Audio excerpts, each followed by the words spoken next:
The sun was melting into the horizon, painting Route 36 with warm streaks of orange and pink. A midnight blue Lexus RC 350 glided down the empty highway between Ohio and Indiana, the kind of stretch where hours passed without a single car in sight. Just cornfields, old barns, and mailboxes leaning like they'd given up years ago. Dean Ross drove with the windows half down, the smell of wheat drifting in. He tapped the steering wheel and belted out the words like he was alone on a stage. Almost heaven, West Virginia. He wasn't in tune, not even close. But it made him happy, and that was the whole point. Blue Ridge Mountains, Shenandoah River. His road trip wasn't complicated. No dramatic purpose. Just miles of open road, a good playlist, and a mission to surprise an old friend for his birthday. Everyone in their friend group had faked excuses, work, travel, family obligations, so Aaron wouldn't suspect a thing. Meanwhile, Lucas was flying in from Madrid, Diego and Rafa were syncing their trip from Buenos Aires, and Dean was doing the long drive from New York. A simple plan, a meaningful one, the kind Dean liked. Country roads, take me ho, HHH-SHIT. His singing cut off as he slammed the brake. The Lexus screeched, gravel spitting under the tires. Because something was standing in the middle of Route 36. Not a person, not an animal. A portal. A glowing blue ring hovered inches above the asphalt, spinning fast enough to spark at the edges. It looked like a sci-fi prop someone forgot to turn off, or the kind of dimensional wormhole you only saw in web novels and anime. Dean stared at it, stunned. What the hell? He wasn't stupid. He wasn't getting out of the car to inspect the mysterious vortex. This was the part of every horror movie where curiosity killed the idiot. He threw the Lexus into reverse. The car rolled back slowly, and the portal fired. A flash of blue swallowed the Corvette in a single pulse. Dean didn't even have time to scream properly before the world folded in on itself. Then he was gone. Only silence remained on the empty road. Dean woke to darkness. Not night, not shadow. A thick, suffocating black that clung to the glass like smoke. He flicked on the headlights. Twin beams cut through the dark, and what they revealed wasn't Ohio. The smooth highway was gone. So were the fields and barns. Instead, a cracked road stretched ahead, half overtaken by weeds. Massive trees crowded the shoulders, leaning over the asphalt like they were listening. A fallen tree blocked the road, branches twisted like a warning. What the? Before he could process it, pain detonated in his skull. A brutal spike, like someone drove a nail straight through his head. Dean gasped, grabbing the wheel as his vision blurred. Images, memories he didn't own, poured into his brain. Information he'd never learned shoved itself into place. A forced download. A violent, unskippable tutorial. When it finally stopped, he was drenched in sweat and fighting nausea. His stomach twisted, and he hummed under his breath, anything to keep himself from throwing up. It worked barely. Then panic hit, because the knowledge forced into his mind told him exactly where he was. Not Earth, not anywhere normal. The portal had dumped him into From, the nightmare town from the TV show, the place where roads loop back no matter which way you drive. The woods trap you like a maze. People disappear forever. And when the sun goes down, things come out. Things that were human faces. Things that smile too wide and talk too sweet before tearing you apart. The only defense? Talisman stones that keep the creatures out. Dean didn't have one. He checked the dashboard. Doors locked. Useless maybe, but better than nothing. A rustle echoed from the dark ahead. Dean's breath hitched. Something shifted behind the fallen tree. Two figures standing unnaturally still. A man and a woman. Both smiling. Both wrong. Their smiles were too wide. Their bodies too relaxed. The man tilted his head, watching Dean like a cat watches a bird. Then he spoke, voice warm and gentle. "Dean, would you mind giving us a lift?" Dean's brain was screaming so loudly he was surprised the things in the woods couldn't hear it. Absolutely not. Nope. Not today. The moment he saw the smiling man and woman behind the fallen tree, survival instinct kicked in hard. He didn't wait for them to talk again.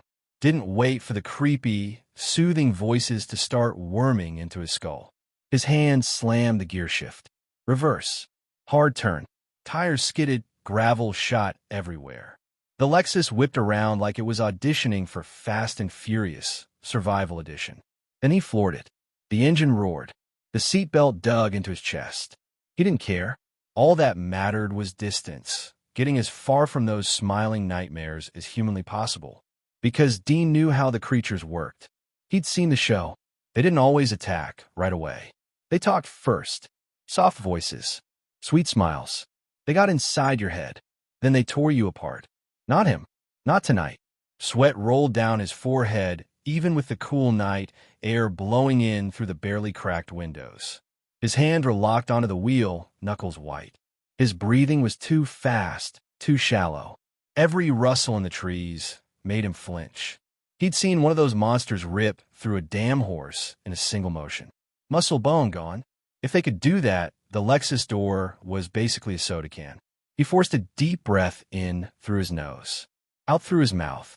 Didn't calm him completely, but it stopped him from spiraling. And then it hit him. He wasn't helpless. He wasn't just some unlucky idiot tossed into a horror show. He had something. That brutal information dump earlier, it wasn't just a warning. It came with a cheat, with a thought. A blue panel opened in his mind. Thank God it didn't block his vision like a cheap VR overlay.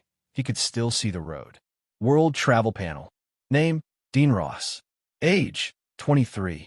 Store points, 0. Current world, from TV series. Arrival point, at the start of Season 1, Episode 1. World progress, 0/100%. Reach 100% to earn rewards and leave the world. Time limit, 3 years. Failure may result in unimaginable consequences. Missions, optional tasks. Completing them earns points. No penalty for ignoring them. World store, buy abilities, skills, and provisions using points.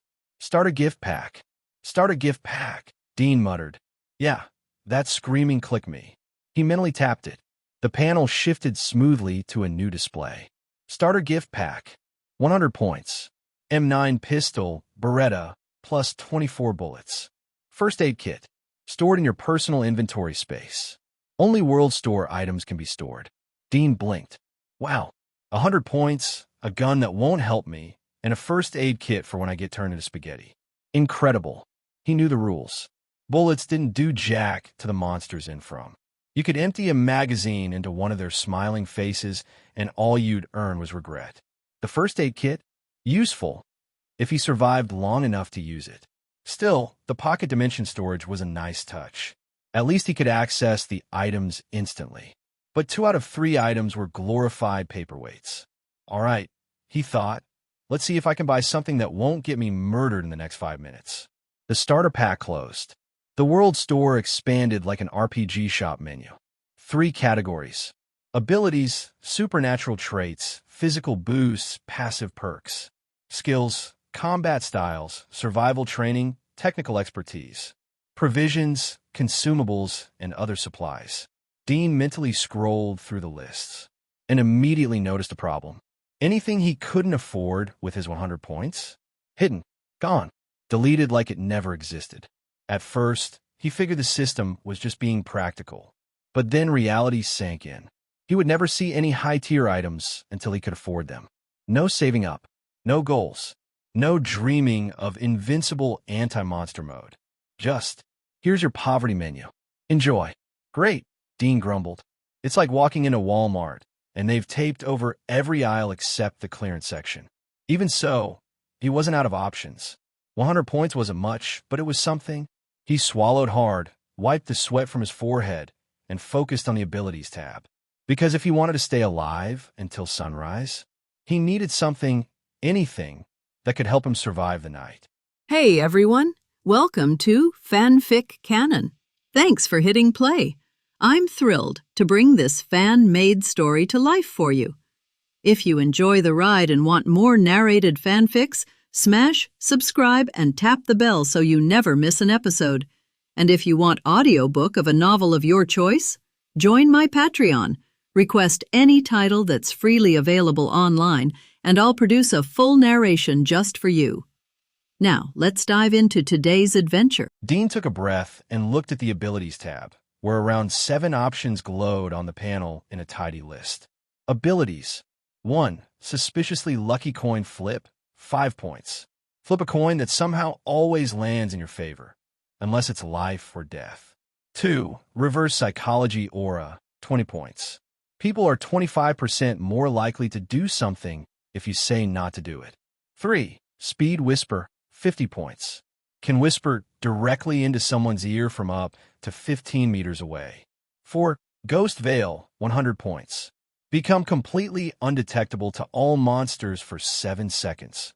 They won't be able to see, hear, or sense you. This effect works only on monsters, not on humans or any other beings. Cool down, 45 minutes. 5. Echo mute, 60 points. Silence all sounds you make for 15 seconds. Cool down, 20 minutes. 6. Adrenal surge, 100 points. Double strength and speed for 20 seconds. Cool down, 1 hour. 7. Blood rush, 95 points.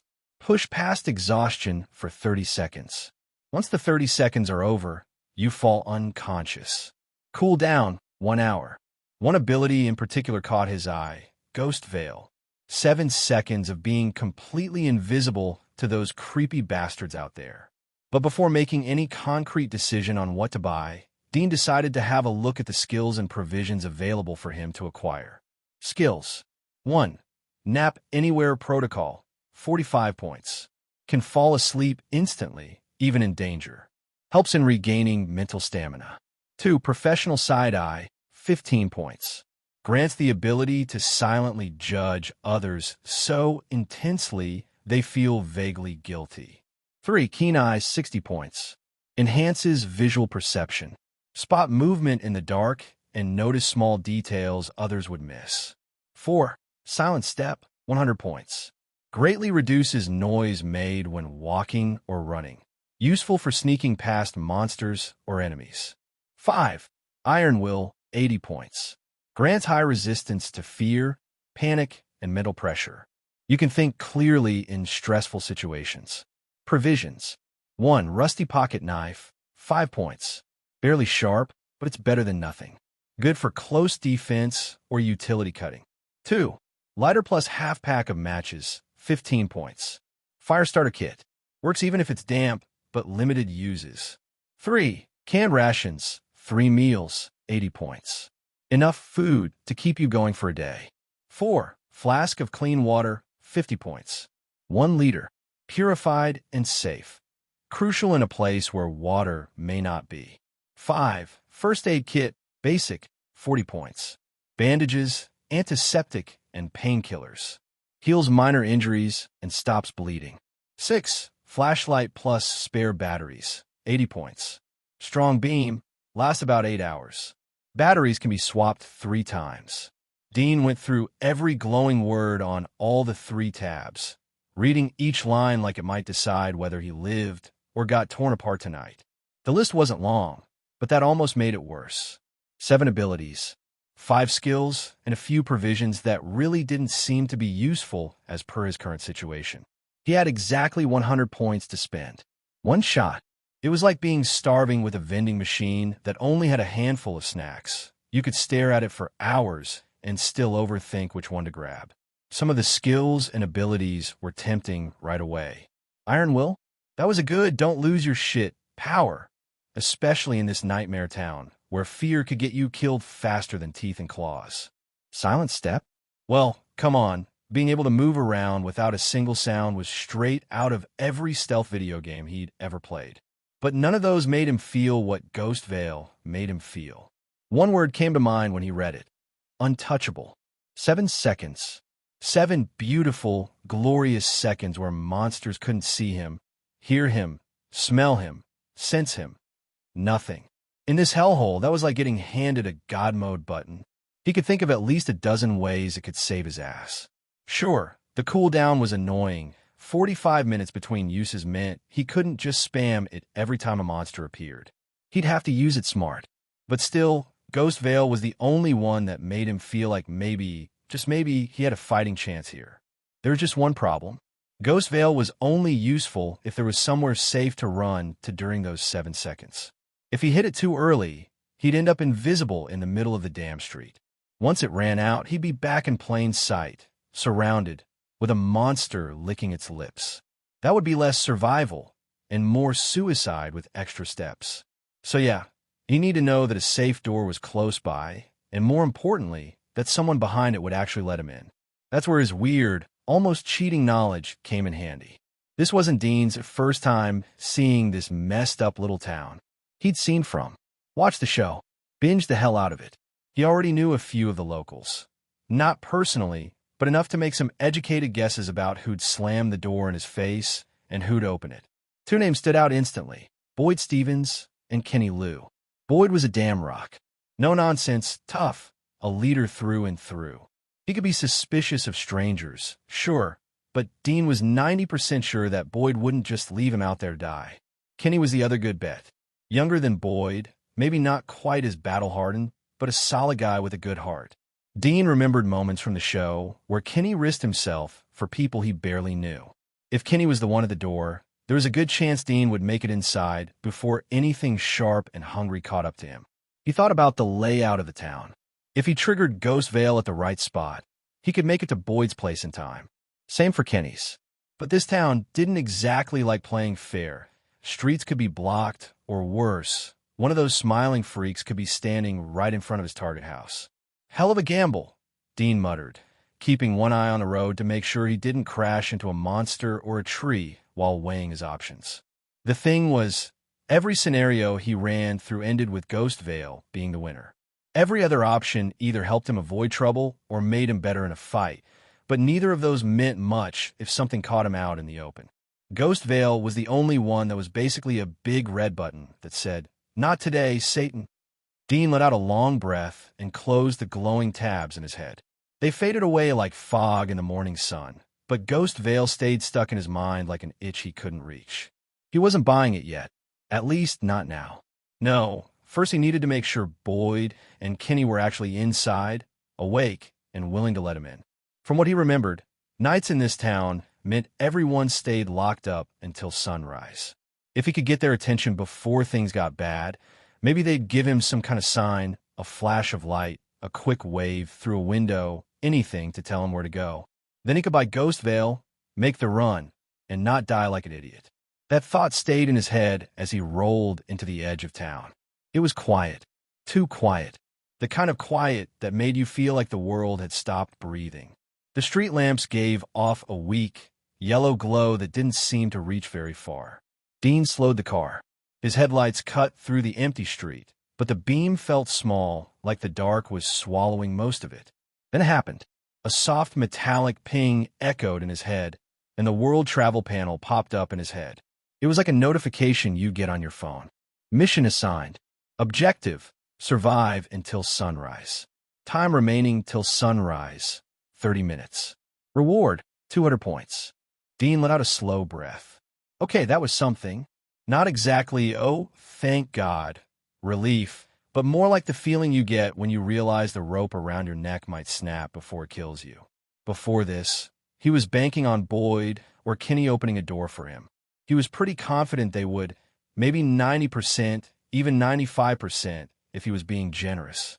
But there was always that ugly little what-if in the back of his head. What if they couldn't get to the door? What if they were deep in sleep? He shoved that thought down quick. Now at least there was a backup plan. Keep driving for half an hour until sunrise and the monsters disappear. Not great, but technically doable. The problem? 30 minutes here was 30 minutes of playing chicken with physically overpowered psychos who could appear anywhere. That wasn't a plan. That was a last resort before you get eaten kind of move. He closed the glowing panel with a flick of thought, eyes still on the road. It was empty. No monsters, just a few busted-up cars sitting abandoned on the side. Some had their doors hanging open like the drivers had bolted mid-drive. Others were perfectly fine, just creepy in how untouched they looked. He moved past houses with no lights on. Curtains were drawn. Everyone was asleep. Here goes nothing, Dean muttered. He slammed his hand on the horn and held it there.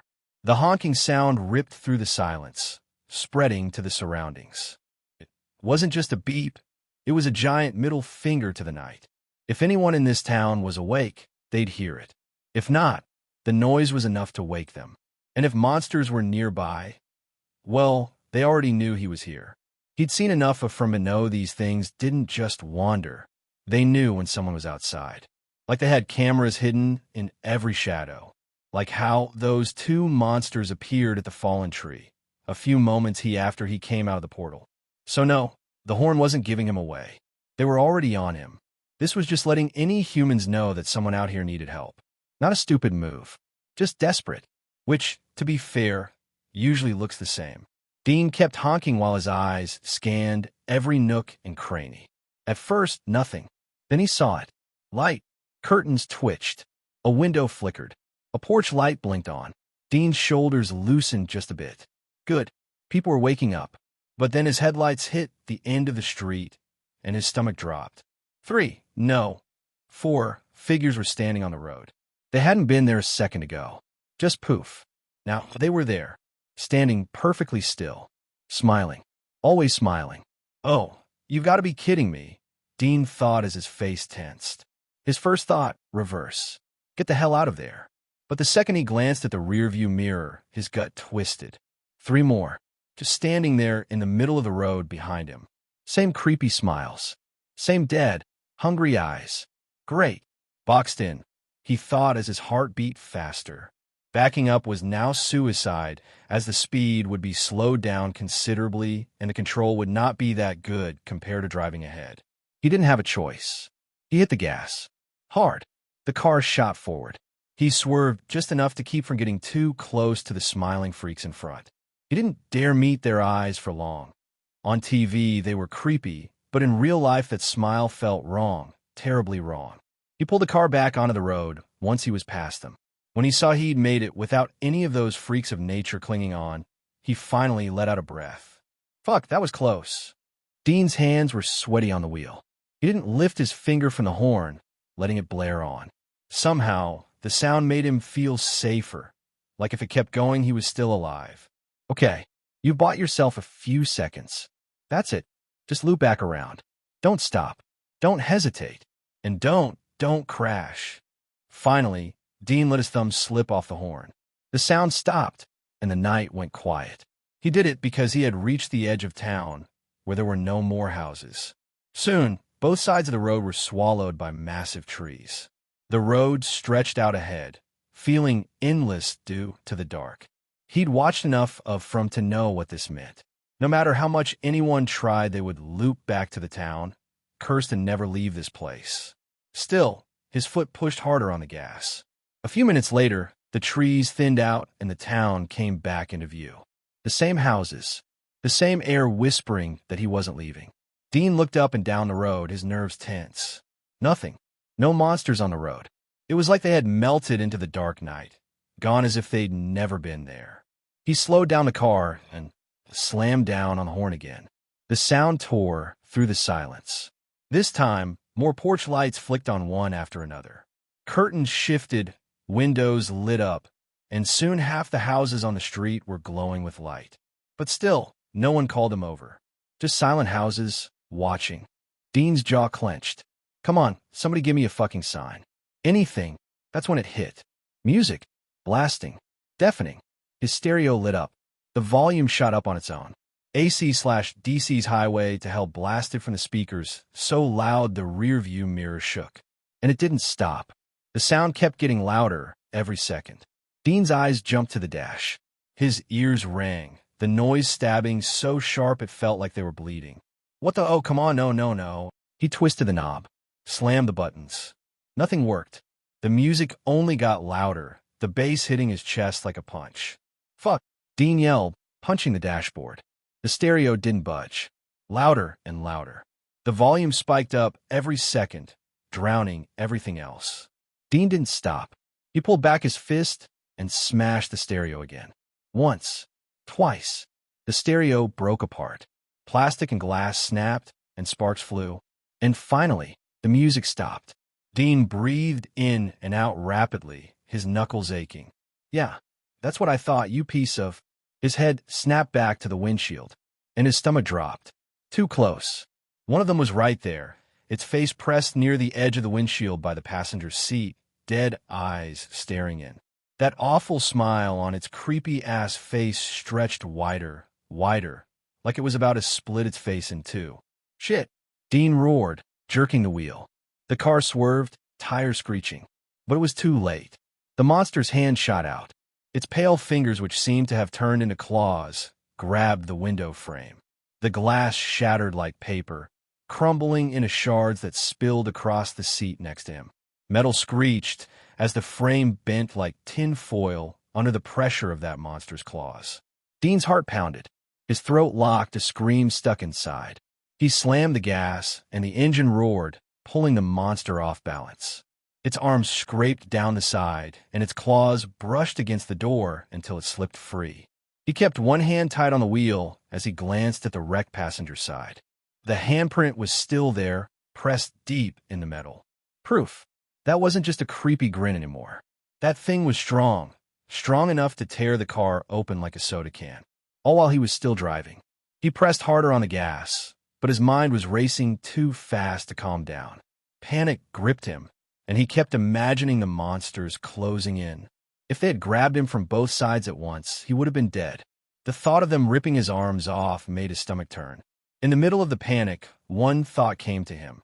He needed the iron will skill. He was almost on the verge of purchasing it, but at the last moment he stopped. Iron will might have helped for a little while, but it wouldn't have fixed the real problem. What good was a strong mind if the monsters tore him apart? Iron will wouldn't do shit to prevent that. He forced himself to take slow breaths, counting in his head, trying to steady himself. He sucked in a shaky breath, and then it hit him. If no door opened soon, he wouldn't last 10 minutes out here, let alone 30. Dean didn't stop. The tires screamed against the road, and the engine roared. Every nerve in his body told him he was treading on thin ice. But he had no time to think. He had to keep going forward, only forward, hoping he would find something ahead, a house, a person, anything that could save him from certain death. He drove past more abandoned cars. Some were flipped, some looked fine, but all stood as silent witnesses to his terror. His heart pounded so loudly he thought the monsters could hear it. They probably could. They were supernatural psychos, after all. Just when Dean thought he might have to circle around again, he saw a flicker of light. A flash. A small beacon in this abyss of a town. At first, he thought it was a trick by the monsters. Yeah, right, like a flash and come here and die sign. But no, the light wasn't a trick by the monsters. It came from inside a house. Maybe a torch. Maybe a flashlight. Maybe a chance to survive. Dean slowed a little, squinting through the windshield. The flash came again, steady this time, guiding him like a little GPS through the nightmare. His eyes compellently filled with relief and hope. He knew this was his chance. Without thinking, Dean pressed the gas and drove straight for the house. Then it happened. Once again, monsters. More of them. They appeared out of the dark near the house where the flashing light had come from. This time, they didn't show up in the middle of the road like before. Instead, they stood on the sides of the road, spreading out as if to block his way to the house. Dean didn't think twice. He slammed the accelerator to the floor. The car shot forward as he yelled, "Eat my dust, assholes." He steered hard to the left side of the road, keeping as much distance from them as he could.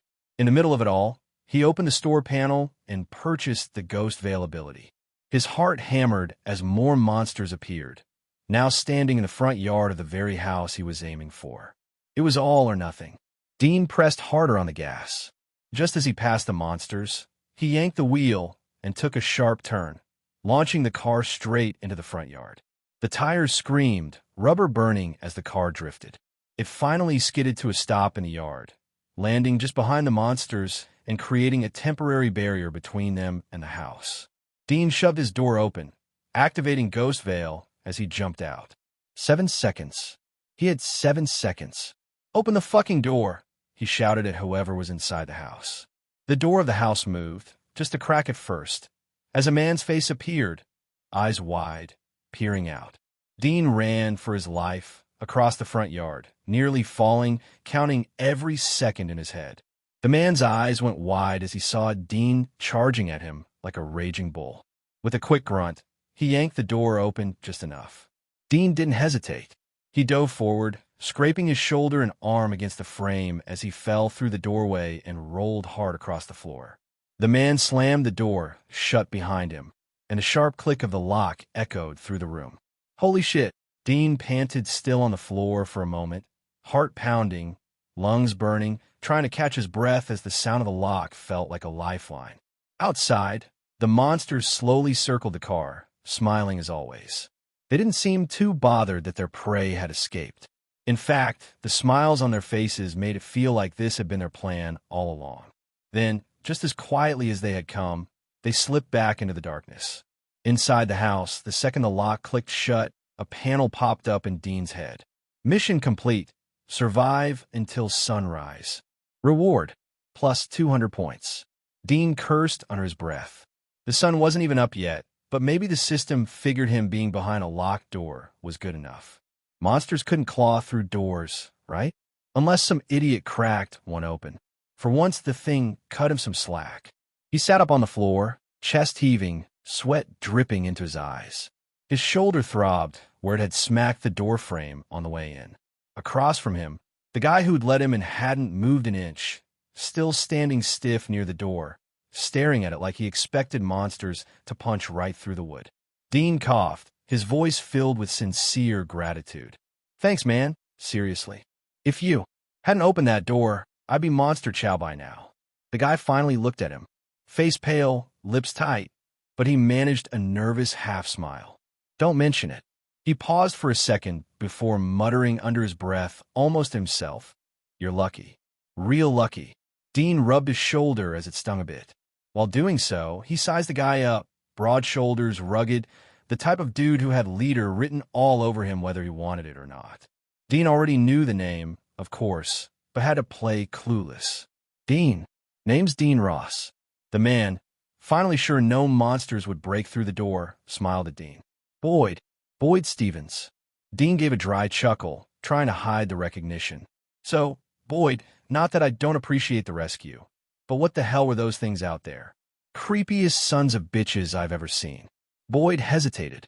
Dean had just survived a near-death experience, and he felt that the kid needed to rest both mentally and physically, but when he saw the look in Dean's eyes, he felt he had to speak. They're monsters, Boyd said finally, voice low and tired. Real ones, dressed as humans. Nobody knows what they are, where they came from, or why they're here. But when the sun goes down, they come out, and they hunt. Dean raised his eyebrows, feigning surprise. Hunt? Yeah, no shit. They almost boxed me in. They're smart, Boyd said, jaw tight. Smarter than you think. They trick you into opening doors, windows, anything. They talk to you, lure you. That smile? It's bait. He leaned in slightly. Never open a door at night, unless you're damn sure who's there. Even then, think twice. Dean cracked a nervous smile. Yeah, guess that makes you crazier for opening up for me. Could have been a death sentence.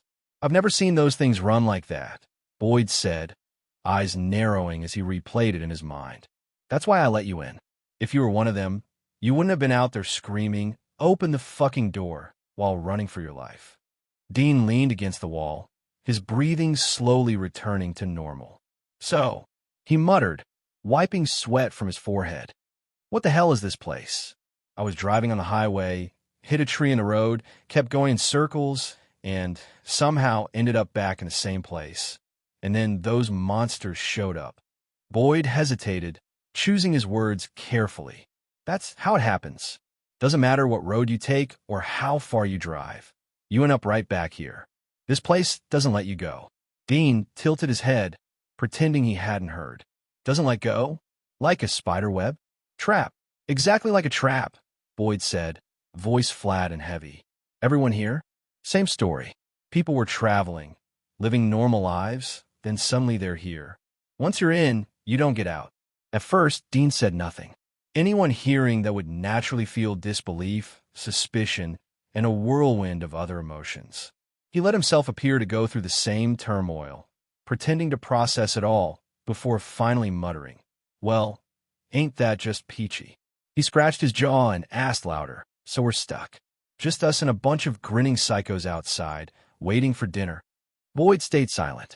His stare alone said enough. Dean sighed, shaking his head. Christ, how many of us are here? People, I mean. A couple dozen, Boyd said. Enough to scrape by, keep things moving. We've built rules, systems, ways to survive. As much as possible. Dean nodded slowly, pretending to piece it together. Rules. Got it. Don't go outside after dark. Don't open the damn door. Don't fall for the smiley bastards. That about sums it up, Boyd said, helping Dean to his feet. You'll learn the rest.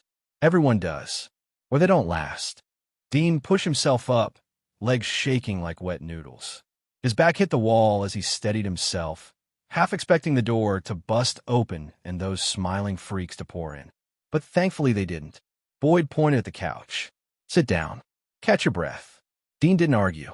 He walked across the room and dropped onto the couch, the cushions groaning. His whole body still buzzed with leftover adrenaline, like he'd been plugged into a damn socket. Boyd walked off into the kitchen. Dean heard water running, a glass clinking. His eyes wandered, curtains nailed shut, scratches on the walls, furniture shoved around like it had been dragged back and forth a dozen times. Didn't look like a home, more like a bunker, just with throw pillows. Boyd came back with a plain glass of water, set it on the table, and sat down across from him. Dean muttered, You got whiskey? Vodka? Hell, rubbing alcohol. Boyd gave him a tired look, but stayed quiet. Dean cracked a smile, grabbed the glass, and gulped half like it was the good stuff. The water burned going down, even though it was just water. He leaned back, staring at the ceiling, glass still in hand. That's when it hit him. The car. The flash. Monsters crawling out of the dark. Ghost Veil giving him 7 seconds, no more. Every damn second countdown. And somehow, he'd made it. Fuck, he whispered. He sucked in a shaky breath and blew it out slow. For once, Dean didn't have a smart-ass line. He just sat there, counting breaths like he was teaching himself how to breathe. Boyd didn't say a word, just watched him with that patient look like he'd seen plenty of people hit this wall before, new arrivals who finally realized this was their life now. Outside, the gray sky was turning orange. The monsters had slipped away, but Dean couldn't stop imagining them out in the trees, still grinning, waiting for their shift to start again. Dean dropped his hands and looked at Boyd. How many times you done this? Sit someone down, hand him water, watch him realize they're screwed 6 ways to Sunday. Boyd's mouth twitched. Enough. Fewer than before. Dean drank from the glass again, and after clearing his throat, he asked, So, rules. Systems. Do I get a manual or what? Boyd leaned forward, resting on his knees.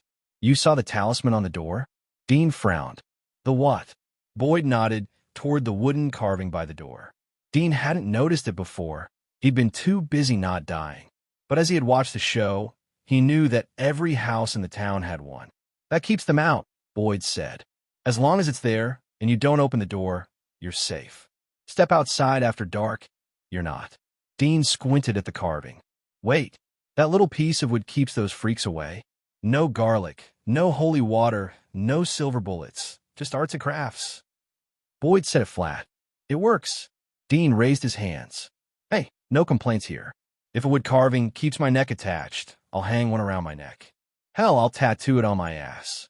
For a second, Boyd almost smiled. Then you'll fit in fine. The light outside grew stronger, dark fading fast. Dean sagged back against the couch and shut his eyes for a second. His chest was finally slowing down, though his head was buzzing worse than before. They talked more after that. Boyd usually didn't spill much this early. Newcomers needed time, space to process, but something about Dean made him bend that rule. The kid wasn't pretending this was all a dream. He wasn't pacing or shouting or demanding answers like most.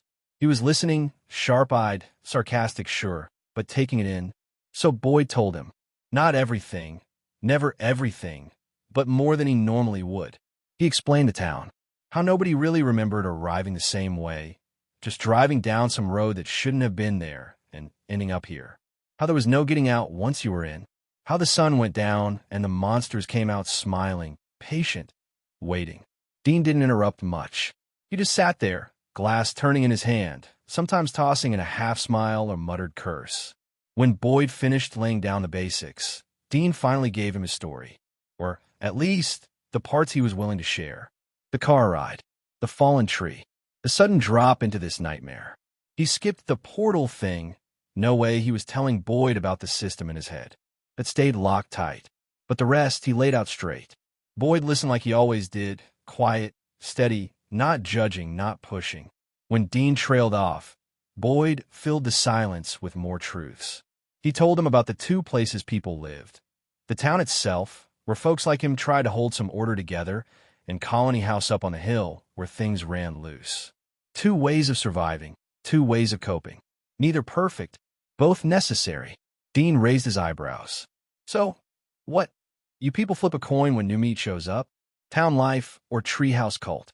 Boyd shook his head, tired smile tugging at his face. We let people choose. That's how it works. Everyone decides for themselves where they think they'll last. Sounds like a reality show, Dean muttered. Choose your apocalypse. Door A, door B. It's not. Boyd replied, almost hoping that he would be wrong, but the hard truth and deaths in this place definitely didn't point towards it.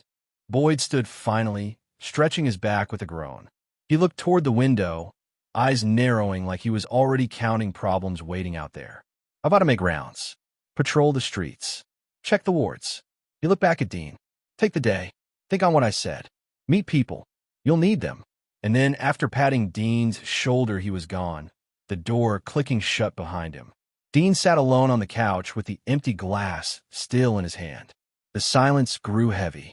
His mind replayed Boyd's word about survival, choices, and community, but his thoughts slipped away to something else. He thought about home. His parents came to mind first. He could see his mom's face clearly, her laugh that was always carey and warm. He remembered his dad's steady voice, the kind that could calm him no matter how bad things got. Dean imagined them waking up to find him gone without explanation. No note, no clue, just gone. He could see the worry in their eyes, the endless days of searching, the fear that something terrible had happened. Then his grandparents came to mind. They were slower, older, but they always sensed when something was wrong. He could almost hear his grandmother saying, Dean would never just disappear like that. His grandfather would not say much, only sit in his chair with that quiet grief written all over him. Then came the hardest thought, his little 5-year-old sister. He had promised her many times that he would always be there for her. Now he wasn't even in the same world. Would she cry at night, waiting for him? Would she keep looking at the door, hoping he would walk back in? The thought tore at him. Dean rubbed a hand over his face. Frustration tightened in his chest. He wasn't dead. He was alive and breathing. But to them, it would be no different than if he had been buried. His disappearance would leave wounds that would never heal. He wished he could tell them. He wished there was some way to reach through the wall between worlds and say he was okay. He was still alive. He was still trying. If this system had any fairness at all, maybe one day he could find a way back. Maybe one day he could stand in front of them again. But right now, this was all he had. Another strange world, another set of rules, and the strange advantage only he carried. Dean let out a long sigh and set the glass aside. He told himself enough was enough. If he ever wanted to get back, or even accept that he might not, he had to keep moving forward. He needed strength, skills, and resources. That was the only path ahead. With that thought, he opened the world travel panel in his mind. The familiar translucent screen bloomed into view, offering comfort in its own strange way. His last mission had paid off big, an excellent haul of 200 points. Added to what he already had, the total glowed bright at the corner of the panel. He couldn't wait to see what new options had appeared in both the abilities and skills sections. This was his chance, his only chance. Dean focused upon the panel that has appeared in his mind. World Travel Panel. Name, Dean Ross. Age, 23. Store points, 200. Current world, from TV show. World progress, 0.05%/100%. Time limit, 3 years. Missions, World Store. Dean stared at the glowing blue text floating in his vision, his eyes fixed on the number that now seemed to shine brighter than the rest. World progress, 0.05%/100%. It hadn't been that before. He was sure of it. The first time he saw the panel, the progress bar had been empty, 0%. But now it had gone up, even if only by a little. That meant something he did had been counted. Something he had done had moved things forward. Maybe the earlier mission was responsible for it? He truly had no clue, as the mission didn't specifically state that he would get 0.05% progress from completing that mission. While thinking about this, his eyes drifted towards another tab in the panel. Missions. Until now, he hadn't thought much about that tab. Who would? When you were busy running for your life, there wasn't time to sit back and check menus. But now that he finally had a moment to breathe, curiosity pushed him to try. All right, Dean thought to himself. Let's see what you've got. Maybe the mission panel would tell him why the progress increased by 0.05%. He focused on the word, and the panel responded right away. A ripple ran across the blue screen, and a second window opened next to the first one. It looked smooth and neat, like something built for a game. But it was empty. Dean blinked. He waited. Nothing showed up. No words, no list, no directions. The panel stayed blank, like it was teasing him for expecting answers. Nothing, he whispered. His stomach twisted. How the hell am I supposed to complete the progress if you don't tell me what to do? He asked in his mind, frustrated. But the panel stayed silent, providing no particular advice to him. Dean dragged a hand through his messy hair, his thoughts spinning. Maybe missions didn't just sit there waiting. Maybe they only appeared when something important happened, something plot-related. Or maybe the panel only reacted when he was in real danger. That made sense. The mission hadn't shown up when he was resting. It had only appeared when monsters were after his life. He sighed and stopped playing with his hairs. His mind raced back to all those protagonists he used to read about in web novels. Guys who woke up one day with some flashy system floating in their heads. Most of them spent their early chapters whining that the system was a dictator forcing them into dangerous missions. Do this. Kill that. Defeat the boss in 7 days or die.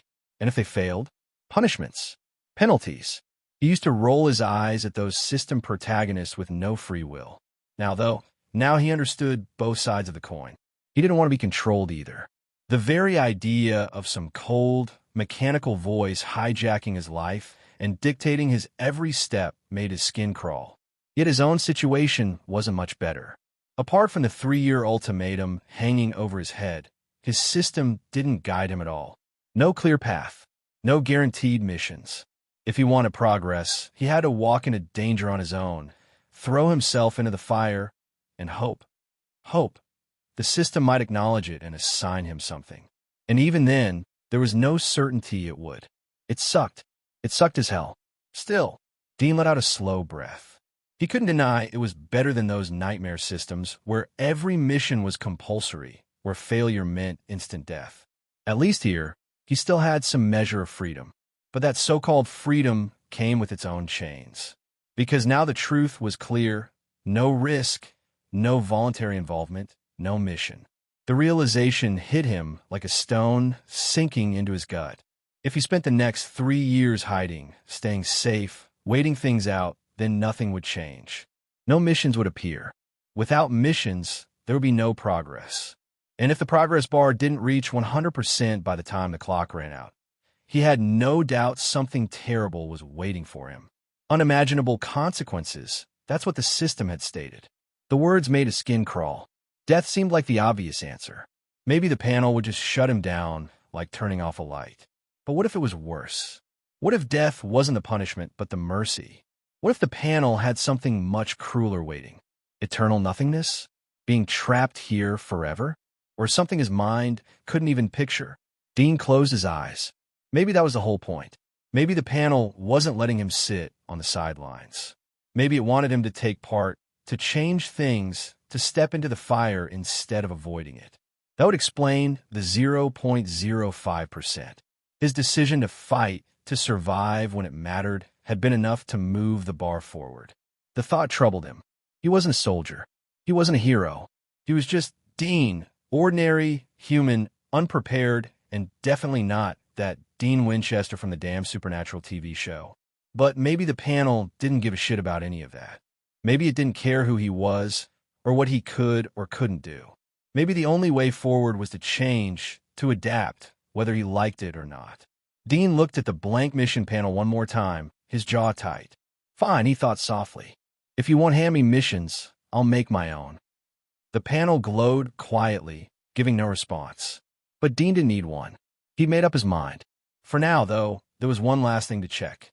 His eyes shifted from the empty mission tab to the other tab, for which he had actually opened the panel. World Store. His heart beat faster. If he was going to face danger head-on, he couldn't do it empty-handed. And maybe those 200 points could give him the edge he needed. With a single thought, the mission panel was replaced by the World Store panel, showing the list of abilities, skills, and provisions he could buy. Abilities. 1. Suspiciously lucky coin flip, 5 points. Flip a coin that somehow always lands in your favor, unless it's life or death. 2. Reverse psychology aura, 20 points. People are 25% more likely to do something if you say not to do it. 3. Speed whisper, 50 points.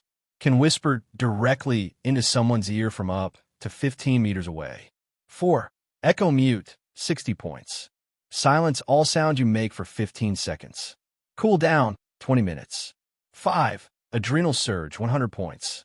Double strength and speed for 20 seconds. Cool down, 1 hour. 6. Blood rush, 95 points. Push past exhaustion for 30 seconds. Fatigue after use is doubled. Cool down, 1 hour. 7. Predator's instinct, 200 points. Your reflexes sharpen to an animalistic edge. Reaction speed and dodge timing doubles. 8. Marathon heart, 150 points. Your stamina skyrockets. Run at full speed, fight, or exert yourself without tiring for 1 full minute. Cool down, 2 hours. 9. Night Hunter's focus, 175 points. For 15 minutes, your vision adapts to the dark night. You see as clearly as in daylight. Cool down, 1 hour. 10. Undying stubbornness, 200 points. Even with fatal wounds, you can keep moving and fighting for 1 minute before collapsing. Wounds will heal twice as fast. Cool down 1 day. 11. True awareness, 200 points. Constant 360 degrees awareness. You always sense the presence of others, human or monster, within 10 meters. Skills. 1. Nap Anywhere Protocol, 45 points. Can fall asleep instantly, even in danger. Helps in regaining mental stamina. 2. Professional Side-Eye, 15 points. Grants the ability to silently judge others so intensely they feel vaguely guilty. 3. Keen Eyes, 60 points. Enhances visual perception. Spot movement in the dark and notice small details others would miss. 4. Silent Step, 100 points. Greatly reduces noise made when walking or running. Useful for sneaking past monsters or enemies. 5. Iron Will, 80 points. Grants high resistance to fear, panic, and mental pressure. You can think clearly in stressful situations. 6. Forager's Instinct, 125 points. You can easily spot edible plants, usable scraps, or makeshift tools in your environment. 7. Iron Stomach, 190 points. Eat almost anything without sickness, dirty water, questionable food, or long-expired rations. 8. Survivor's Endurance, 150 points. Reduces fatigue from lack of sleep, food, or water. Lets you push your body far past normal limits. 9. Primal Combat Flow, 180 points. In life or death fights, your body reacts instinctively, giving you combat efficiency even without training. Provisions. 1. Rusty Pocket Knife, 5 points. Barely sharp, but it's better than nothing. Good for close defense or utility cutting. 2. Lighter plus half pack of matches, 15 points. Fire Starter Kit. Works even if it's damp, but limited uses. 3. Canned rations, 3 meals, 80 points. Enough food to keep you going for a day. 4. Flask of clean water, 50 points. 1 liter. Purified and safe. Crucial in a place where water may not be. 5. First aid kit, basic, 40 points. Bandages, antiseptic, and painkillers. Heals minor injuries and stops bleeding. 6. Reinforced boots, 140 points. Tough leather boots. Reduce fatigue on long runs and protect from glass, nails, and sharp ground hazards. 7.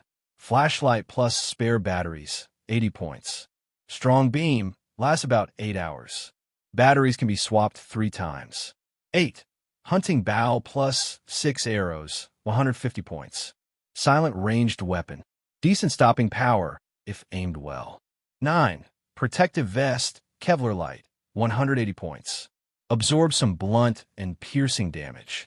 Won't stop claws entirely, but reduces injury. 10. First aid kit, advanced, 125 points. Better supplies, stitches, antibiotics, stronger painkillers.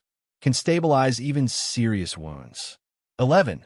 Crossbow plus 10 bolts, 170 points. Silent, powerful, reusable ammo. Takes time to reload, but deadly accurate. 12. Protective Talesman, 180 points. Wooden ward you can nail above a doorway or window. Dean's eyes sparkled as he looked through the list of abilities, skills, and provisions. There were so many tempting options, but his excitement dimmed quickly. The number of points he had was pitiful compared to the variety before him. Every choice meant sacrifice. His gaze lingered on 3 particular entries. Iron Will, 80 points. True Awareness, 200 points. Predator's Instinct, 200 points. Each one screamed survival, but picking one meant leaving the others behind until he earned more points, if he lived long enough to get that chance. Dean rubbed a hand down his face, sighing, "Damn it, why can't I have all 3? He leaned back, restless, chewing over the short descriptions. Something nagged at him. Ghost Vale had given a precise breakdown earlier. Every strength, every flaw. But for True Awareness? Just a neat little blurb. Too neat. Too vague. Why isn't there a more detailed explanation? He muttered. The panel shimmered in answer, a sub-window unfolding line by line, as if the system had been waiting for him to ask. True Awareness. True Awareness is a passive ability that functions like a constant radar, granting 360-degree perception within a 10-meter radius. Anything that enters this range, human, animal, or monster, triggers an instant presence ping, alerting you immediately. This detection isn't based on sight or sound, but on an innate sense, cutting through silence, concealment, and even the town's mist. It provides precise information about distance and movement, like knowing something is 3 meters behind you and closing fast. Limitations. True Awareness only tells you that something is there. It cannot identify what or why. The range is permanently capped at 10 meters, leaving you blind to threats outside it. Awareness doesn't guarantee safety. If an attack is faster than your body can react, the ability won't save you. It ensures you're never caught off guard, but survival still depends on your reflexes, stamina, and physical limits. Dean exhaled slowly, eyes fixed on the glowing words. How many other hidden explanations were tucked away in the store? The system sure hadn't explained this during its big info dump earlier. He tapped his fingers against his leg, reading the entry again. A smile tugged at his mouth. This was good, better than good. True Awareness bordered on overpowered, at least for a human. At 200 points, it even felt underpriced, not that he was about to complain. With a thought, he dismissed the panel and shifted to Iron Will. Just like before, a second window appeared. Iron Will. Iron Will is a passive mental discipline that steadies the mind under human stressors. It grants high resistance to fear, panic, and mental pressure, letting you think clearly when pain, exhaustion, noise, urgency, or social pressure would normally cloud judgment. Limitations. However, Iron Will is not a magical mind shield. It does not protect against the manipulations used by the town's monsters and offers no defense against supernatural compulsions, psychic pressure, enthrallment, siren-like lures, hallucinations created by entities, memory tampering, or time-distorting influences. It cannot stop the gradual mental corrosion that builds up from existing in the town over days, weeks, and years. Dean read it twice, then slowly nodded. It wouldn't protect him from the monsters, but it was still useful, especially when things went to hell and panic could get him killed. For 80 points, it was a bargain. If it had worked against supernatural mental manipulation, it sure as hell wouldn't be this cheap. Even so, compared to true awareness, it wasn't close. Iron will help you cope with danger. True awareness helped you avoid being blindsided by it in the first place. And in this town, a surprise could mean death. Dean leaned forward, exhaling through his nose. 2 down, 1 left. His gaze shifted to Predator's instinct, and the system obliged with another glowing panel. Predator's instinct. Predator's instinct is a passive ability that sharpens reflexes to an animal-like edge. Reaction speed and dodge timing are roughly doubled, letting you move almost before you consciously register danger. This means quicker responses to sudden threats, smoother dodges, better balance, and instinctive decision-making in close combat where hesitation could cost your life. Limitations. This ability doesn't make you stronger, faster, or more durable. It only sharpens how quickly you react. If you're too tired, restrained, or physically unable to move, the ability won't save you. It also doesn't guarantee accuracy. Reacting fast isn't the same as reacting correctly. Most importantly, the ability doesn't provide awareness. If you never see or sense the threat, there's nothing to react to. Dean's eyebrows rose. Now this had bite. Reacting twice as fast could turn a fatal encounter into a narrow escape. Ducking before a knife reached his throat, dodging before a claw ripped into him. The thought alone was tempting, but its weakness was just as clear. Predator's instinct was reaction. True awareness was prevention. Together, though, they'd be devastating, knowing when something entered his range and instantly having the reflexes to respond. The two abilities were built to complement each other. Dean drummed his fingers against his leg, weighing the 3. Predator's instinct had power, Iron will had steadiness. But true awareness, that was certainty. The one thing he couldn't afford to gamble on here was surprise. After a long moment of thought, he exhaled and made his choice. True awareness. Wasting no more time, he quickly confirmed the purchase of this particular ability. Warmth spread through his body, steady and calm, like something unseen had slotted into place inside his mind. His breath caught as his world shifted, not in sight or sound, but in awareness. A soft pressure expanded around him, circling outward until he could feel the room. The sense was subtle but undeniable. The air felt different, mapped out in quiet pulses. He knew instantly that the room was empty. No footsteps, no presence but his own. Yeah, he thought, I can work with this. The panel faded, leaving only the steady hum of awareness in his head. His body felt unchanged, but his instincts were sharper, like his nerves had been rewired to notice things before his eyes could. He turned the empty glass in his hand, the silence of the house heavy around him. Sitting still wouldn't help. Setting the glass down, he stood and headed for the door. The morning air was cool and damp against his skin. Still, there was some creepy feeling lingering in the surroundings that Dean couldn't quite put a finger on it. As if the environment here always put you on the edge, reminding you how screwed you are. Ignoring this feeling, he stepped outside toward his car.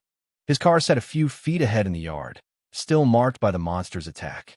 The hood was bent, one headlight broken, and long scratches ran down the side, as if something had tried to tear it open. Dean got into the car, turned the key, and started it. He gripped the wheel and drove onto the road. He wanted to see the loop for himself, and now felt like the right time. It would also help sell his act of being just another confused guy stuck here, same as the rest of the townsfolk.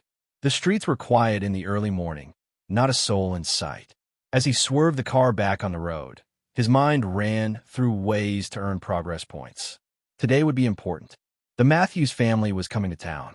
Jade and his friend were arriving too. And then there was Sarah, who would kill Jade's friend, though he couldn't remember the guy's name. Could he get points by influencing the Matthews family's accident? They'd have to spend the night outside the town in the RV, because Jim's son Ethan had a pierced thigh and couldn't get out. Would spending the night outside with them earn him points? But the system wouldn't be that foolish. It wouldn't give him progress percentage and points for basically doing nothing. After all, nothing happened that night. Everyone survived without a scratch. Well, except for Ethan. Maybe there was another way. If he stopped Sarah from killing Jade's friend and left the clinic door open, letting the nurse and Kenny's father die. That might count. It would be a major plot change. He could earn a substantial amount of points. Dean gripped the wheel tighter. Today, the events would unfold, and he would decide which ones to let happen and which to alter. This was his chance to earn points, to shape the story, and, if he played it right, maybe even come out ahead. He drove past the edge of town, the road stretching out before him, only to find himself rolling right back in through the other side. He tried again from different end, but the result was the same. By the third loop, he decided to stop as it was convincing enough. There was no exit. The road circled forever. That was when he saw them. Up ahead, 3 figures stood by the roadside. As he drew closer, the fog shifted enough for him to see Boyd, standing firm as ever. Kenny, the deputy sheriff, was beside him, shoulders hunched, hands shoved into his pockets. Across from them stood a man Dean knew from the show, but was unable to remember his name. Boyd's voice carried across the quiet road as he scolded the man, who hung his head in shame. Dean slowed the car down, wanting to test his newly acquired ability. He looked to the opposite side of the road, away from them, just to check. And sure enough, it still worked. Those 3 people showed up clearly in his mind like shapes inside his 10-meter bubble, no matter where he looked or even if he closed his eyes. A smile appeared on his face. Unless something was impossibly fast, nothing would slip past his detection. It reminded him of observation hockey from One Piece anime, something he'd watched back in his old life. True awareness was kind of a weaker version of it. Satisfied, he pulled over, killed the engine, and stepped out of the car. Shutting the door behind him with a firm click, Dean started walking toward the group. Boyd noticed him coming and cut his scolding short, his sharp tone fading as his eyes landed on Dean. The other 2 followed his gaze to Dean, who seemed to be coming towards them. His eyes flicked to the man Boyd had been chewing out. He knew that face. He'd seen him in the show. Damn it. What was his name again? He pressed himself to think, but to no avail. It sat just out of reach, teasing him. What he did remember was the guy's screw-up. Drinking too much, crashing at a buddy's house, and leaving his family alone. His little girl had been the one who opened the window that wasn't nailed shut. The monsters had walked right in, and by the end of the night, both his wife and daughter were dead. First episode. Brutal as hell. Dean asked with a casual tone as he closed the distance. Everything all right here? Boyd's stern expression softened. He gave Dean a small, easy smile. Yeah, all good. He looked back at the man and jerked his chin. Go on. Just a warning this time. The man nodded sheepishly and hurried off, clearly relieved to be let off the hook. Boyd sighed, rubbing the bridge of his nose before glancing back at Dean. He didn't go home last night. Got drunk, ended up sleeping it off somewhere else. Lucky nothing happened. His voice carried a weight that made it clear how close things could have gone sideways. Dean raised an eyebrow. Lucky, huh? In the show, luck hadn't spared that guy's family. Maybe the damn monsters had been too busy fucking with him to pay any attention to his family, and that first episode massacre never happened. He thought to himself, son of a bitch, guess I'm already screwing with the script. Boyd gave a small nod and stepped closer, like he was officially making the introductions. Dean, he said, voice steady, this is Kenny, my deputy. He's the guy who keeps things from falling apart when I can't. Kenny stuck out his hand, looking friendly even though he had tired circles under his eyes. How you holding up? Dean gripped his hand firmly and shrugged. Better than I should be. Kenny tilted his head, studying him like he was trying to figure him out. You know, out of all the people who've wound up stuck here, you're the one who's adjusted the quickest. Most people freak out. Some don't handle it all. He pointed down the roadside, where wrecked cars sat like trophies of disaster. One flipped on its roof, and another wrapped around a tree. Some folks just lose their shit. Dean followed his finger, then pointed to his own car parked behind him, which was wrecked by the monsters in the dark. He snorted. Yeah, well, when you watch a guy rip through your car with his bare hand, reality stops arguing back. Everything else becomes a whole lot easier to believe. Kenny blinked, then let out a short laugh, shaking his head. Fair enough. You're lucky to be alive after something like that. Dean smiled faintly, jerking his thumb toward Boyd. All thanks to him here. Boyd gave the smallest nod and went back to scanning the road. Kenny shoved his hands into his pockets, and let out a sharp breath. Let's head to the diner, grab some food before the day kicks off. Dean raised a brow. Food, huh? That's the first thing I've heard here. That doesn't sound like a nightmare. Don't get used to it, Kenny muttered. It's about the only normal thing left. They started walking, boots crunching over the gravel. Dean, still feeling a bit surreal, looked at Boyd. So, he said casually, you got a job for me? Full honesty, I majored in accounting. He made a face. Pretty useless out here, I'm guessing. Kenny spoke with a smile on his face. Yeah, nobody here cares about taxes. Boyd shook his head as he answered Dean's question. That gets decided after the choosing ceremony. Dean groaned. A ceremony? Really? Can I just skip it and stick with you guys? Colony house doesn't sound like my thing. Communal living? I'd last 5 minutes before someone tried to strangle me. Kenny's mouth twitched. Rules are rules. Every newcomer has to see both sides. It keeps balance. If one group kept all the new people, there'd be trouble. Big trouble. Dean frowned, then shrugged. Fair enough. So who's giving me the colony house tour? Donna, Boyd said flatly. She runs the place. She'll come this afternoon. Until then, you can stay at my house or with Kenny. It's up to you. Dean just nodded his head and didn't speak any further as they continued towards the diner. It didn't take them long to get there. Once inside, Dean saw that only a few tables were occupied. The diner smelled like butter, coffee, and something frying in the back, a sharp contrast to the damp metallic scent of the mist outside. Dean stepped in behind Kenny and Boyd, looking around.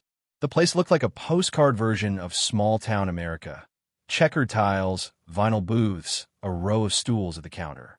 The handful of people inside kept their heads low, eating quick, quiet breakfasts like they were on a timer. Behind the counter stood a woman in her late 50s, hair pulled neatly into a bun, her apron already dusted with flour. She looked up, and her eyes softened when they landed on Kenny, but the curiosity in them lingered when she noticed Dean trailing behind. Morning, Ma, Kenny said, stepping closer. He then turned towards Dean and introduced, This is my mom, Tion Chun. Dean nodded respectfully, offering a small smile.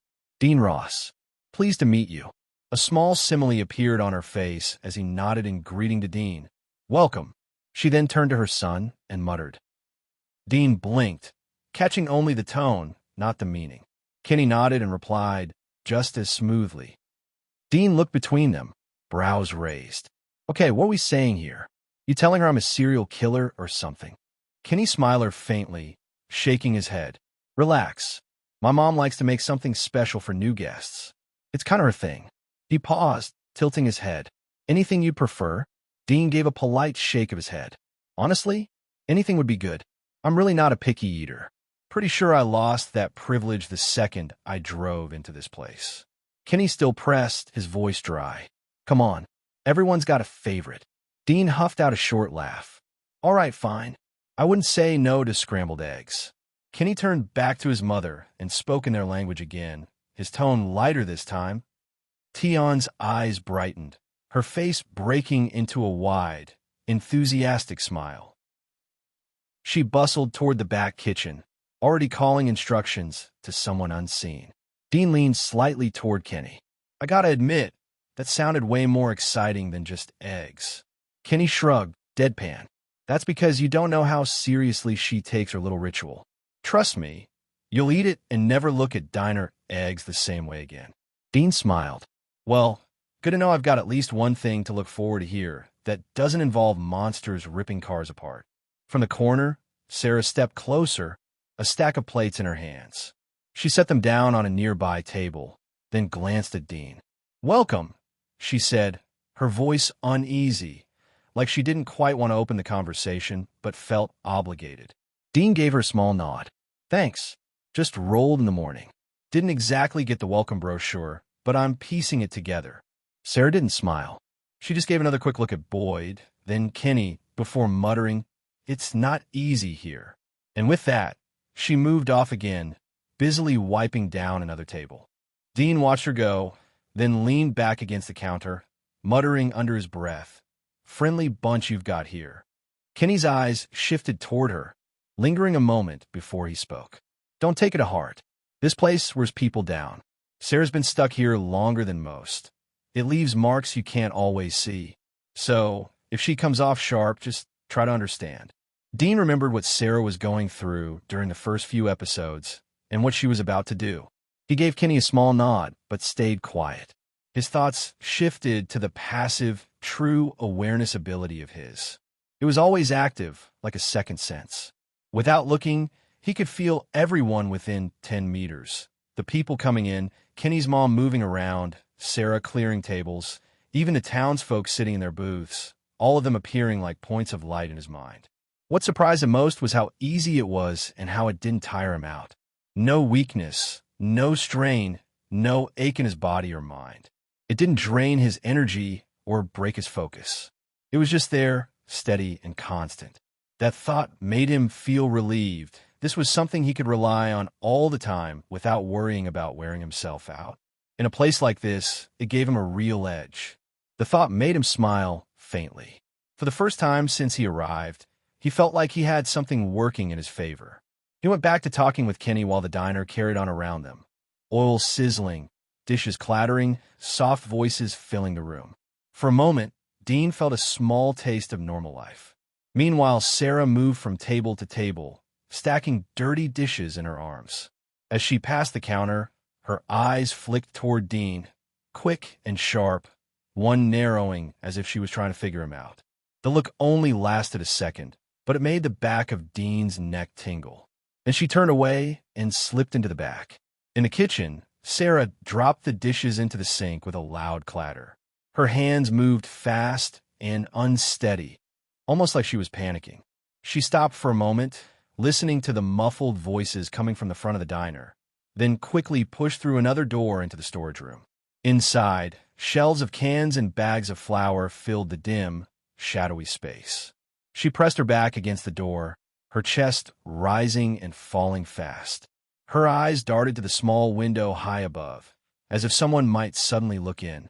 For a few seconds, she held her breath. Then her legs gave out, and she slid down the door to the floor.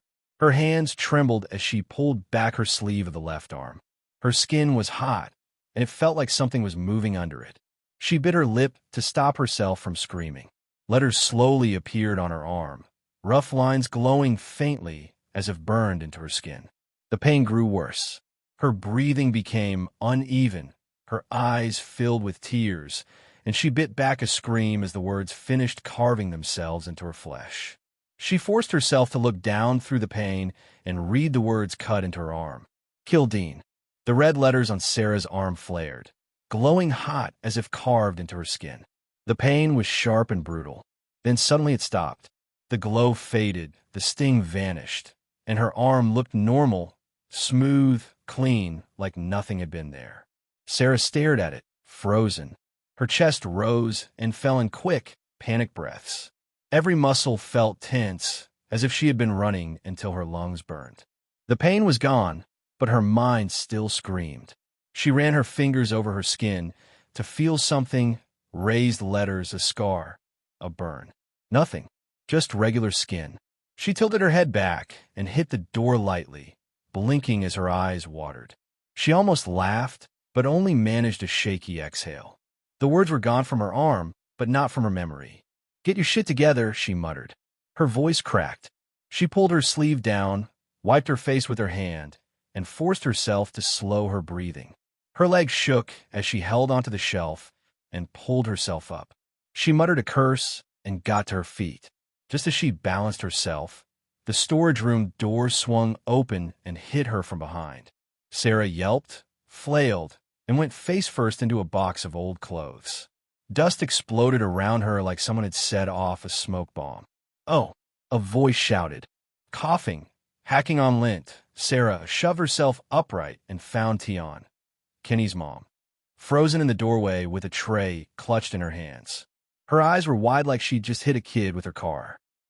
Tion dropped the tray onto a nearby table and rushed to help, babbling in half English, half Chinese as she yanked Sarah to her feet. "Didn't see you. So careless, so stupid." Sarah managed a weak smile and brushed herself off. "It's fine, really, just bad timing." But Tion kept fussing, muttering apologies while checking Sarah over like she expected bones to be sticking out somewhere. Finally, she seemed satisfied, clucked her tongue, shoved Sarah gently toward the kitchen, and went right back to business like nothing had happened. And that was that. Sarah drifted back into the noise of the diner. It all looked and sounded perfectly normal, but didn't feel normal. Not to Sarah. Not with her fingers twitching at her side and her eyes dragging again and again toward the booth, where Dean sat talking with Kenny, like he didn't have a care in the damn world. Up at Colony House, a man sat alone by the window, slouched low in his chair. His face was pale, his shoulders drooped forward, and his left hand was clamped so tight around his right arm that his knuckles had gone white. That arm had burned minutes ago, the same way Sarah's had. The words had appeared, glowing red-hot, impossible to ignore. Kill Dean.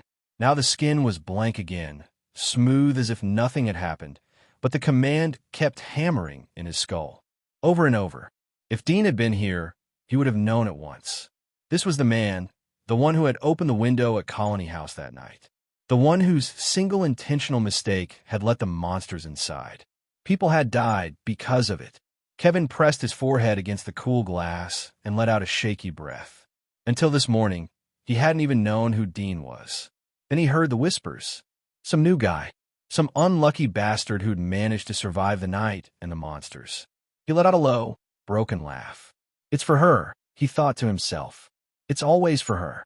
Jasmine. Just thinking her name made his chest flutter. He could still see her as clearly as the first night she came to him. Pale skin glowing in the moonlight, that soft smile, that sweet, soothing voice. She wasn't like the others. She had chosen him, spoken to him, loved him, and she had promised to be with him for eternity. The carved words might have disappeared from his arm, but her voice never did. It stayed in his head, sweet and steady, pulling him forward, toward the man she wanted gone. Dean. He was just some random asshole who'd stumbled into town. And yet, she wanted him gone, which made Dean a threat to her and to him. Kevin would do anything to protect her sweet smile, anything. He sat there trembling, his heart slamming his chest, his whole body alive with a love so toxic it burned. He then pushed himself up from a chair. His legs were unsteady, his palms damp. Jasmine had been with him just before sunrise. She had come to his window. She hadn't stepped inside. She never did. Her voice came through the glass, calm and clear. Today, during breakfast, go to the old warehouse in the forest. You'll find what you need there. Then she was gone. Now that it was breakfast time, her words pressed on him. Jasmine had given him the way. The warehouse near Colony House. Abandoned for years. The roof caved in, the windows black. No one went there. That's where he had to go. Kevin wiped his mouth with a shaky hand, grabbed his jacket, and slipped out. The walk felt long. The forest grew thicker as he followed the path. Branches creaked overhead. Leaves cracked under his boots. Then the warehouse came into view, sagging in a clearing. Kevin's pulse quickened. He moved toward it. The air felt heavy, charged. His eyes observed the peeling paint, the rusted door, the dam boards. Then he stopped. Someone was already there. A man stood in the shadows of the building, staring at him, as if he was waiting for a while. Kevin's heart slammed. The man moved. Light fell across his face, which was pale and tired. Kevin knew the faces of everyone in Colony House, yet he couldn't place this one. That made him certain. This man didn't belong to Colony House. He was from town. You're the one she said would come. The man said, his voice low but firm. Kevin froze. His stomach tightened. His throat went dry. This man knew Jasmine. How much did he know? Was he here to help? Or to stop him? He swallowed hard and took a small step back. Doubt not at him. What if Jasmine led me here for a reason I don't understand? What if this is a test? I don't know what you mean, Kevin said, his voice shaking. The man's eyes narrowed, studying him. She knocked on my window a few minutes before sunrise, just like she did on yours. Kevin's stomach sank. He had always thought Jasmine only cared about him, that she had chosen him and told him everything for a reason. Yet here was another man who knew her, who had seen her, who had heard her beautiful voice. He felt small and exposed, like his special connection with her had been shared, diluted. His heart pounded, and uncertainty gnawed at him. If she could trust someone else like this, what did that make him? Could he really be the one she wanted? Or was he just one of many? He forced himself to take another step forward, uncertain, try to look braver than he felt. Why are you here? How do you know her? The man didn't answer immediately. He tilted his head slightly, calm but unreadable. She trusts me, and she trusts you too. So don't doubt her.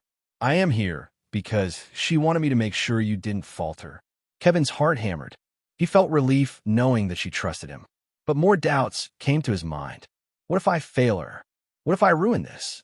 He took a deep breath and slowly relaxed his fists. He tried to calm his thoughts, pushing away the doubts. He couldn't let this stranger, someone whose name he didn't even know, take all the trust and attention that Jasmine had given him. Steeling himself, Kevin spoke out loud. I won't falter. The man nodded slightly. Good. She'd be proud. Now come over here. I'll tell you what she expects from you. Kevin took another step forward, feeling a bit more certain. He steadied himself. Whatever was ahead, he would stick to her plan. He wouldn't let her down. Dean ate his breakfast with the kind of hunger that came from running on fear for days. The diner was noisy, people talking, dishes clattering, chairs scraping, but it all felt distant, like he was listening through a wall. He scooped up the last of his eggs, washed them down with bitter coffee, and leaned back, staring out at the misty street through the window. Boyd had told him Donna would show up later, take him to Colony House, and explain his options. But Dean already knew one thing. He didn't want to live there. Colony House was too wild, too careless. People there called it freedom, but to Dean it looked like chaos. And in this place, chaos meant death. One weak moment, one person breaking under the manipulation, and the monsters would get inside. He remembered that happening in the show's future, and he wanted no part of it. Sure, the town was rough, and most people looked like they were holding themselves together with tape and prayers, but at least it had rules. That made it safer, or at least less crazy. At the very least, he wouldn't die because of someone else's mistake. He crossed his arms, picturing what might happen if Colony House ever broke down, if the monsters pushed them far enough and someone panicked, maybe even fired a gun. No way. He wasn't going to die because somebody else lost control. Pushing his plate aside, he stood. Done? Or are you still hungry? Kenny asked, casual as ever. Dean nodded. I'm good. Nothing to do till Donna shows up anyway, right? Kenny tilted his head. Depend what you call nothing.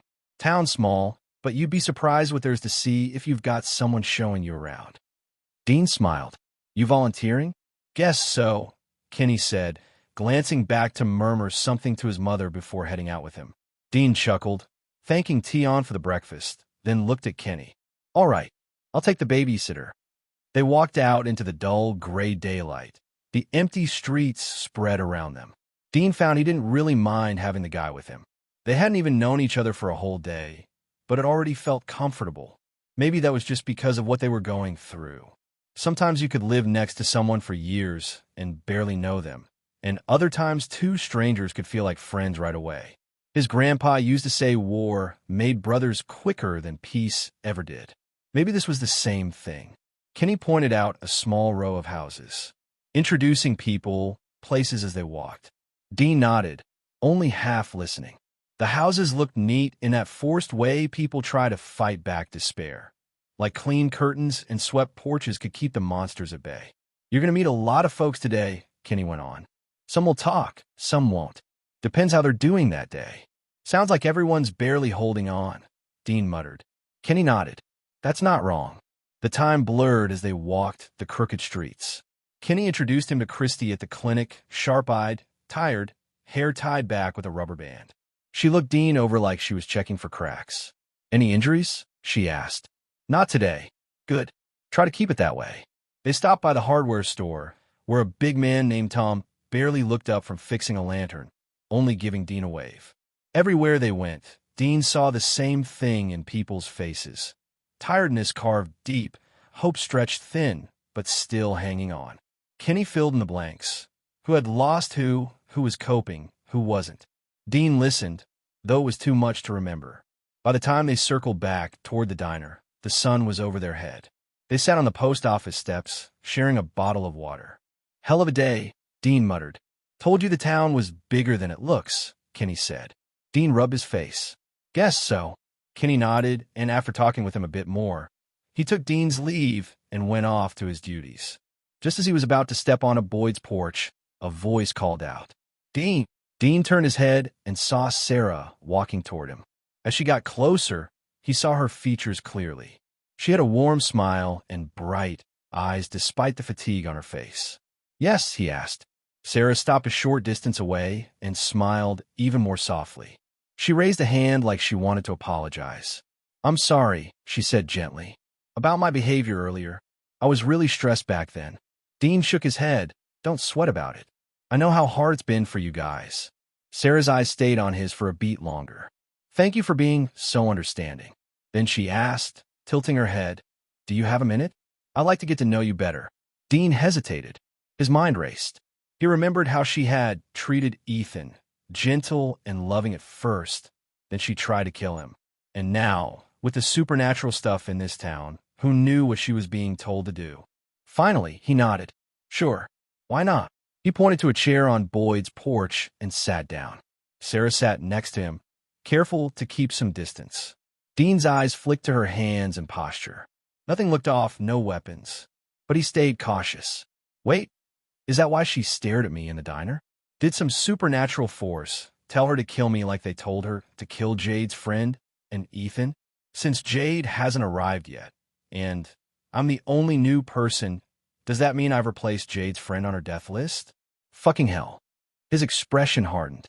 Although he wasn't completely sure, it was just a hunch. A threat to his life was still a threat, no matter the odds. Sarah noticed the changes in his expressions. "Is everything okay, Dean?" she asked softly. Dean forced a nod. "Yeah, just feeling a bit under the weather." Her smile returned, gentler this time. "So, where are you going before? You were forced into this cursed place." Dean exhaled slowly. "To Missouri, for my friend's birthday party." While talking, his mind worked in the background, trying to piece something together. He didn't have a clear plan yet, just scattered thoughts. Maybe the first step was showing her she had a choice. Maybe he could make her see the force behind her visions, that it didn't have to control her. If he managed that, maybe she wouldn't go down the wrong path. And if she didn't, she could even become an ally. Like Jade. Although her visons were double-edged sometimes, they were still useful. Of course, if she stayed stubborn and kept to her dangerous ways, Dean had no problem putting a bullet in her. Better safe than sorry. Dean kept his eyes on her as she asked another question about his family. He paused, thinking carefully. He sighed slowly. "Sarah, I know." Her eyebrows lifted. "What are you talking about?" Dean leaned back and looked at her. "I know what it's like to feel trapped, to have forces bigger than you pushing you in a direction you don't want to go. I know what it's like to be forced into something that could hurt you, or worse, someone else." Sarah's face froze, utterly shocked. She opened her mouth, then closed it, then opened again, stuttering, I don't understand." But Dean didn't need words. Her expression told him everything. Deep down, she understood exactly what he was saying. Dean allowed himself a small, knowing smile. "Did this place, those forces, tell you to kill me in order to leave?" His voice was calm, almost casual, but the question carried weight. Sarah's jaw literally dropped. Dean watched her lips tremble, her eyes darting as if she was seeing him, and the truth through a lens she had never dared to focus on before. He had been careful with his words, but her reaction confirmed his earlier suspicion. These forces, the ones that had whispered and guided her, were telling her to kill him. Dean leaned back, letting the silence stretch. Then he added, deliberately softer this time, "Do you want to know how I know this?" Sarah's world seemed to tilt, the ground under her feet unstable, but she didn't reply. "I had a vision. I heard their voices too," Dean said quietly, letting the words sink in. Sarah's eyes widened further, a mixture of awe and disbelief crossing her face. She had found another person like her, someone who could see beyond the surface, someone who understood the stress and pain she was going through. Relief flickered across her expression, but it was quickly replaced by confusion, fear, and anger. Why would these supernatural forces want me to kill him? Dean noticed the storm of conflicting emotions on her face and leaned forward slightly, voice measured. "Sarah, Your visions are a double-edged sword. They show you things you wouldn't otherwise see, but some of those things they're designed to break you mentally, to trap you here. They don't want you to leave. They want to control you, scare you, push you into doing things that make you feel powerless. He paused, letting his words settle, then continued with a slight edge of intensity. Now think about this. Really think. Killing me. How would that get you out of here? Would this place teleport you somewhere else? Do you really think this monstrous place is so kind, so simple? Sarah's brows furrowed, a frown tugging at her lips. She shook her head slightly, the first thread of doubt creeping in. Dean pressed on, leaning in just a little, keeping his eyes on hers, making sure she followed every word. If these forces could just let people go whenever they wanted, why did they trap us here in the first place? Why manipulate, deceive, and threaten us at all? They don't want freedom. They want control. And they're counting on you to obey. But you don't have to. You get to decide. You get to choose what to believe, what to fight, and what to ignore. Just like I did. He let a beat pass, giving her space to think. Your visions can help you if you use them right. But if you let them control you, you'll end up trapped forever, doing what they want, hurting yourself, hurting others. Sarah's lips parted slightly. Her eyes were filled with emotion, but now there was something else there, awareness, dawning clarity, the first flicker of agency she hadn't felt in a long time. Dean leaned back, letting her process. You've got the power to see through it. And if you need help figuring all this stuff out, I'm here. Sarah sat in stunned silence, her mind spinning as she tried to process everything Dean had told her. It was overwhelming. He had dumped a lot of truth on her at once, and she struggled to keep her footing. She wanted to say so much, ask so many questions, but the words stuck in her throat. Just then, a voice broke the quiet. Sarah. She turned and saw a woman running toward her, worry on her face. Your brother is looking for you. He said it's urgent. Sarah's gaze went back to Dean. Her mind was still reeling from his words. She hesitated, torn between staying to understand more and going to her responsibilities. I'm sorry, she said softly. I have to go. Can we talk again later? Dean stood and nodded. His smile was steady and reassuring. Sure. Why not? You're always welcome in my house, Boyd's house. Sarah's lips curved into a small smile. She stepped closer, hesitated for a moment, then placed a hand briefly on his arm. Thank you, she whispered. Her voice carried relief and sincere gratitude. She didn't say more, but the warmth in her gesture was clear. With one last look at him, she pulled away, stood tall, and quickly went to her friend. She didn't look back. The small lift of her shoulders and the lightness in her steps showed that something inside her had shifted. Dean watched her leave, feeling both surprised and pleased. She was still careful and thinking things through, but he knew he had changed how she saw it all.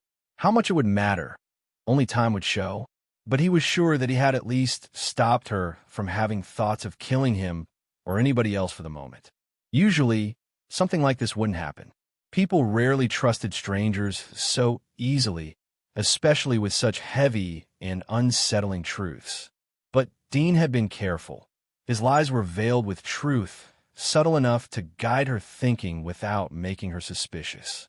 And Sarah, in her emotionally fragile state, overwhelmed and still trying to make sense of the supernatural forces that had haunted her, had latched onto him almost immediately. She had believed him, perhaps more quickly than she should have, but that only worked in his favor. Dean felt a wave of exhaustion wash over him. The tension of the day, the constant alertness, and the mental calculations he'd been running finally caught up with him.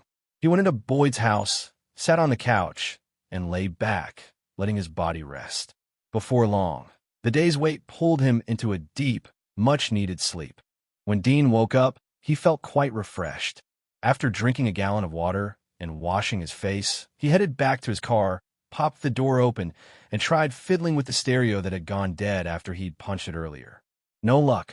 The wires looked fine, but the thing just wouldn't turn on. Evening came creeping in, the sun dipping low, and it would have been beautiful scenery to see as one looked over the horizon, but unfortunately the town gave everything a creepy look. Only 2 hours or so remained until sunset. Dean drifted toward a playground by the road, where two old swings creaked in a breeze. He sat down, chains cool in his hands, and let himself sway a little. For a while he just stared at the dirt, eyes unfocused, mind in the glow of the strange panel only he could see. He scrolled through the system again, testing things he'd already tested. Nothing new, no hidden trick waiting for him. He did figure one thing out. The skills and abilities he couldn't be trained or leveled up. They were locked the way they were. Bought once, stuck forever. It was both steady and frustrating. He sighed and leaned back, letting the swing sway. That was when he noticed her. A little girl wandered toward him, small in a faded dress, her hair tied in pigtails. She looked familiar. Too familiar. It took Dean a second, then it hit. She was the one. The girl who wasn't supposed to live past today. If not for him, she and her mother would have been the monster's next meal. She stopped a few feet away, bare toes curling in the dirt as she stared up at him. "Hi," she said, voice soft, almost shy. Dean smiled as he replied, "Hey there."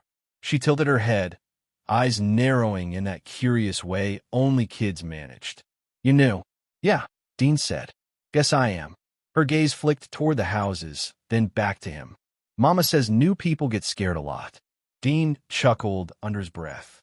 "Your mama's not wrong." "Are you scared?" she asked, eyes wide, almost expectant. Dean hesitated, then nodded. "Yeah, a little." She thought about that, her small face scrunching like she was working out a puzzle. "You don't look it." "That's 'cause I'm good at hiding it," Dean said, lowering his voice like he was telling her a secret. "What's your name?" he asked. "Megan," she said quickly, rocking back on her heels. "Nice to meet you, Megan." "I'm Dean." "Dean," she repeated, testing the name like it was new candy. Then, after a pause, she tilted her head. "Do you got any friends here?" Dean thought for a second, then nodded. "Yeah, Kenny." Her eyes widened a little. "Kenny's your friend?" Dean gave a small smile. "Guess so. He's been helping me out since I got here." That seemed to satisfy her, and she rocked back on her heels. "Kenny's nice. He shares his toys sometimes. Mama says that means he's good, not like the bad people." She paused and leaned closer, lowering her voice as if sharing a secret. "Bad people knock at windows at night. Mama and Daddy say to never open the windows for them." Dean's smile faltered. He wanted to tell her, "Don't ever open one. Ever." But instead, he just said, "Your parents are smart. You listen to them, okay." She looked up again, bright-eyed. "Want to see my doll later?" Dean smiled at the innocent little girl with no idea how cruel this place was and replied, "Yeah, I'd like that." They stayed like that for a while, him on the swing, her drawing circles in the dirt. And the longer Dean watched her, the heavier it got. A kid this little shouldn't have to grow up in a shithole like this, where monsters skulked outside and fear lived in every house. She should have been playing in a backyard, watching cartoons, learning her letters. She should have had a real childhood. Instead, she was stuck here. And that, Dean thought bitterly, was the real tragedy. He stayed on the swing longer than he meant to. The chains groaned as he swayed, boots dragging shallow lines in the dirt. Megan had gone quiet, crouched in the dust, drawing shapes with her finger. Every so often she peeked up at him like she was waiting for something. Only then did he realize he'd been sitting in a seat clearly made for kids. The other swing beside him was broken clean through, one chain dangling lower than the other, and Megan seemed to be waiting for her turn on the swings. He pushed himself up from the swing, joints popping as he stretched. He gave the chains a little pat and looked at Megan. "Your turn." Her eyes lit up. She dusted her hands on her dress and scrambled over, climbing onto the seat and gripping the chains with both hands.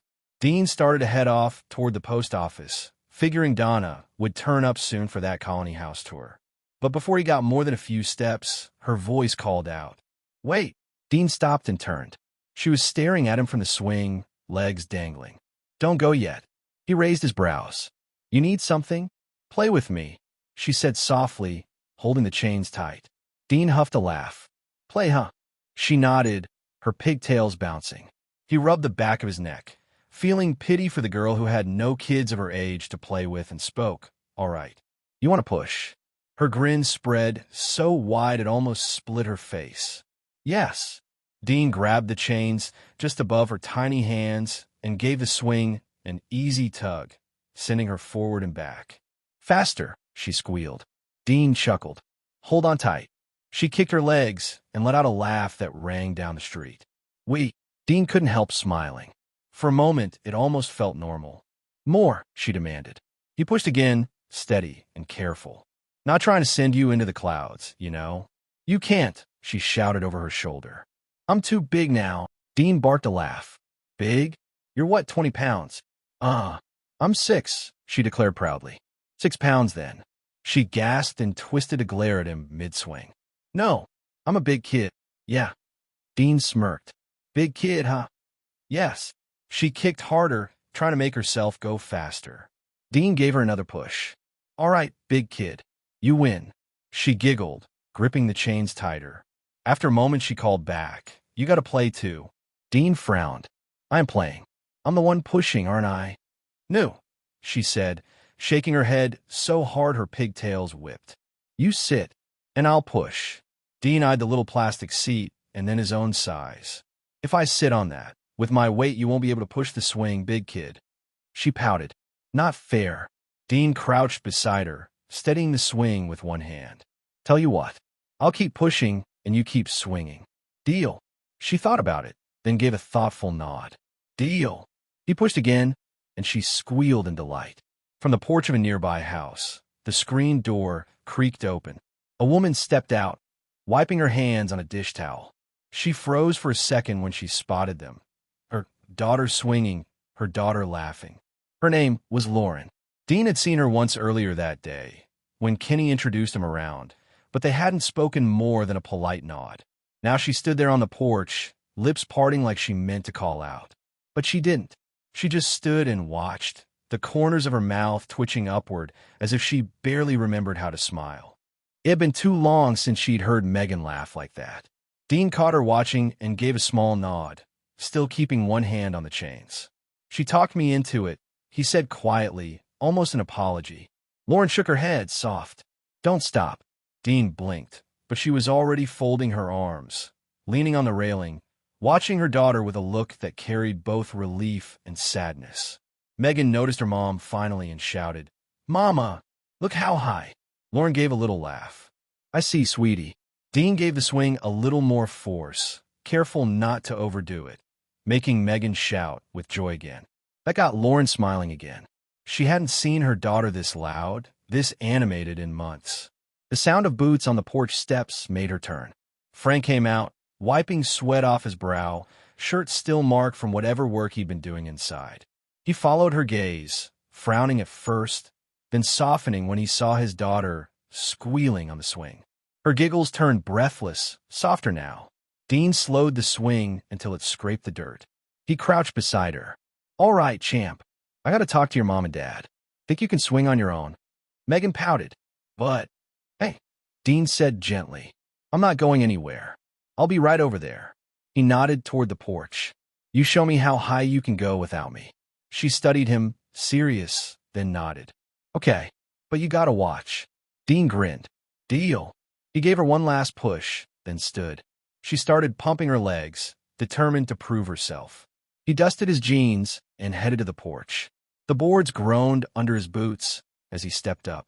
Lauren and Frank, right? Hope I got that right. I met dozens of people today. Frank gave a short laugh. Then you've got a decent memory. Most folks don't get it the first time. Dean shrugged. Faces stick easier than names. Frank's eyes flicked to Megan, swinging so hard her pigtails flew. Appreciate that. She doesn't usually talk much to strangers. And it's been a long time since we heard her laugh like that. Dean shook his head. She did the work. Kid's persistent. Had me playing before I knew what was happening. His voice dipped as he looked at Megan again.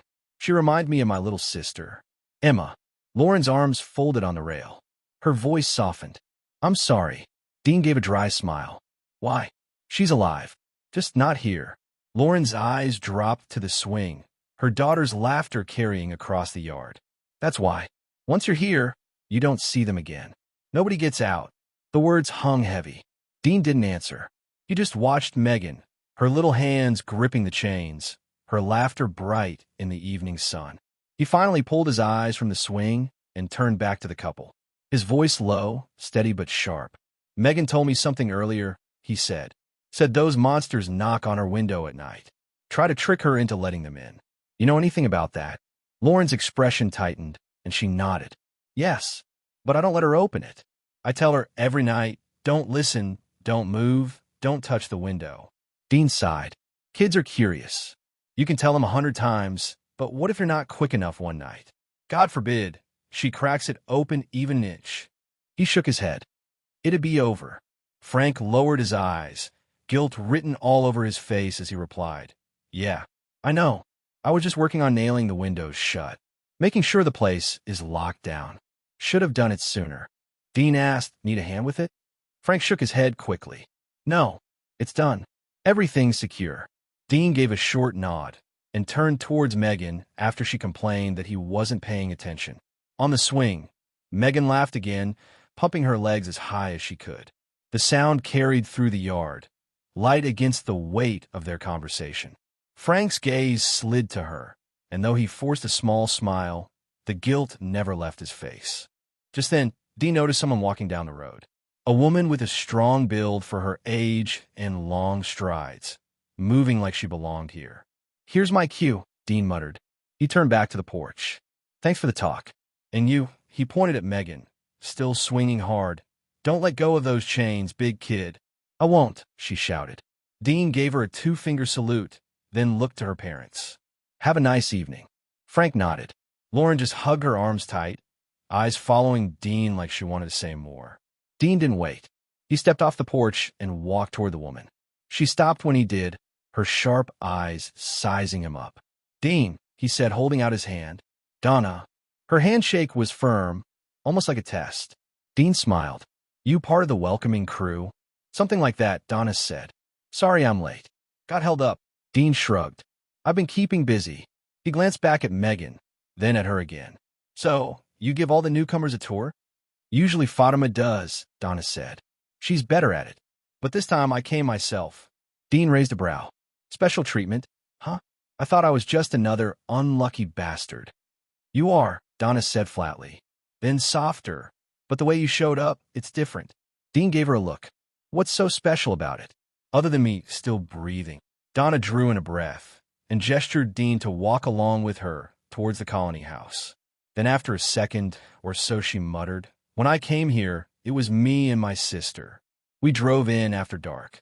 Dean's eyes narrowed as he listened. He already knew the story. Donna had once told it to Tabitha Matthews in the show to calm her, but he still focused, paying close attention. There was a man standing in the middle of the road, blocking us. Just standing there, smiling like he had all the time in the world. My sister thought he was some creep. She grabbed her gun and got out to scare him off. Donna's jaw tightened. She didn't even get a chance to aim. Dean's brow furrowed, but he stayed quiet. Next thing I know, claws ripped into her. More of them came out of the dark, and they dragged her down. They tore her apart and ate her up while I sat there, too stunned to move. Donna's voice hitched just once before she forced it steady again. Then I ran. I didn't stop. I found a place to hide and stayed there till sunrise. That's the only reason I'm alive. He looked at her, reading the grief and the complex emotions layered together in her tone. She carried the story like a scar, one that never fully healed. "Sorry about your sister," he said softly. Donna stayed silent for a moment as they walked, her story still hanging in the air, sharp and heavy. On the other hand, many things surged in Dean's mind. Why the hell is she telling me this? We just met. I barely know her. Why dump all this on me? He kicked a loose stone and watched it roll into the dirt, thinking that she wanted him to see how fragile survival here really was. Or maybe she just felt a kind of kinship. That night she survived. It mirrored his own hellish experience, the fear, the rush, the fight to stay alive. That alone might connect them somehow. Donna's voice cut through his thoughts. "We're the only two people in this cursed place who survived after arriving in the dark." She looked at him, eyes filled with emotions, almost drilling into him. "I hope you understand just how lucky you are among all the hundreds of people here. Cherish your life, Dean." Her words stuck. Lucky. Cherish. Not just a warning, they were a plea. He rubbed the back of his neck, unsure whether to feel grateful or uneasy. Dean caught something in Donna's tone, soft, careful, the kind of voice a mother used when guiding her child through danger. The warning, laced with care, made him pause, and he sighed, shaking his head. Maybe he was just overthinking it, like he always did. Or maybe he just missed his mom. Still, he couldn't shake the feeling that people here got too damn emotional whenever someone new showed up. It wasn't hard to guess why. Every fresh arrival was a reminder of the days when they themselves had first stumbled into this place, scared and lost. Maybe that's all Donna was feeling, pity for him, or the weight of her own memories pressing in. He didn't say anything and stopped his overthinking, which really had become a problem since he arrived here. Instead, deciding to change the subject. Boyd told me that these monsters, they like to fuck with our heads, mess with us, manipulate us to get their way, Dean said, glancing at her as they walked. Donna nodded, her expression grim. Yeah, they're nasty sons of bitches. They'll use anything they can. Your doubts, your grief. That's their edge. Dean muttered, living here that long, it's got to break people. Who's been stuck the longest? Donna thought for a moment. A few have been here more than 5 years, some closer to 7. But there's one kid, Victor. He's unique. Born here, never known anything else. Dean exhaled slowly through his mouth, letting the air escape. Shit, that must be hell for Victor. I would have gone insane if I had to live here that long. Victor may not be far from that point. Donna spoke, clearly unsure. Dean sighed, shifting the conversation back to the main topic. If you don't mind me asking, with everyone living in Colony House, God forbid, wouldn't there be a chance for someone to get completely fucked in the head by these things? And what if they opened a window or a door letting one in? His voice trailed off. Donna shook her head. All the windows in Colony House are nailed shut. No one can open them. And the people here, we look out for each other. With that many eyes around, someone trying to pry one open from the inside is damn near impossible. Dean scoffed inwardly at her certainty. Tell that to the ones who died that night, he thought. Although it hadn't happened yet, but he could still remember the episode of the show where the man in the Colony House let in a monster who he thought was the love of his life, and then held descended on the house. It all went down while everyone else was busy partying and drinking. Donna went on. Your doubt isn't baseless. Most people who choose to stay in town share the same fear. But I assure you, it won't happen here. Dean shook his head. Donna, you can't always watch every single person in Colony House 24/7. People crack. That's just the truth. She smiled faintly, almost amused. You're throwing out a lot of what-ifs. But if you think town is safer than Colony House, you'd be dead wrong. She didn't elaborate further, her tone closing the door on the subject like it wasn't hers to explain. Dean didn't need her to explain. He already knew. He'd seen it play out on the show, Boyd's wife losing her mind, the gunfire, the bodies. The town wasn't safe either. But that was in the past, and from the 3 seasons he'd watched, nothing like it ever happened again. Except for the time when the monsters tricked the townspeople into coming outside by releasing the cows and other animals from the barn. He pressed anyway, choosing his words carefully. Look, I'm not saying you guys don't have a system, but maybe it wouldn't hurt to run some routine checks. On people, on doors, on the windows, just to make sure no one's cracking under the pressure. At least then, everyone would feel a little safer. Donna tilted her head, considering. Then she gave a small, approving nod. Not a bad idea. For a big group like us, it might even help keep people grounded.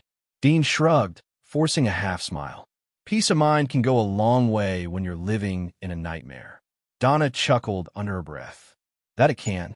You might be new here, Dean, but you think like someone who's been through a few storms. Dean smiled. Yeah, well, I've seen enough rain to know when to carry an umbrella.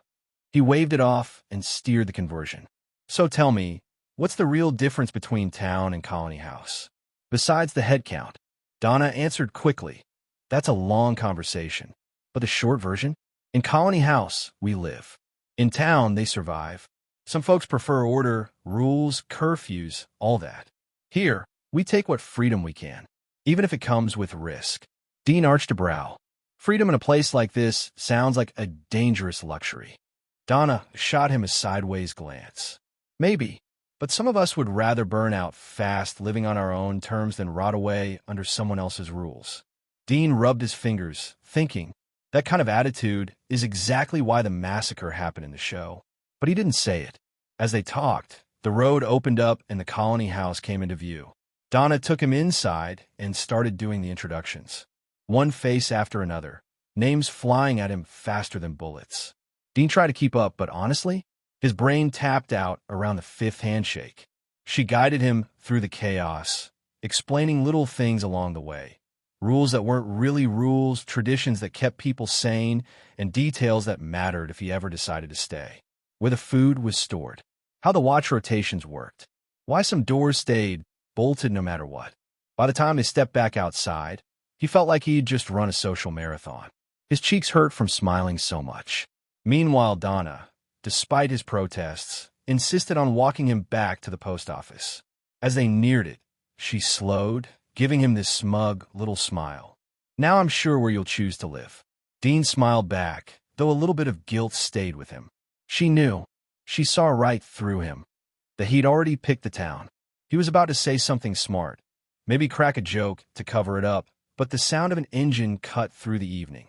They both turned as an RV rolled into view, slowing with a cloud of dust. Dean recognized the moment he saw it.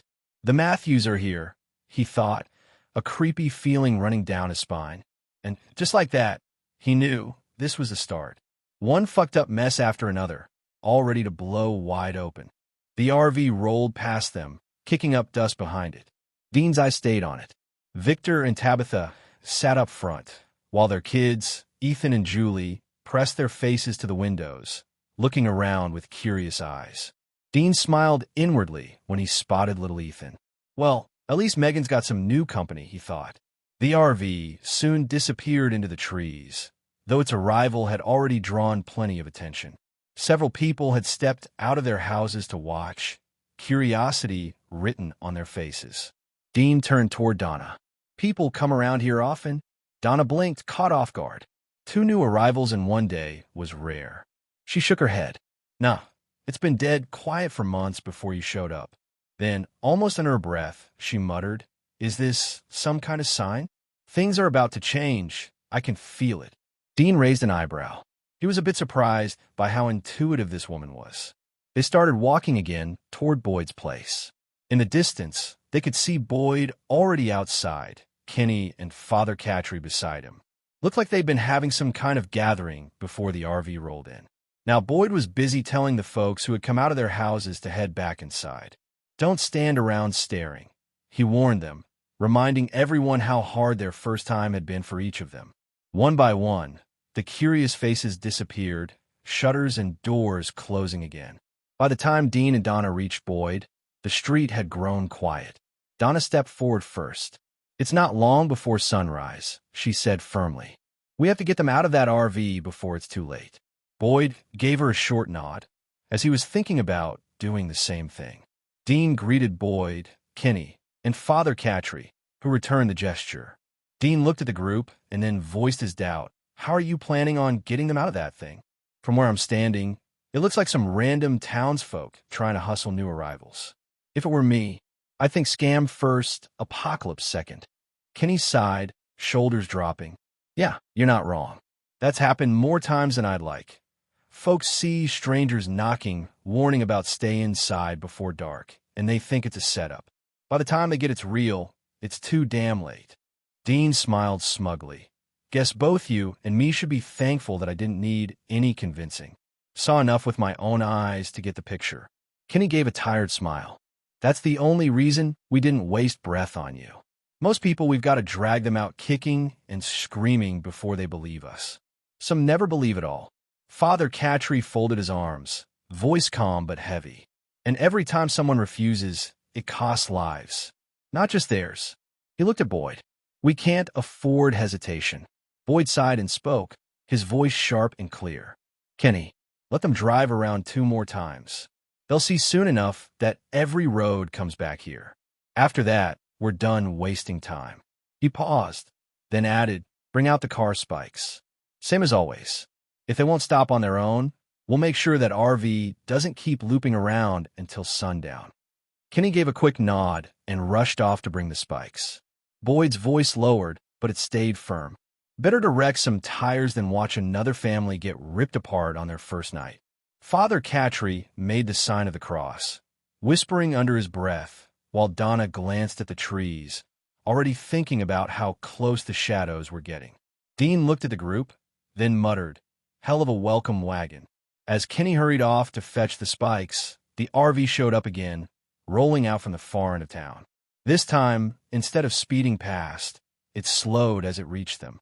The door creaked open, and a man stepped down, tall, wiry, with tired eyes that still carried a spark of authority.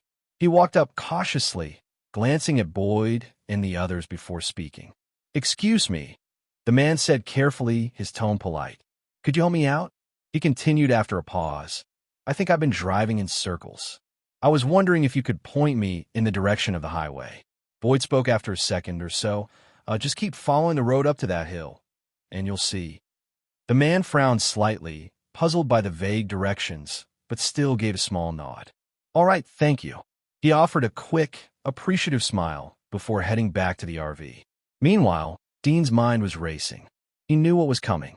After one more loop, the Matthews family was bound to get into an accident because of Jade's car.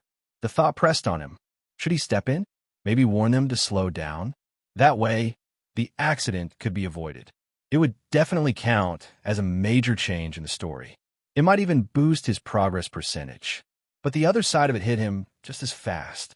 If the crash didn't happen, convincing the Matthews about the truth of this cursed town would be twice as hard.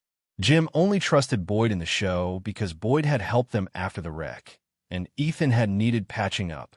Without that, they might think it was all just another scam. Dean hesitated for a few seconds, weighing it in his head. Then, as Jim was climbing back into the RV, Dean made his choice. "Hey man," Dean called out. "One piece of advice before you head off. These roads out here, they've got sharp bends. Real nasty ones. You'll want to ease up on the gas, or you'll end up in a ditch. No shit." Jim paused, gave him a polite nod, and said, "Appreciate it. Thanks." Then he stepped inside the RV, shut the door, and drove off. Dean looked at the others, wondering if anyone thought his warning sounded strange. No one reacted. Their faces stayed calm and focused, like nothing was unusual. If anything, they seemed relieved. A slower RV meant that when it rolled over the spikes, the tires would burst, but the vehicle wouldn't spin out of control. It would slow down and come to a stop instead of crashing hard. Not long after Jim drove off, Kenny came jogging back with the spikes. The group fell into step, silent and heavy with expectation, waiting for the RV to swing back around. Sure enough, the RV showed up again, dust kicking behind it. Faster this time, like the driver was spooked. Donna clicked her tongue. She knew that look. Newbies flooring it, desperate to beat the loop that never let anyone out. The RV didn't stop. It drove straight ahead.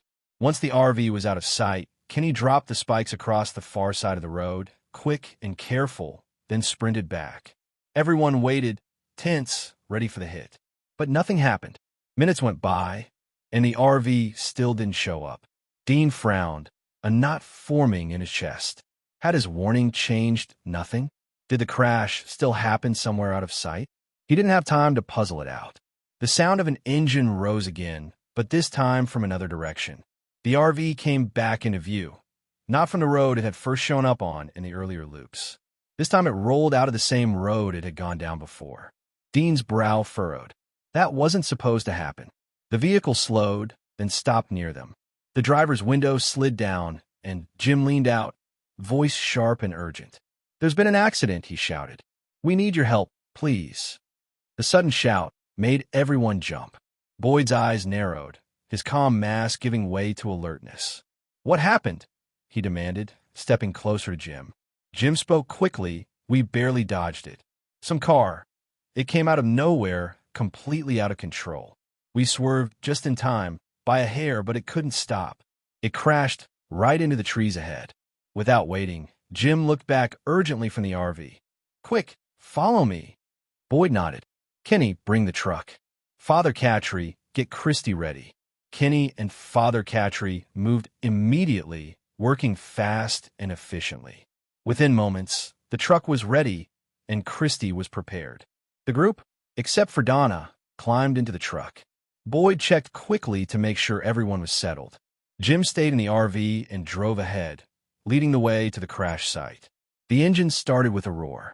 The truck followed close behind the RV as they raced toward the place of accident.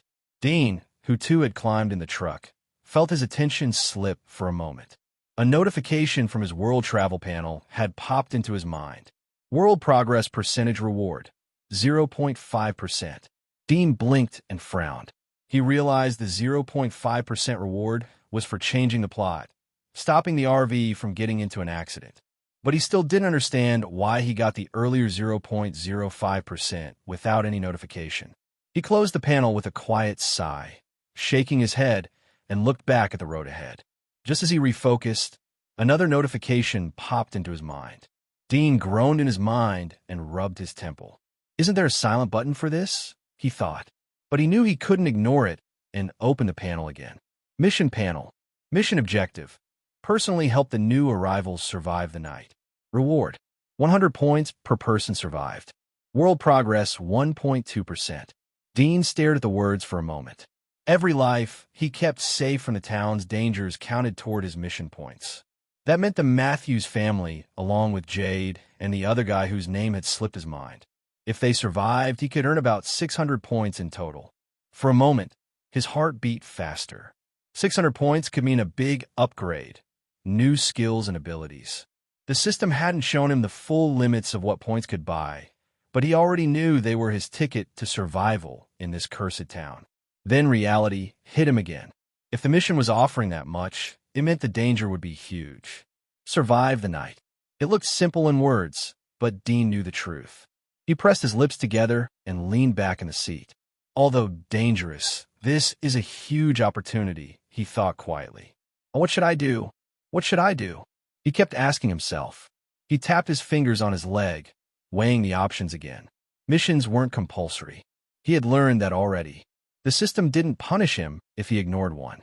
No penalties, no deductions. That gave him some breathing room. For now, he chose to let things play out. After what felt like a long run through the winding forest road, the RV slowed down and pulled to the side. The accident came into view. The truck stopped behind it, and Boyd was the first to jump out, giving sharp orders. Dean got out more slowly. His eyes scanned the scene. A Chevy Camaro was smashed against a thick tree trunk. The front bumper was crushed, and the hood bent upward. The windshield was cracked, but still holding. From the angle, Dean could tell the car hadn't been going too fast. It looked like they had tried to brake before swerving. The crash looked bad, but not fatal. Jim, after parking the RV on the side, stepped down quickly, his face tense. Kenny and Father Catry moved fast, along with Christy, toward the car. She crouched by the driver's side window and peered inside. The rest of the group stood close, waiting. Christy leaned over the driver first, quickly checking his pulse and breathing.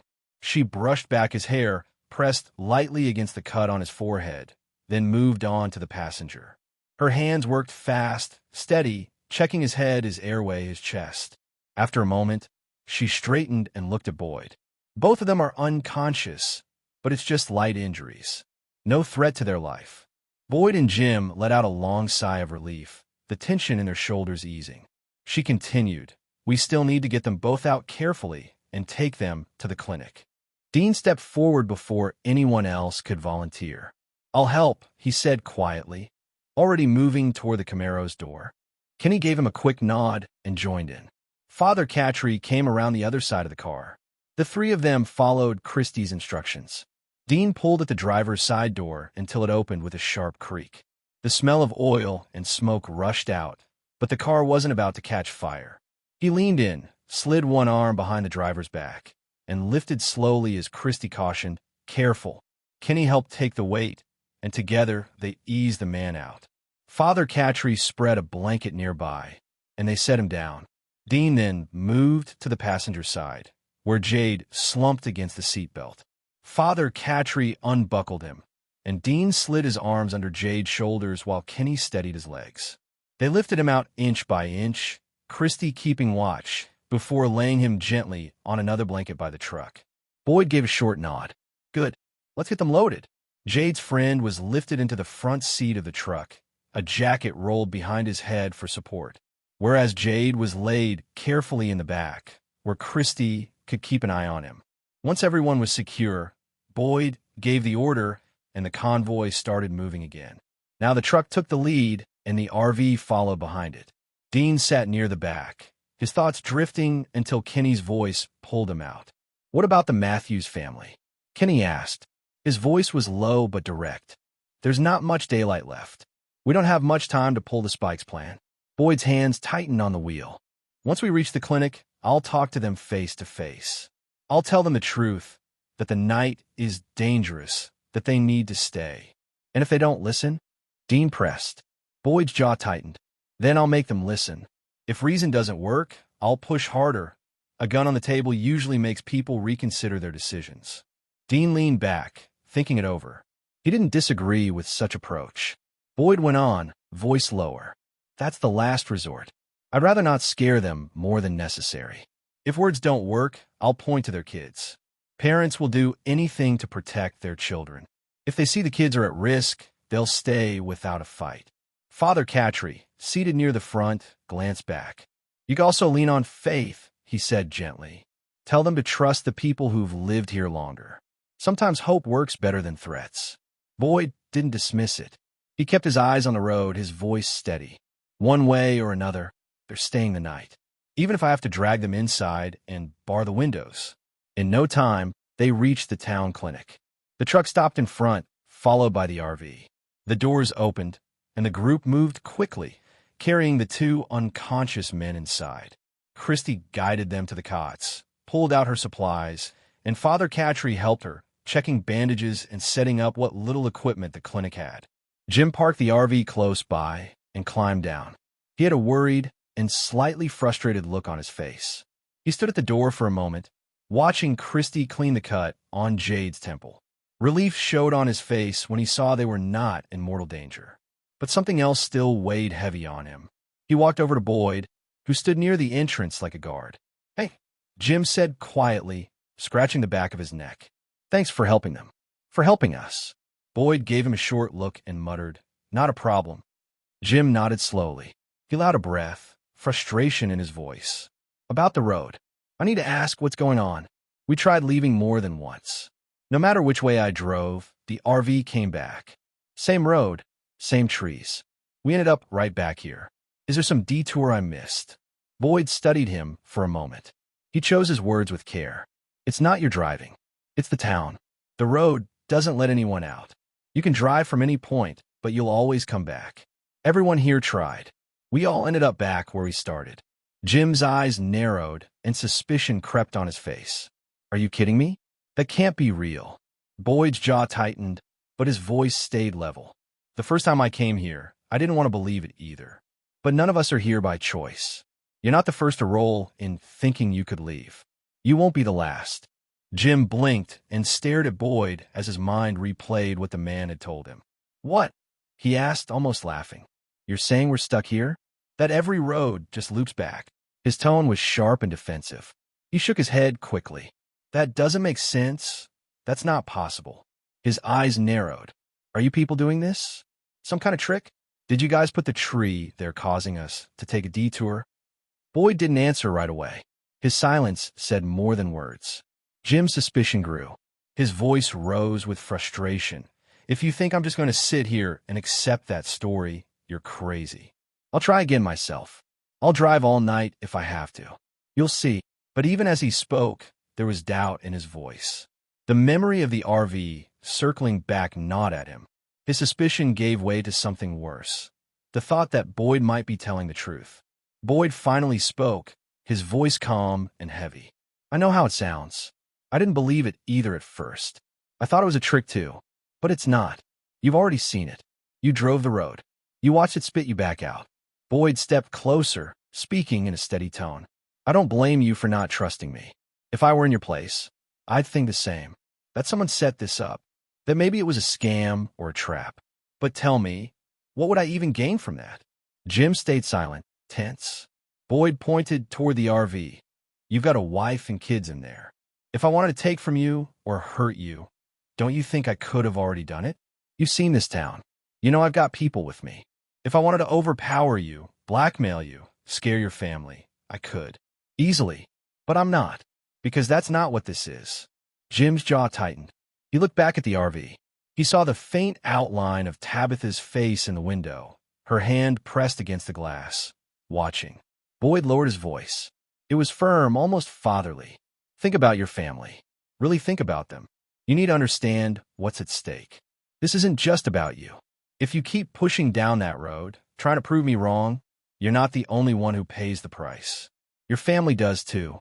The words hit harder than Jim expected. His chest felt tight, his fists unclenched. Still, he shook his head, clinging to denial even as cracks showed. No, there's got to be another explanation. Roads don't just trap people. There's something else. Something you're not telling me. Boyd didn't flinch and continued convincing Jim. You don't have to trust me right now. I get it. But the day's ending, and when night comes, this place changes. Bring your family inside the clinic. It's not safe out here. Jim went silent.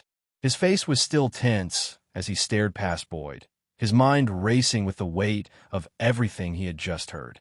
The silence stretched, broken only by the rustle of leaves in the wind. He replayed Boyd's words again and again, each one pressing against his skepticism. Finally, he spoke, his voice low and reluctant. What happens in the night that's making you so apprehensive? Boyd drew in a deep breath, his expression a bit uneasy, as if he had been bracing for this moment. He wondered if telling the truth would only make Jim dismiss it as madness. But if he stayed quiet, Jim might walk away thinking this was some kind of trick. If Jim tried to test the road at night, the cost would be too high. Boyd made his choice. At night, this place changes. Things come out of the forest. They look human, but they're not. They smile, they talk like us, but don't let that fool you. They're monsters. And if they find you outside, if they find your family. He paused for a moment before finishing. You won't survive it. Jim blinked at him, his face tightening in disbelief. He was about to call him out again for such baseless remarks, but the look in Boyd's eyes stopped him. There was no humor there, no sign of a trick. Boyd wasn't trying to scare him for fun. He looked like a man who had lived through hell and barely crawled back. His throat felt tight. If there was even the smallest chance Boyd was telling the truth, even 1%, could he risk ignoring it? His mind told him it was nonsense and that there had to be a logical explanation. But his gut twisted uncomfortably, reminding him that his instincts had kept his family safe through long drives and wrong turns. He rubbed a hand over his face and muttered, "This is insane." The fight in his tone was still there, but it was weaker now. Fear and doubt had worn it down. For the first time since the conversation began, Jim didn't sound like a man ready to argue. He sounded like a man weighing how much suspicion and doubt he could give up to keep his family alive. Jim let out a long sigh. His voice was quieter now, without the defensiveness from before. "All right," he said first to himself, then to Boyd. "I'll listen to what you're saying. Even if my head keeps screaming that none of this makes sense, I can't. I won't put my family in danger. Not if there's even a shred of truth to your warning." He paused. His shoulders dropped, as if those words had cost him. After a few seconds, he added, "But I can't just sit still. My mind won't let me. There's still time before sunset. I want to drive around the town again, 1 or 2 times, just so I can see it for myself. I'll stop before sundown." He looked at Boyd as if asking for his opinion. Boyd tapped his fingers on his thigh. His eyes went to the tree lean and then back to Jim. After a few seconds, he answered, 2 loops, tops, and drive slowly. Don't push it. When newcomers panic on the road, the townspeople are in danger too. You understand?" Jim nodded. He extended his hand. "Jim Matthews," he said, then added after pointing towards the RV. "My wife Tabitha and my kids, Ethan and Julie." Boyd shook his hand and introduced himself. Boyd Stevens, sheriff of this town." The handshake lasted a moment longer than normal. It showed a silent agreement. Not trust, but recognition of responsibility. Jim gave a short nod of thanks and turned toward the door. Outside, the air felt cooler. The daylight was already softening as evening approached. Jim saw Dean standing nearby, speaking with Kenny. Jim stopped near them. His voice was filled with gratitude. "Jim Matthews," he said, introducing himself, and continued, "I just wanted to thank you for the advice earlier about driving slow. It probably saved us from worse trouble." Dean gave a faint smile and introduced himself too. He shrugged. "Don't worry about it. Just glad you listened." The RV stood ahead of him, looking fragile in the fading light. He walked faster, climbed the step, and opened the door. Inside, he looked at his wife and kids. Their faces were tight with worry, but they were safe. That was what mattered most. He slid into the driver's seat. The leather creaked under his weight. He gripped the steering wheel, holding onto the familiar feel. Behind him, Ethan leaned forward from the back. "Dad, what did that man say? You've been out there forever." Julie sat beside him, hugging her knees. "Yeah, you look serious." Tabitha leaned forward too, her face portraying the same question their kids had. Jim kept his eyes on the windshield. His voice was even, steady. "Boyd thinks the roads don't work right. I just want to drive and see for myself." Julie frowned. "What do you mean, don't work right?" Ethan tilted his head. "Was it due to the tree?" Jim caught their eyes in the mirror and steadied his voice. "All right, you two, sit back and relax. Let me focus on the road, okay?" Ethan and Julie shifted reluctantly, leaning back but still watching him with wide eyes. Seeing their reluctance, Jim continued, his voice even. "Nothing for you to worry about. I'll handle it." Ethan and Julie exchanged a quick look, but did as they were told. Their unease was still clear, but they stayed quiet. Tabitha leaned closer from her seat, her voice low, tight. "Jim, tell me the truth. What did he really say?" Jim didn't answer right away. He waited until the kids had settled back a little more, then leaned toward her, lowering his voice. "He says no matter how far you drive, the roads circle back. That's why we ended up in town again earlier. Not a wrong turn. A loop." Tabitha frowned. "That's ridiculous. Roads don't just—" "I know." Jim cut in, sharper than he intended. He took a breath and lowered his voice. "I told him the same thing, but he swears it's true. Says he's seen it himself. And we already circled back thrice, with no signs of any detour." Tabitha's face was filled with suspicion. "That's impossible." Jim met her eyes, and his voice softened. "I don't like it either, but it's something we need to check. That's why we'll drive 2 more times. If the road still loops us back, we'll stop." Tabitha's eyes narrowed. "So you believe him?" Jim shook his head. "Not yet, but he's convinced. And he warned me about something else." He hesitated, then glanced at the kids to see if they were listening. Lowering his voice, he whispered, "He says it's not safe to be outside after dark. That's why I agreed to stop driving before sunset." Tabitha leaned back slowly. His tone unsettled her, and she felt there was more he wasn't saying. But she understood why he didn't want to speak openly in front of the kids. She also knew Jim would never make a choice that put their family at risk. That was enough for her to trust him. 2 times. "Then we're done," she said. Jim gave a short nod. He looked out the window one more time. Then he started the engine. The RV rumbled to life. He pressed the accelerator and guided it onto the road. He didn't know if the loop would appear again. He didn't know if the road would do what Boyd had said. The sun was still up, and he had one chance to see for himself. Jim Matthews needed proof. Proof that his world hadn't just been turned upside down. Proof that he wasn't risking his family's lives on a stranger's story. The daylight was slipping. Jim drove. Dean watched as the Matthews family's RV pulled away, the sound of its engine fading into the silence of the street. He looked toward Kenny. "All the new arrivals will be kept in the clinic, right?" Kenny nodded quickly. "Yeah, that's the safest option. We'll have a few townspeople keep watch too, just in case someone tries to do something stupid." Dean glanced at the clinic. "But isn't your father in there too? Wouldn't it be better and safer to keep him at your house instead of here?" The question caught Kenny off guard. His eyes widened as he realized he had forgotten about his father in all the chaos with the crash and the new arrivals. Guilt crossed his face. "Damn, you're right. Thanks, Dean." He ran toward the clinic doors, calling back, "I'll be back in a jiffy."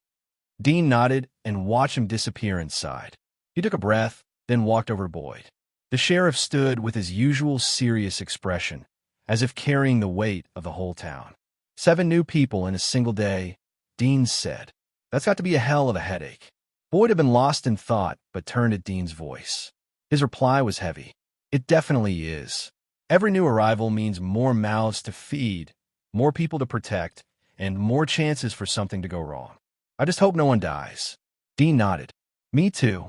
His voice was calm, but in his mind, there was more behind it. For him, survival wasn't just about living. It tied directly to his world progress percentage and missions. And now with the new mission, he had to make sure that Matthew's family, Jade, and his friend survived the night. That was why he had come to Boyd. Dean's eyes narrowed slightly as he said, I'll stay here tonight. At the clinic. With the others. Boyd blinked, surprised. He studied Dean. Wouldn't it be safer if you waited at my house? You'd be away from the commotion. Dean shook his head firmly. He had already made his choice. He wouldn't abandon this challenge unless his life was truly in danger. With Ghost Veil to cloak him, True Awareness to guide him, and the spare key to Boyd's house as a backup, he felt confident he had more than enough ways to protect himself if things went south. He met Boyd's eyes. Safer, maybe, but this is where I need to be. Boyd's brow furrowed, his confusion clear. Why would Dean willingly put himself in danger when he had a safe place to stay? Dean noticed the doubt in Boyd's eyes and spoke before the sheriff could question him.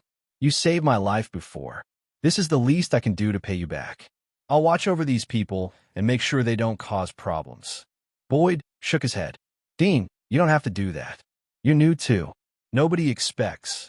Dean cut him off. Don't try to convince me. I've already decided. I'll help you. I won't just sit on the sidelines while you carry the weight yourself. The sheriff went silent. He wasn't used to outsiders taking responsibility so quickly. But clearly Dean was different. Boyd studied him. You realize what you're offering, don't you? If something goes wrong, if those things come knocking, you'll be stuck here with us. Dean nodded. I know the risk, but I'm not walking away. This is where I need to be. Boyd exhaled slowly. He wanted to argue, but Dean's resolve left no room. He finally gave a small nod, though the tension in his shoulders remained. All right, if that's your choice, I won't fight you on it. Dean replied, Thanks, Sheriff. Just then, Kenny's voice came from inside the clinic. Dean, would you mind coming here? I need some help with carrying this table. Dean lifted his head toward the doorway and shouted back, Coming. He glanced at Boyd, gave a short nod, and said, See you later. Boyd stayed where he was after Dean disappeared inside, arms crossed as the sky darkened. His expression didn't shift much, but inside, he was weighing the kid. Most newcomers cracked fast. Fear, anger, denial. Some fought, some begged, some just sat down and gave up. Dean wasn't doing any of that. He stepped forward, clear-headed, volunteering to watch over strangers he barely knew. That wasn't normal. Boyd wasn't about to start trusting him just yet. Trust in this place had to be earned, and earned the hard way. But still, at least the kid was a bit reliable. He rubbed a hand over his face and glanced at the fading horizon. With 7 new people to manage, an extra steady pair of eyes inside the clinic might make a difference, even if he didn't know whether Dean could keep it up once the monsters came scratching at the doors. Meanwhile, Dean stepped inside the clinic and spotted Kenny waiting near his father, Mr. Liu, who sat quietly in a wheelchair. Kenny scratched the back of his neck, looking uneasy. I'm sorry, Kenny said, almost sheepishly, but my father won't go without his chess table. Dean glanced at the small wooden table near the wall, with a folded chessboard and a packet of pawns and pieces resting on top. He gave a small shrug.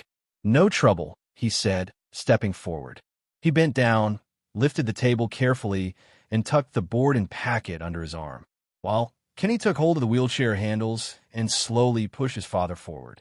Dean shifted the table to one arm and looked down at the older man. Evening, Mr. Liu, he said politely. Mr. Liu kept his gaze fixed forward. He didn't respond. His hands rested still in his lap, his face tight with quiet stubbornness.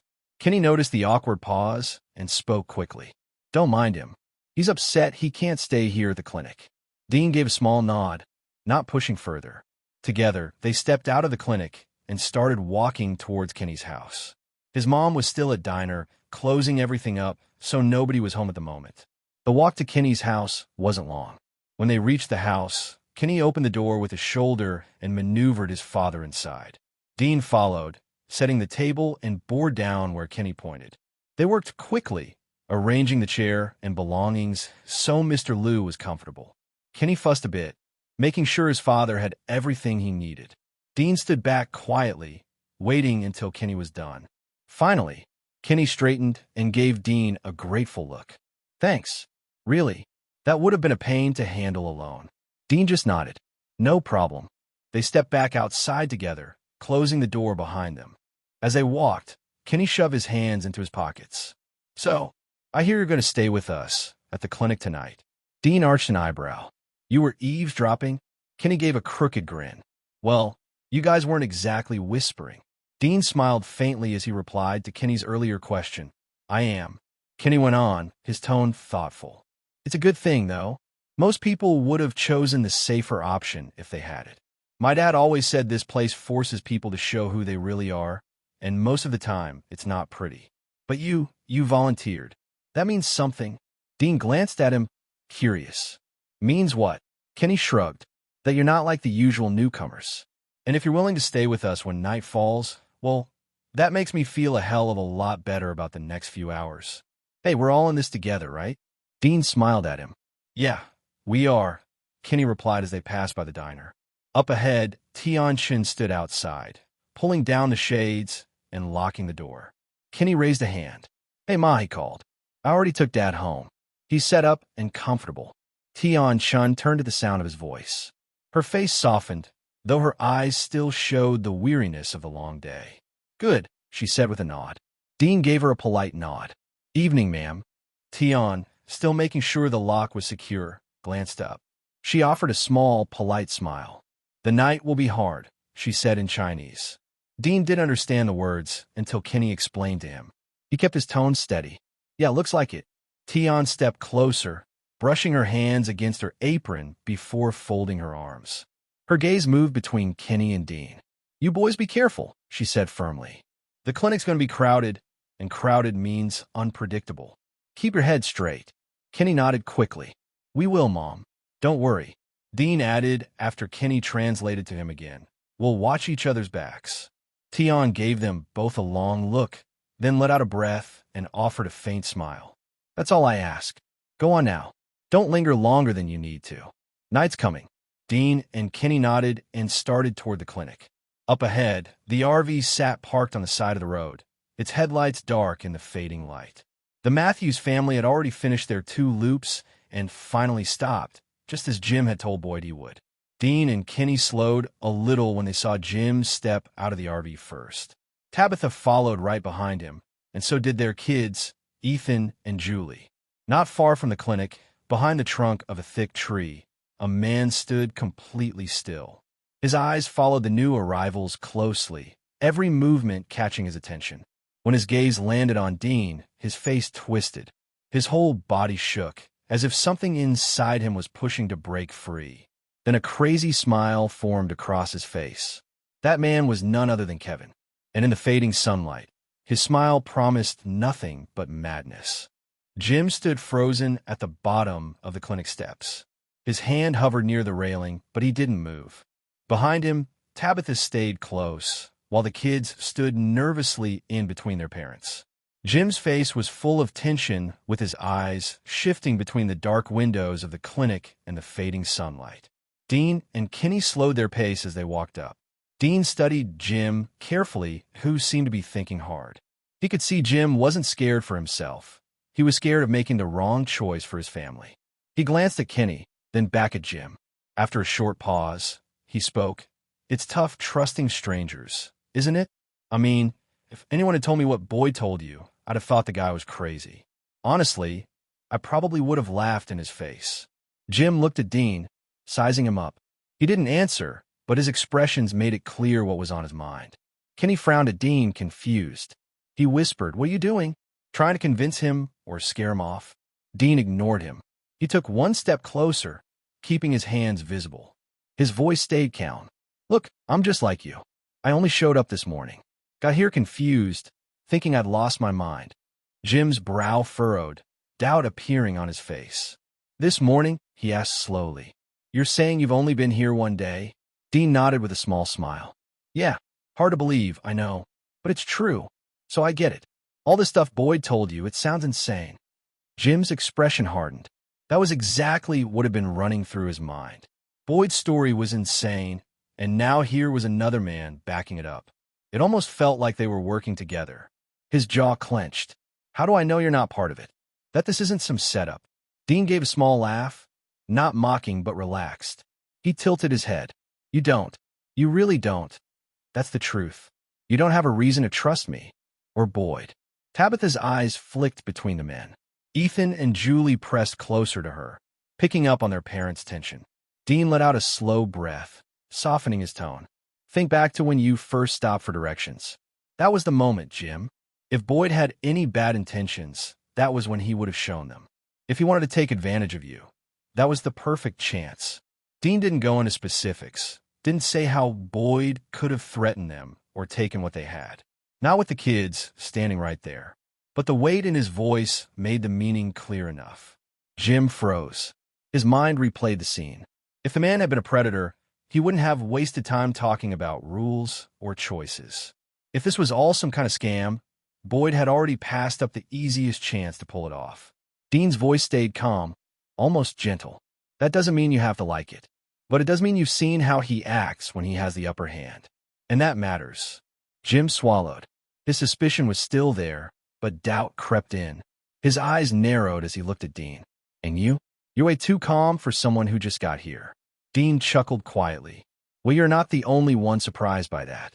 The truth is, when you show up here in dark, when those things are out, you don't get time to argue or doubt. You either adapt fast, or you don't make it. The words hung heavy in the air, but Dean didn't take them back. Kenny finally spoke up, nodding quickly. It's true. Dean's only been here one day, but he already stepped up. He's staying at the clinic tonight to help watch everyone. He doesn't have to, but he is. Tabitha's hand stayed tight on her kid's shoulders as she turned to Jim, waiting for his choice. Dean spoke again, quiet but firm. I'm not here to force you. You've got your family behind you, and you're the one they'll follow. But nobody in this town owes you a damn thing. And yet Boyd still puts his ass on the line every single time when people like us show up. He could just walk away and worry about keeping himself alive. But he doesn't. Dean leaned in slightly, eyes steady. Why? Because if he doesn't, more families die. That's the truth. So doubt all you want.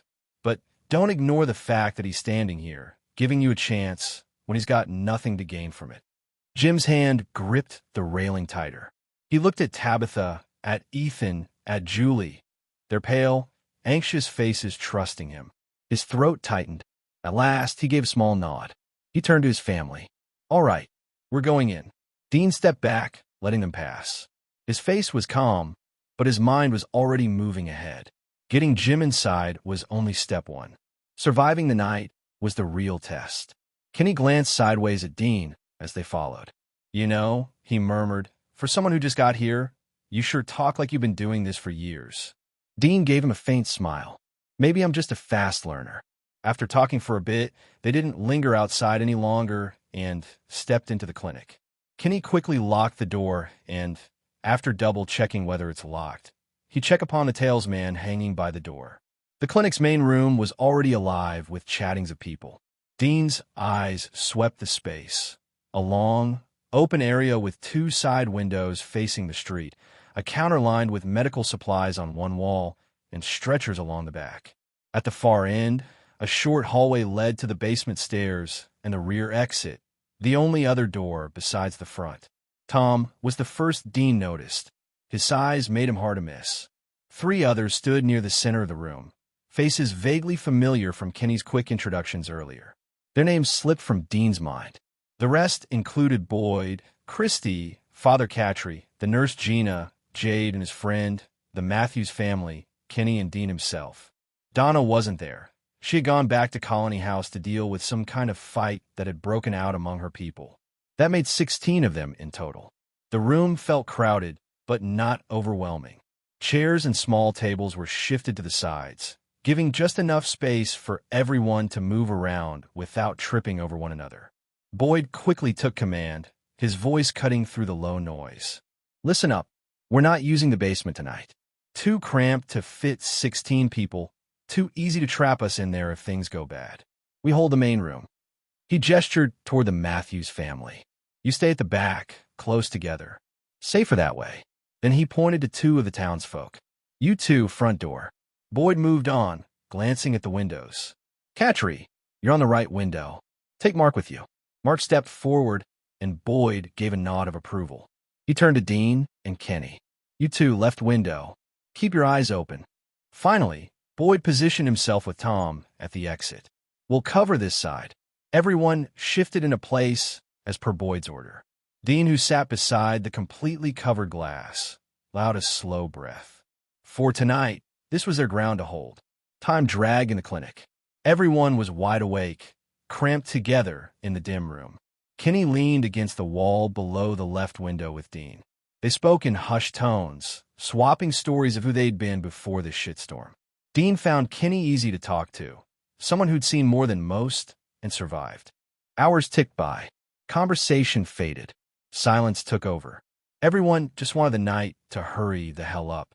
Fortunately, the clinic remained undisturbed. No knocks on the doors, no whispers from the shadows, no eerie signs of those things outside. Dean, who had taken an ample nap in the afternoon, shifted uncomfortably on his knees and back after sitting for so long. Others felt the same, occasionally standing to stretch along the walls or walking a few steps around the room before returning to their posts. Dean stood up and cracked his neck. "Man, I need a damn massage," Kenny muttered. Dean grinned. "Seriously? Me too." Suddenly, a voice broke the silence. "Where am I?" All heads turned. On a stretcher near the far wall, Jade's friend was trying to sit up. His eyes blinked rapidly, scanning the room. His hands fumbled at the sheets as he tried to make sense of where he was. Kenny's eyes widened. "Sheriff, one of the stretcher guys is awake." His voice echoed through the clinic, startling several townsfolk and drawing a glance from Tom at the back. Boyd sighed and stood from his spot near the exit. He moved toward the stretcher calmly, but with authority. Dean watched him. Boyd didn't raise his voice or use threats. He just spoke quietly to the man. It took about 15 minutes of patient, steady explanation before Jade's friend finally stopped thrashing. His blinking steadied, and the panic in his eyes faded. Even then, he didn't seem to fully trust Boyd, but he decided to stay put until morning. Boyd gestured for space and returned to his post, leaving the man who said his name was Toby quietly on the stretcher. The tension in the room slowly eased, though the fragile calm reminded everyone how thin their safety really was. Dean leaned against the wall, letting his shoulders relax slightly. A few more hours had passed since Toby woke up. It was now past midnight. Everyone, except Ethan from the Matthews family, was still awake. The tension in the room made sleep impossible. Kenny, sitting beside Dean, muttered, "All this time, and no monsters hoped the next few hours would be the same." Dean facepalmed silently. "Damn it, why are you setting up red flags for us?" Just then a low rumble broke the quiet night, the sound of an engine in the distance. Dean and Kenny sat up immediately. Two of the townsfolk cautiously went to the draped glass doors, trying to see outside, but it was too dark and the truck wasn't in the sight yet. Kenny muttered, "For new arrivals in a day?" Dean frowned. In the few times he'd seen this show in his previous world, other than the Matthews family and Jade, no one else had ever appeared in the town during the first season. But now, there was a new arrival outside. Did this happen because he was here, or was there some other reason? Soon the vehicle came into view, headlights cutting through the darkness. Peter leaned forward, trying to see clearly. His voice was tense. "It's an old truck. Hard to see in the dark, but it's going too fast. The driver might have run into the monsters, or maybe they're just panicking because of the loop." The truck drove closer, its headlights flashing across the houses. Harry asked Boyd, while keeping an eye on it, "What the hell do we do? Can we help them?" Before Boyd could answer, the truck swerved hard as it neared the clinic. The driver turned the wheel sharply, sending the vehicle off the road and straight toward the double doors. "Truck, move!" Peter, along with Harry, who had been guarding the door until now, shouted at the top of their lungs. They rushed backward, scrambling out of the way. The very next moment, the front double doors of the clinic burst inward. A small truck slammed through the glass and metal frame, tearing into the room. Shards of glass and debris flew in all directions. Tires screeched, metal bent, and the combined sound of the impact and the rising panic filled the entire clinic. The talisman hanging by the door was torn loose in the chaos and clattered to the floor. It slid across the ground and stopped at Dean's feet, hitting him harder than a hangover on Sunday morning. A sudden and brutal reminder that their last line of protection was gone. The truck came to a stop just a few feet inside the clinic. Dust and smoke filled the air from the crumpled hood. The smell of gasoline spread quickly. People screamed and stumbled back, panic taking over. The wall behind the double doors had stopped the truck from going further. If it hadn't, several people near the front would have been crushed. Dean's heart pounded. He looked at the driver, slumped over the wheel. Blood ran down the man's face from a deep cut on his forehead. "Shit," Dean muttered, his stomach twisting. He knew the man in the truck. It was Kevin, the same man from Colony House who had opened the bathroom window and caused deaths with his recklessness. Dean's pulse spiked. He didn't have time to wonder why Kevin was here or why he had driven a truck into the clinic as things got worse. A man stepped into the ruined doorway from the night outside. He climbed onto the hood of the truck, his boots scraping metal. His posture was relaxed as he crouched above the driver's seat. The man's arms twitched. His fingers stretched and transformed into sharp claws. In one quick, brutal motion, he drove them through the roof of the truck. The claws pierced Kevin's skull like a spear. With sickening force, the man yanked his arm upward. Kevin's head ripped free from his body, the spine still attached to his head. Blood sprayed across the windshield. Gasps and screams filled the room. The man smiled wide, showing teeth covered with blood. His voice was gentle. Such a cozy little gathering. "Would you mind if me and my friends joined?" His smile grew even wider. Suddenly, a few presences appeared in the range of Dean's true awareness ability. He sensed it before anyone else. 6 or 7 of them. Monsters. Near the entrance. Their movements were slow and deliberate, like they were savoring the moment. Dean raised his voice sharply. "Everyone up. Get to the basement, now." His command cut through the chaos. People froze for a second before getting their shit together. The order to move toward the basement had barely left Dean's mouth when a voice cut through the air. "Stop. Don't go down there." Dean turned toward the hallway. Boyd came running, his boots loud on the floor, Tom right behind him. Boyd's chest rose and fell fast as he skidded into the room, gun in his hand. His eyes locked on Kenny and Dean, sharp and urgent. "The exit and basement are blocked," he said. His voice was tight, with urgency underneath. "Break the windows. It's the only way out." Dean moved first. He grabbed a fire extinguisher from the wall and ran to the row of windows at the side. Kenny and Father Catry joined him. They picked up whatever they could, chairs, trays, even a crutch. Dean slammed the extinguisher against the window. The glass cracked, then splintered. A second hit shattered it. Kenny and Father Catry smashed the rest. They pulled down the curtains and used them to sweep the broken glass away. "Out now," Dean shouted. Tom grabbed the frame, shoved himself out, and landed on the ground. Peter followed, scraping his leg on the sill as he went. The man on the truck stayed still, watching with interest. More presences pressed close. The monsters were moving in. "Jade next," Boyd ordered. Dean and Kenny lifted the unconscious Jade by the arms. His head sagged, his breathing weak. They shoved him through the opening into waiting hands. Toby followed, helped by the both. "Matthew's family go," Dean shouted. Jim pushed his kids forward. Tabitha followed after them, and so did Jim. Outside, Tom caught each person and pushed them away from the wall. "Don't stop. Head to my place," he shouted at Peter. His house was a near safe spot. Inside, the monsters pushed closer. Some of the monsters were walking slowly towards the broken window, formed the outside too. Boyd fired his gun at their feet, but other than delaying them, it did nothing. More monsters appeared behind, slowly pressing forward. "Go!" Boyd shouted. He fired again. "Get them out." Dean and Kenny shoved the Christie and Gina through. Then the monsters reached forward.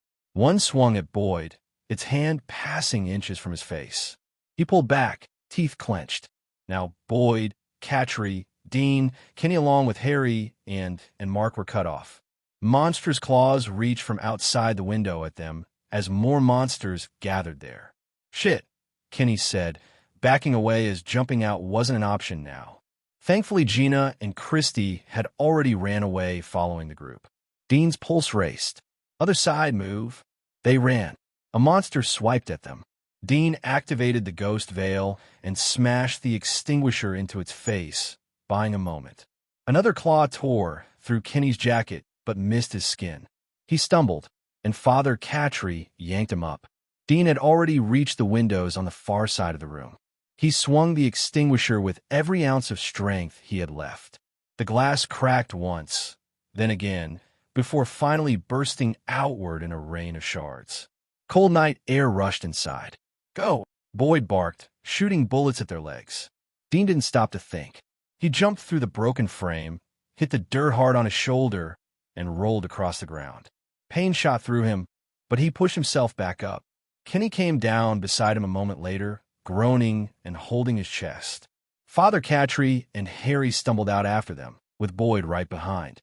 Mark was next, just as he was about to climb out when a hand grabbed his shoulder and held him down. The grip tightened, pressing hard, and he couldn't move. He screamed as his shoulder cracked with a loud snap, the bones breaking under the pressure. Blood spilled from the wound, soaking his shirt while the monster dragged him back. "Mark!" Boyd yelled, shooting bullets at the monster's face. But that just made the monster press on Mark's shoulder even harder. Mark struggled, swinging his free arm toward the window. "Help me!" he shouted. His voice was hoarse and broken. The monster pulled harder again. It twisted, tearing deeper into Mark's shoulder until his arm ripped off in a burst of blood. He screamed and shook violently. Another monster slashed across his stomach. His intestines spilled onto the floor as he collapsed his knees, still trying to crawl toward the window. "No! No!" Kenny shouted, frozen in shock. Boyd grabbed him and pulled him back. "We cannot save him. Move!" he yelled. The monsters rushed at Mike. One grabbed his head and yanked it back while another clawed into his chest. His screams turned into a choking gurgle as a monster bit into his throat and tore it out. Dean caught his terrified eyes staring at him before Boyd pushed him away from the window. "Run!" Boyd ordered. The group of 6 men, now 5, ran towards Tom's house with all their strength, but Mike's brutal death stayed still in their minds. The first group stayed close together as Peter led them toward Tom's house. "This way! Keep moving!" he shouted. Dean's chest burned, but he kept running. He glanced back once and saw the clinic crawling with dark shapes. They moved slowly, like hunters playing with their prey. In no time, the group of 5 men reached Tom's house. At Tom's house, the other group was already going inside. Tom held the door open. Peter pulled down curtains to cover windows. Christy checked Toby and laid Jade on the floor with Gina's help. "Faster," Boyd urged, almost pushing the last few inside. Once everyone was inside, Kenny slammed the door and Father checked the talesman hung beside it. Only then he sighed with relief. The room filled with heavy breathing. No one said anything for a while. Kids clung to parents. Christy's hands shook as she worked. Gina sat against the wall, knees to her chest. Outside, tapping started. Fingers on glass, scraping on the siding. Voices followed, calm and smooth. "Let us in," one of them said. "We only want to talk." Another voice joined in, playful. "Poor Mark. He was so close, wasn't he? Just a hand away, and he would have been safe. All that running, all that fighting, and what did it buy him?" One sneered. "A painful death." Another voice whispered close, making Kenny flinch. "You didn't save him. You watched. You let him die. How long until it's your turn?" Dean looked at Kenny. His face was pale, his hands pressed over his ears, but the words cut through anyway. "We can give him back," a new voice said, soft as silk. "Not as you knew him. No. He'd be better now, wouldn't he?" Laughter filled the night, poking fun at the people inside. Boyd checked the talisman again. His face was hard. "Ignore them," he said. His voice was flat but firm. "They want to break you. Don't let them." The monsters did not stop. Their voices overlapped in a cruel chorus. "Mark! Mark! Mark! Oh, poor Mark!" they sang, dragging his name until it sounded like a hymn. Dean shut his eyes. Rage and helplessness burned in his chest. He could still see Mark's face. He could still hear his voice begging for help. Dean focused on his breathing, trying to calm himself down. The tapping outside grew louder, closing in from all sides of the house. The monsters had it completely surrounded. Then one of them spoke, its voice sharp like a warning. "You'll all be joining him soon." Another voice came from the other side of the house. "You'll all be joining him soon." A third voice joined in. "You'll all be joining him soon." More and more voices followed. They came from the windows, the doors, the roof, even the walls. The words overlapped, circling the house like a slow, steady beat until it became a chant. "You'll all be joining him soon." Inside, nobody moved. The air felt heavier with every word. The chant went on, slow and drawn out, until it was the only sound filling the house. The chanting of the monsters became so loud and painful that everyone covered their ears. But that didn't work. The voices slipped right through, crawling into their brain. It was like the monsters weren't speaking at all. They were forcing the words into them, branding them inside. For the first time, Dean understood why Boyd had made those strict rules in the show. Don't talk to them. Don't look at them. Keep the curtains closed. He finally realized how dreadful these monsters were even when he was inside the house protected by the Talesman. Dean forced himself to breathe through his teeth, trying not to focus on their words.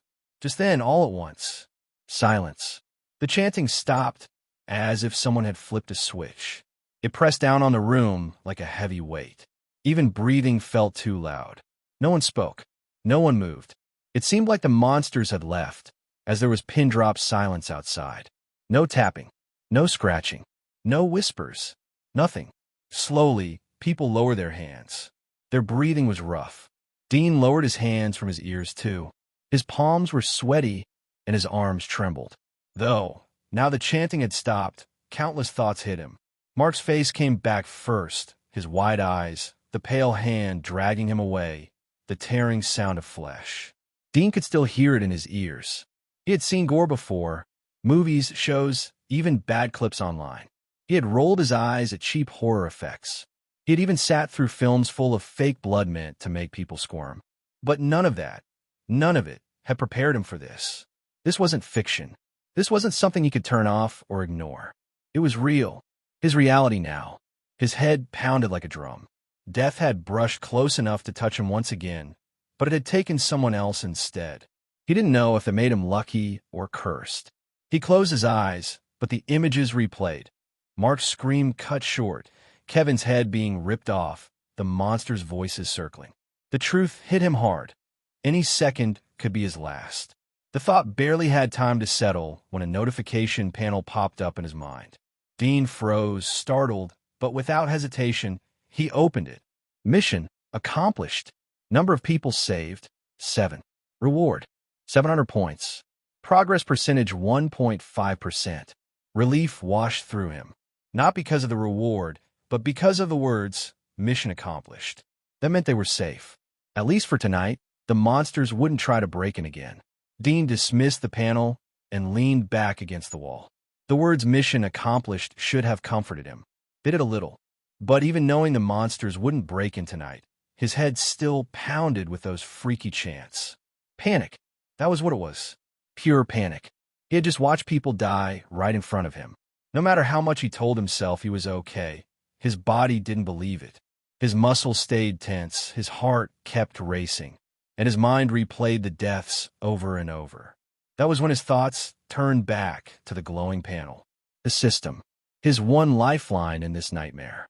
Dean swallowed hard and sat straighter and opened the World Travel panel again. He quickly opened the sub-panel heading World Store. His total points had reached 700, which in turn had unlocked new abilities, skills, and provisions. He then scanned the newly appeared stuff before moving on to the skill section and quickly purchased the Iron Will skill for 80 points. The effect started showing the movement. He purchased the skill. Dean blinked as his chest loosened. His breaths grew steady. His pulse slowed. The tension in his shoulders eased, and the buzzing panic in his head quieted, like someone had lowered the volume. The fear was still there, but it didn't overwhelm or control him anymore. When he closed his eyes, he still saw Mark and Kevin, but now he could face the images without falling apart, or push them away if he had to. For the first time since the night began, Dean felt like he could breathe without fighting for it. He leaned back against the wall again, but this time he was steady. His hands no longer trembled. His mind was clear enough to form real thoughts. He let out a sigh of relief as the tension in his body melted away. But then he paused. 7 people saved. 700 points. He started counting in his mind. Jim, Tabitha, Ethan, Julie, that was 4. Jade and Toby made 6. So who was the 7th person he had saved? Then it hit him. Wait, did it count me too? The thought was not wrong. After all, he too was new to this fucked up place. He too had survived tonight, same as the others. Maybe the system was including him in its tally. If that was the case, he wasn't going to argue. 100 extra points was 100 extra points. Who would say no to them? Dean looked up and scanned the room. The Matthews family huddled together, pale and wide-eyed, whispering quietly to comfort each other. Toby clung to the unconscious Jade, still reeling on from all the events. The rest of the people, too, tried coping with all the stuff that had happened in their own way. It was too cramped for 15 people, but no one in the room argued or moved to the other room, as everyone felt safer like this. The native security one would feel being part of a group. Dean then glanced at Kenny sitting beside him. Kenny was hunched over, elbows on his knees, fists pressed against his mouth. His eyes were red and swollen, staring at the floor without focus. Mark's death had hit him harder than anyone else in the room. They had all been shaken, but Kenny had watched his friend dragged away and torn apart right in front of him, and he could do nothing to save him. Dean wanted to say something, but couldn't find the words. Nothing he could say would change anything. Instead, he reached out and placed a hand on Kenny's shoulder, giving it a firm squeeze. Kenny gave a small nod, but his jaw was tight, and his body still trembled. Dean let out a slow sigh. Kenny would have to face this pain alone. Dean had Ironwool to help him steady his thoughts, but Kenny didn't. He had to carry the fear and grief without any shield. That was something Dean couldn't fix for him. Leaning back against the wall, Dean pulled up the World Store panel. His total points were 620, enough to buy something useful. The list wasn't long. 5 abilities, 6 skills, and 4 provisions had been added due to his increased amount of points. It wasn't much, but Dean didn't care. Numbers didn't matter. What mattered was the quality. He read through the options carefully, taking his time. Then he focused on the first one he wanted for a while, but couldn't purchase due to lack of points. Predator's Instinct, 200 points. He bought it immediately. The effect spread through him almost at once. His body felt sharp and ready. His reflexes coiled like a spring, his balance sure. Even the faint creak of the house settling made him twitch as if his body wanted to react before his mind even processed it. It wasn't strength, but speed. His instincts were now animal-like, ready to move the second danger appeared. 420 points left. Dean kept going. Keen eyes, 60 points. Purchased. His vision sharpened right away. The shadows in the corners weren't as dark anymore. He could see the fine details of Christie's trembling hands and the twitch of Toby's eyelids as he drifted into uneasy sleep. Everything looked clearer, sharper, like a lens had been cleaned. He then moved on to the next skill, Silent Step, and purchased it for 100 points. Now he had only 260 points left, but he knew exactly what he was going to buy with it. Renewed Resolve, 250 points. This ability can be used twice per day. Each activation instantly restores Dean's body and mind to their absolute peak condition, erasing all physical exhaustion and mental fatigue. He becomes fully alert, strong, and battle-ready, no matter how drained he was before. While injuries or permanent damage are not healed, for 1 full hour after activation, Dean can completely ignore the pain from any wound or injury, moving and fighting as though unharmed. During this hour, his injuries also enter a frozen state. They will not worsen, fester, or spread, allowing him to operate at his peak without fear of collapse. However, injuries to critical areas such as the heart or brain remain beyond the ability's effect and cannot be suppressed. Dean knew that if he was ever pushed to the edge again, this ability would be hella useful. He closed the panel, having spent all the points he had earned in under a minute. Iron will, predator's instinct, keen eyes, silent step, renewed resolve. Each one was a tool, another edge against death. He would need every single one of them if he wanted to survive what was coming next. Dean closed his eyes, getting ready for a well-needed shut-eye. Even with the iron will skill steadying his thoughts, it couldn't magically wash away all the exhaustion. Renewed resolve sat in his panel, fully charged and ready to restore him to peak condition, but Dean didn't use it. Not yet. He understood the rules of survival and the importance of timing. It was past midnight. The new day had started. If he used it now, he would only have one more use for the next 24 hours. What if something dangerous happened later that required all his strength and focus? Wasting a chance now would be stupid. Right now, the house was safe. The monsters weren't nearby. There was no reason to push himself to peak condition when it wasn't needed. Of course, if danger appeared suddenly, he wouldn't hesitate to activate it. For hours remained before sunrise. For hours that he could use to rest and recover naturally. Dean couldn't believe that not even 24 hours had passed since he had arrived in this place. It felt to him like he had been here for days, weeks even. The sights, the sounds, the fear, the deaths, it all pressed down on him as if time had stretched and compressed at once. He shook his head, trying to push the thoughts away. There was no point dwelling on it. Right now, he needed rest. Slowly, his hands, shoulders, and heartbeat relaxed.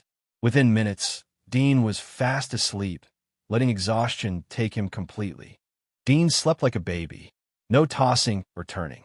Hours passed without him knowing.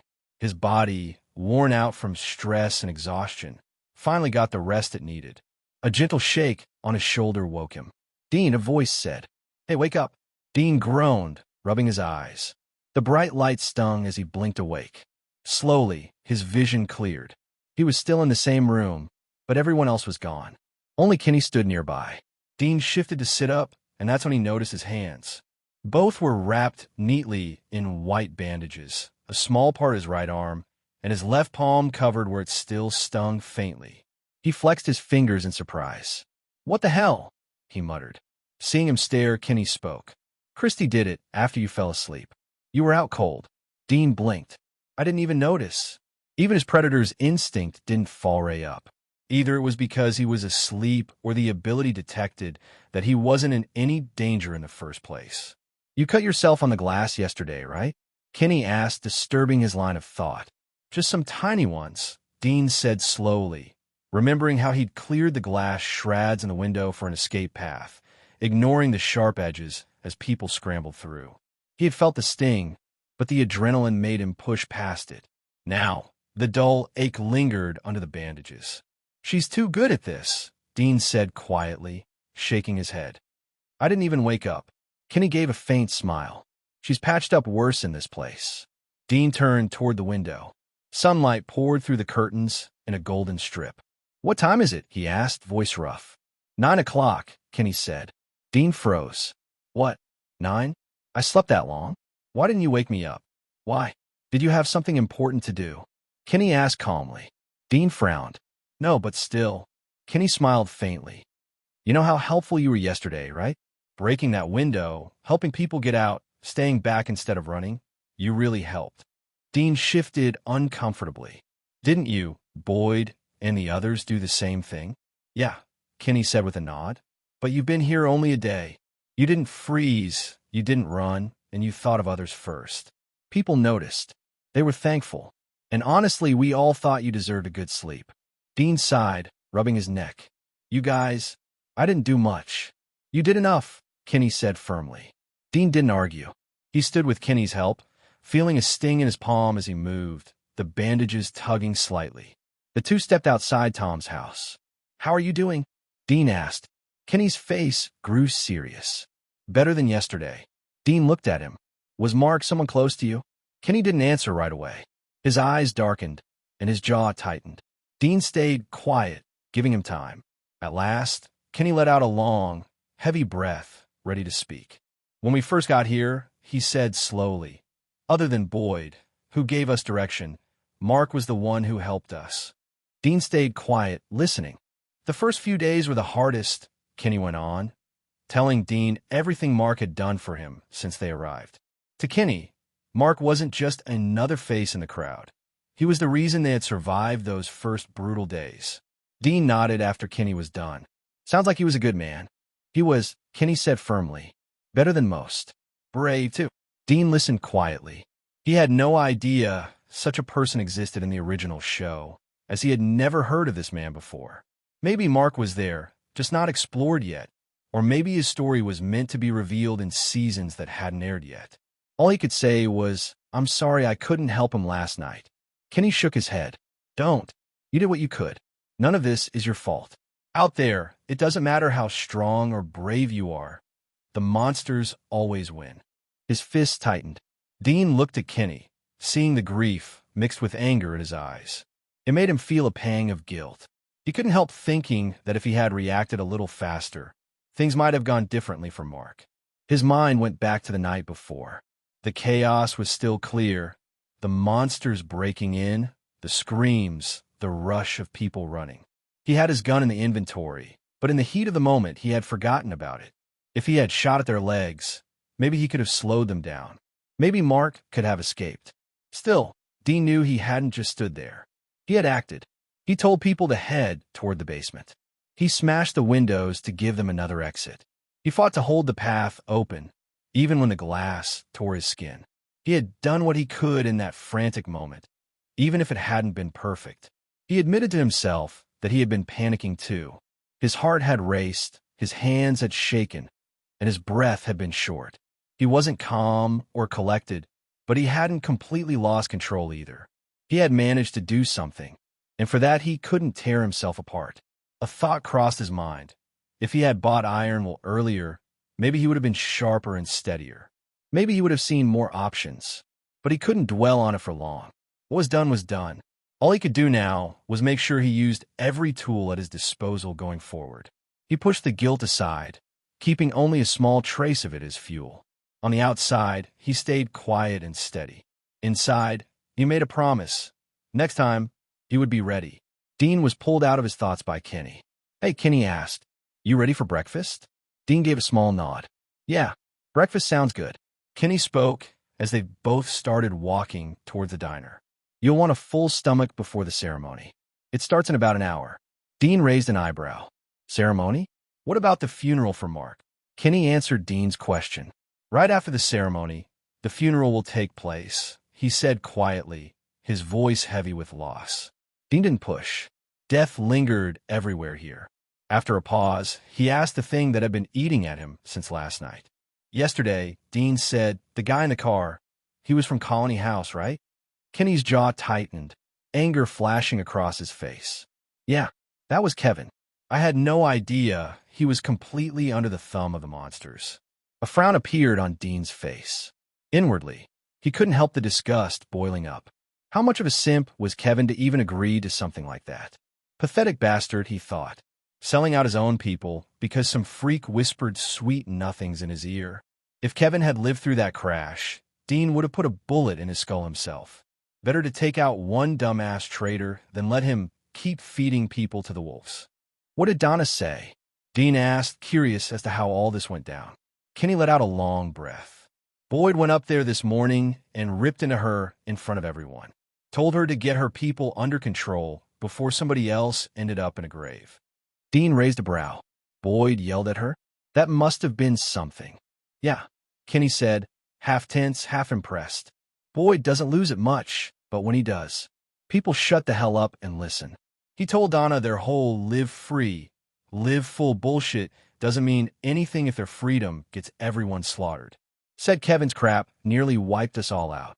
Dean pictured it, Boyd in Colony House, voice sharp, Donna standing her ground in front of her people. Kenny continued. "Donna actually started off apologizing. Said what Kevin did was on her, that she should have kept a closer eye on her people. Promised it wouldn't happen again. You could tell she meant it.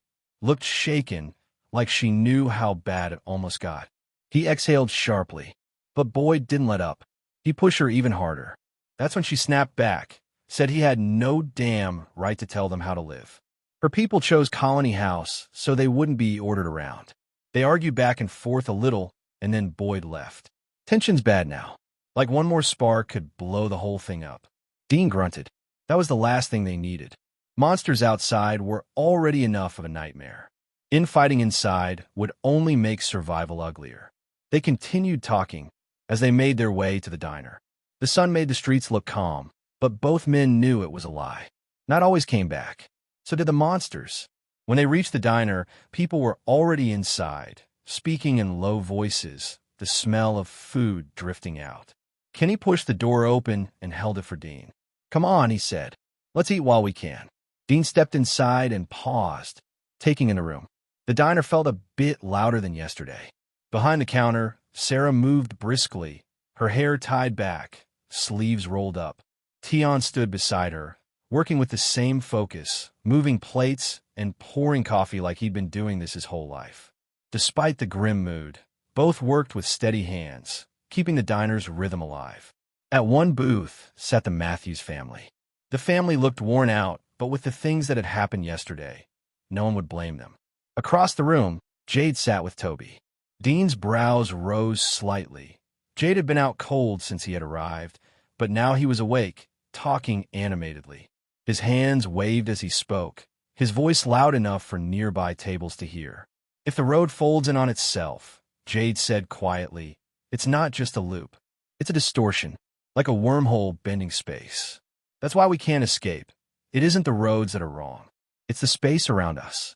Toby's brow furrowed. He didn't brush it off.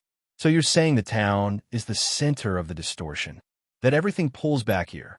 Exactly. Jade's eyes were sharp, focused. We keep thinking we're driving in circles, but it's not us. It's the geometry of this place. Space isn't supposed to behave like this. It's being bent. Toby sat back, silent for a moment as the ideas settled in. Then he gave a faint, grim smile. It's like we're trapped in a math problem with no solution. Jade didn't flinch.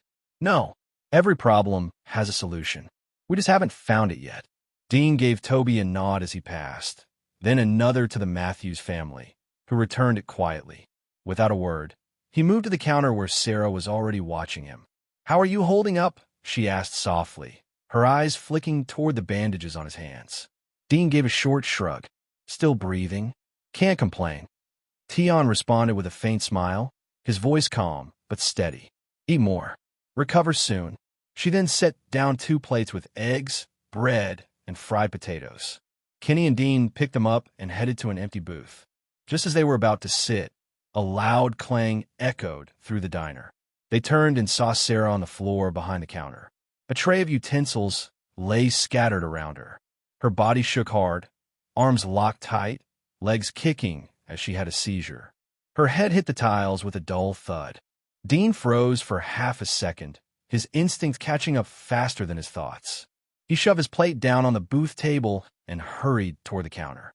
Kenny did the same, both moving fast without needing to say a word. By the time they reached her, Tion was already kneeling on the floor, trying to hold Sarah's shoulders steady with shaking hands. Sarah's body jerked violently, arms locked, legs kicking against the tile. The sound of her heels hitting the floor echoed through the diner.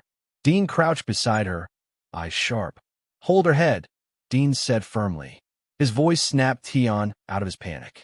Dean yanked off his jacket and slid it under her skull to stop her from slamming it against the tiles. Kenny crouched close, clearing the scattered utensils and plates so Sarah wouldn't cut herself. His face was tight with focus. Then he glanced at her, saw how bad it was, and ran for the door. I'll get Christy, he shouted, sprinting out of the diner. The whole room stayed silent as they gathered near her. Sarah's body arched hard, then slammed down again. Tion whispered frantically in Mandarin, her hands trembling as she tried to keep calm. Dean steadied her with a quick look. Just keep her safe. Christy's coming. Meanwhile, his frown deepened. He knew this was the time when Sarah would receive another kind of message from this place to kill Ethan. But from what he remembered, the seizures were never this erratic or severe. Sarah's body jerked once more, then went still. The diner was silent, everyone staring at her. Her chest rose and fell in quick, shaky breaths. Her fingers twitched, and after a moment her eyes opened. Tion leaned closer. Sarah, can you hear me? Sarah looked at Tion first, her eyes blurry but slowly clearing. Then she turned to Dean. A small smile spread across her lips. It was the kind someone might wear after winning a battle no one else could see. For just an instant, she looked triumphant. Dean noticed. What the hell was that about? But as more people crowded around, whispering nervously, Sarah's expression changed in a blink. The smile faded, replaced by a tired, confused look. She turned her face slightly, hiding behind it like nothing had happened. Tion held her arm as she spoke in whatever English she could. You scared? Are you okay? Sarah panted. I think so. Just dizzy. Her voice was rough. The diner door burst open. Kenny rushed in with Christy behind him, carrying her bag. Everyone, please give her some space, Christy requested. Her voice was sharp and firm. The crowd quickly backed away at that and stood back at their booths. Christy knelt beside Sarah. Okay, I'm here now. Kenny, Dean, stay ready in case she seizes again. Tion, hold her hand and keep her calm. Christy then checked Sarah's pulse and then her eyes. Your breathing's calming. That's good. Can you tell me what happened before you collapsed? Sarah licked her lips. I don't know. It just hit me. Like a wall. Christy nodded after a moment. All right, just rest for now. Sarah looked at Dean again, her eyes carrying a silent message, as if she would speak to him about this later. He stared back, a bit curious. He knew what he had seen, a smile of victory. But victory over what? Christy kept her hand on Sarah's wrist and watched her breathing. When it steadied, Christy leaned back and spoke firmly. You need a rest, Sarah. Go lie down in your own house. The clinic can't take patients right now, not after yesterday. It's healthier and safer if you stay home. Tion nodded quickly. I take her, she said. She slipped his arm around Sarah and helped her sit up. Sarah gave a small nod. Okay, home. Her voice was thin, but she stood with her help. People near the booths leaned in as Tion helped Sarah toward the door. A few voices called out softly as she passed. Get well soon, Sarah. Rest up, okay? Take it easy. Their words were hushed but genuine, a ripple of concern following her out. Christy stayed close, walking with Tion and keeping an eye on Sarah's steps as they exited the diner. Meanwhile, Dean let out a breath and rubbed his hands on his jeans before heading back to the booth. Kenny joined him a moment later. They picked up their cold plates and sat down. Neither cared much about the food. They ate in silence at first. Kenny was the one who finally spoke. Never seen anything like that, he muttered. He pushed his eggs around his plate. Dean grunted. Yeah, and it didn't look like just a seizure. Kenny gave him a quick glance, then shook his head. Christy's handling it. Best thing we can do is keep our heads down. Dean didn't answer. He chewed slowly, his thoughts far from the plate in front of him. The diner began to sound normal again. Plates clinked, chairs scraped, and people went back to their meals. Dean drained his coffee and set the mug down. He opened his mouth to say something, but the door swung open first. Boyd walked in, his presence sharp as always. His eyes scanned the room until they landed on Kenny. Kenny, Boyd said, his tone clipped. I need you. Now. Kenny didn't hesitate. He stuffed the last bite of bread into his mouth, wiped his hands, and stood. On my way. He gave Dean a quick nod, then followed Boyd out. Dean sat alone at the booth, his fork moving slowly as he thought about his family in the other world. Every morning, Emma would call him. It was their little ritual. She would tell him what she had for breakfast, and then ask him the same. Even when she was sick, she still called. Not being able to hear her voice now made him ache with sadness. Meanwhile, Tion had already came back after dropping Sarah. Dean sipped his coffee. It was bitter and already cooling, but he drank it anyway. Jade walked over and slid into the seat across from him. He sat casually, leaning back, his elbows spread wide. Well, look who it is, Jade said. Dean, right? The guy who beat us here by a few hours. Dean frowned slightly as he was brought out of his thoughts. That's me. And you're? Jade. Jade snapped his fingers. You rolled in at sunrise. I rolled in at sunset. Same day, same damn trap. Funny, huh? Dean gave him a tired look. Not really. Oh, come on, Jade said with a smirk, drumming his fingers against the table. Two strangers show up in the same cursed town, same day. Feels like the universe is trying to say something. He tilted his head. Difference is, you came in alone. I was part of a group. And that, he pointed at Dean with 2 fingers, makes you stand out. Dean leaned back, crossing his arms. People get stuck here all kinds of ways. Doesn't mean anything. Jade raised his eyebrows, unimpressed. Doesn't mean anything? You were on that road in the dead of night, man. Before sunrise. Makes me wonder. He leaned in, grin fading into something sharper. How did you survive against those bastards? By luck, or did you make some deal with them? Dean's face showed full-on irritation as he felt like punching this guy's face, but he still replied, if I had to make a deal, it would rather be to get out of this shitty place. Jade chuckled, sitting back with his arms stretched wide. Sure. Before Dean could say anything, another voice cut in. Toby stepped up beside the booth, his expression tight. Without asking, he dropped into the seat next to Jade. He bothering you? Toby asked, his tone filled with apology. Dean's eyes flicked to him. What do you think? Toby gave Jade a look. You always gotta dig? Always gotta poke. Relax, Jade said smoothly, lifting his hands. Just talking. Comparing notes. We're practically twins, same-day arrivals. I figure I'd get to know the guy. Twins. Toby scoffed. More like you sniffing around for dirt. Same thing, isn't it? Jade shot back with a sly grin. Dean narrowed his eyes at the two of them. He set his fork down on the plate with more force than necessary. Why the hell are you doubting me? I'm one of the guys who pulled your sorry ass out of the fire. The reason you're even sitting here breathing. Or did no one told you about that little detail, Jade? His voice cut through the noise in the diner. Jade opened his mouth, but Dean didn't let him speak. So don't sit here pointing fingers at me like I'm the problem, Dean continued. For a second, Jade actually looked caught off guard. Before he could answer, Toby leaned forward. His voice was firm and calm. He's right. He looked at Dean and then back at Jade. I'm sorry about this, Dean. He's not just doubting you. He's doubting everybody. Even me. Toby kept going. His voice was sharper now as he looked at Jade. Even after seeing the dead men, even after seeing the loop, he still thinks it's some kind of prank. That I set all this up. Jade leaned back in his seat. His grin faded for a second before he put it back on. I never said you set all of it up. Just some pieces. You can't blame a guy for asking questions when his whole reality turned upside down. Questions? Dean shot back, his voice low and hard. Irritation burned under his skin. He was already weighed down by not being able to see his family, and now this guy had the nerve to doubt him. Even with his iron while keeping him steady, he decided to let it out. Sometimes holding too much and wasn't a good thing either. He leaned forward, glare sharp. There's a difference between asking questions and calling people liars. And right now, you're acting like a little dick. Jade opened his mouth, but Dean cut him off as he lowered his voice, trying not to cause any ruckus. You want the truth? You're not grilling me because you think I'm hiding something. You're grilling me because you're scared out of your damn mind, and it's easier to point a finger than admit you are fucked and don't know what's coming next. Dean stood up. He didn't wait for Jade's reply. He didn't care. He just wanted to get out and clear his head. Dean, Tion called from behind the counter. He turned to see her holding a plate wrapped in a cloth napkin. Steam rose faintly from it.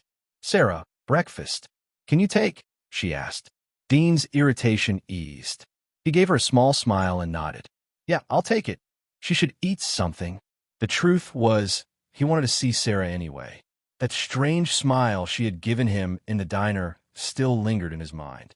He carried the plate through the quiet streets and knocked on her door. Sarah opened it and let him inside. She looked pale but calm. Brought you some breakfast, Dean said.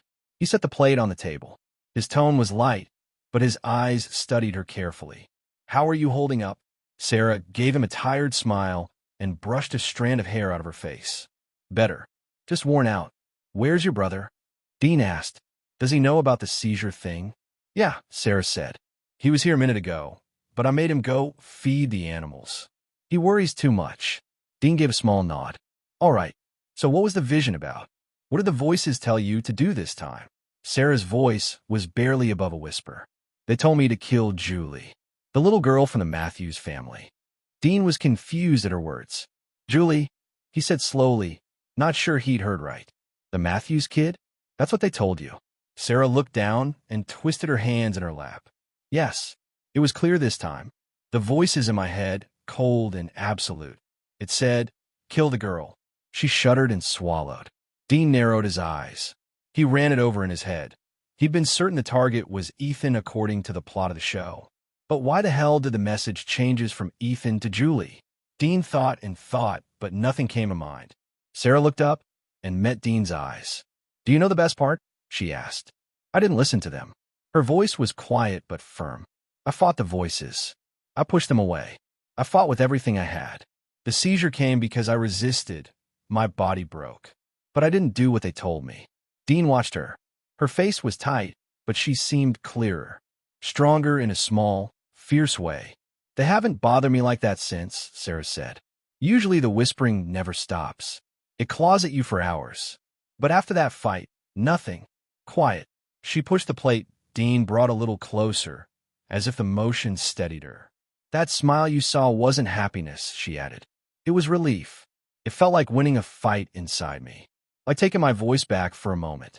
Proof I could fight it." Dean felt something tighten in his chest. Relief and a small hope. Still, a question pressed on him. Why did the target change? Why did the voices back off so easily after she resisted? He kept his doubt off his face. Sarah needed to feel safe. He pressed her shoulder and smiled for real. "That's amazing. Sarah, I'm glad you fought it. You did the right thing." Sarah relaxed a little. "It's all because of you," she said. "I thought I'd be too scared, but after talking with you, I knew I couldn't let it happen again." Dean softened his voice. "Good. If anything else happens, tell me. Every message, every vision, even small details, okay?" She swallowed and nodded. "I will. You're not alone in this," Dean said as he placed his hand on her shoulder. "We both want answers. We'll figure out together." Sarah blinked and gave him a tired smile. "Okay," she whispered. Dean stood up. "Take care. I'll leave you to rest." Sarah shook her head quickly. "I'm fine," she said. "But could you stay a while? I'd like to actually get to know you, properly this time." Dean hesitated, then nodded. "All right." He moved to the couch against the far wall. It sagged under his weight. The house was neat but bare. A single lamp lit the room. Sarah sat in the chair across from him with one knee pulled up. Plates of cold diner food sat on the table between them. For a moment, they were quiet, listening to the creaks of the house and the faint sounds of the town outside. "So," Dean said at last, "tell me something that isn't ghosts and murders." For a while, they talked about their lives before the town, simple, ordinary things that made the heaviness lift a little. It wasn't deep or heavy, just enough to remind them they were still people, not just survivors. After some time, Dean stood. "Get some rest," he said gently. Sarah nodded, looking calmer. "Thanks for staying." He gave her a faint smile before heading toward the door. Dean stepped out of Sarah's house and shut the door. He walked toward the post office. He planned to brush his teeth and take a shower before the choosing ceremony. As he walked, he thought about the water in town. That morning he had asked Kenny about it. Kenny told him the water worked like the electricity, always available.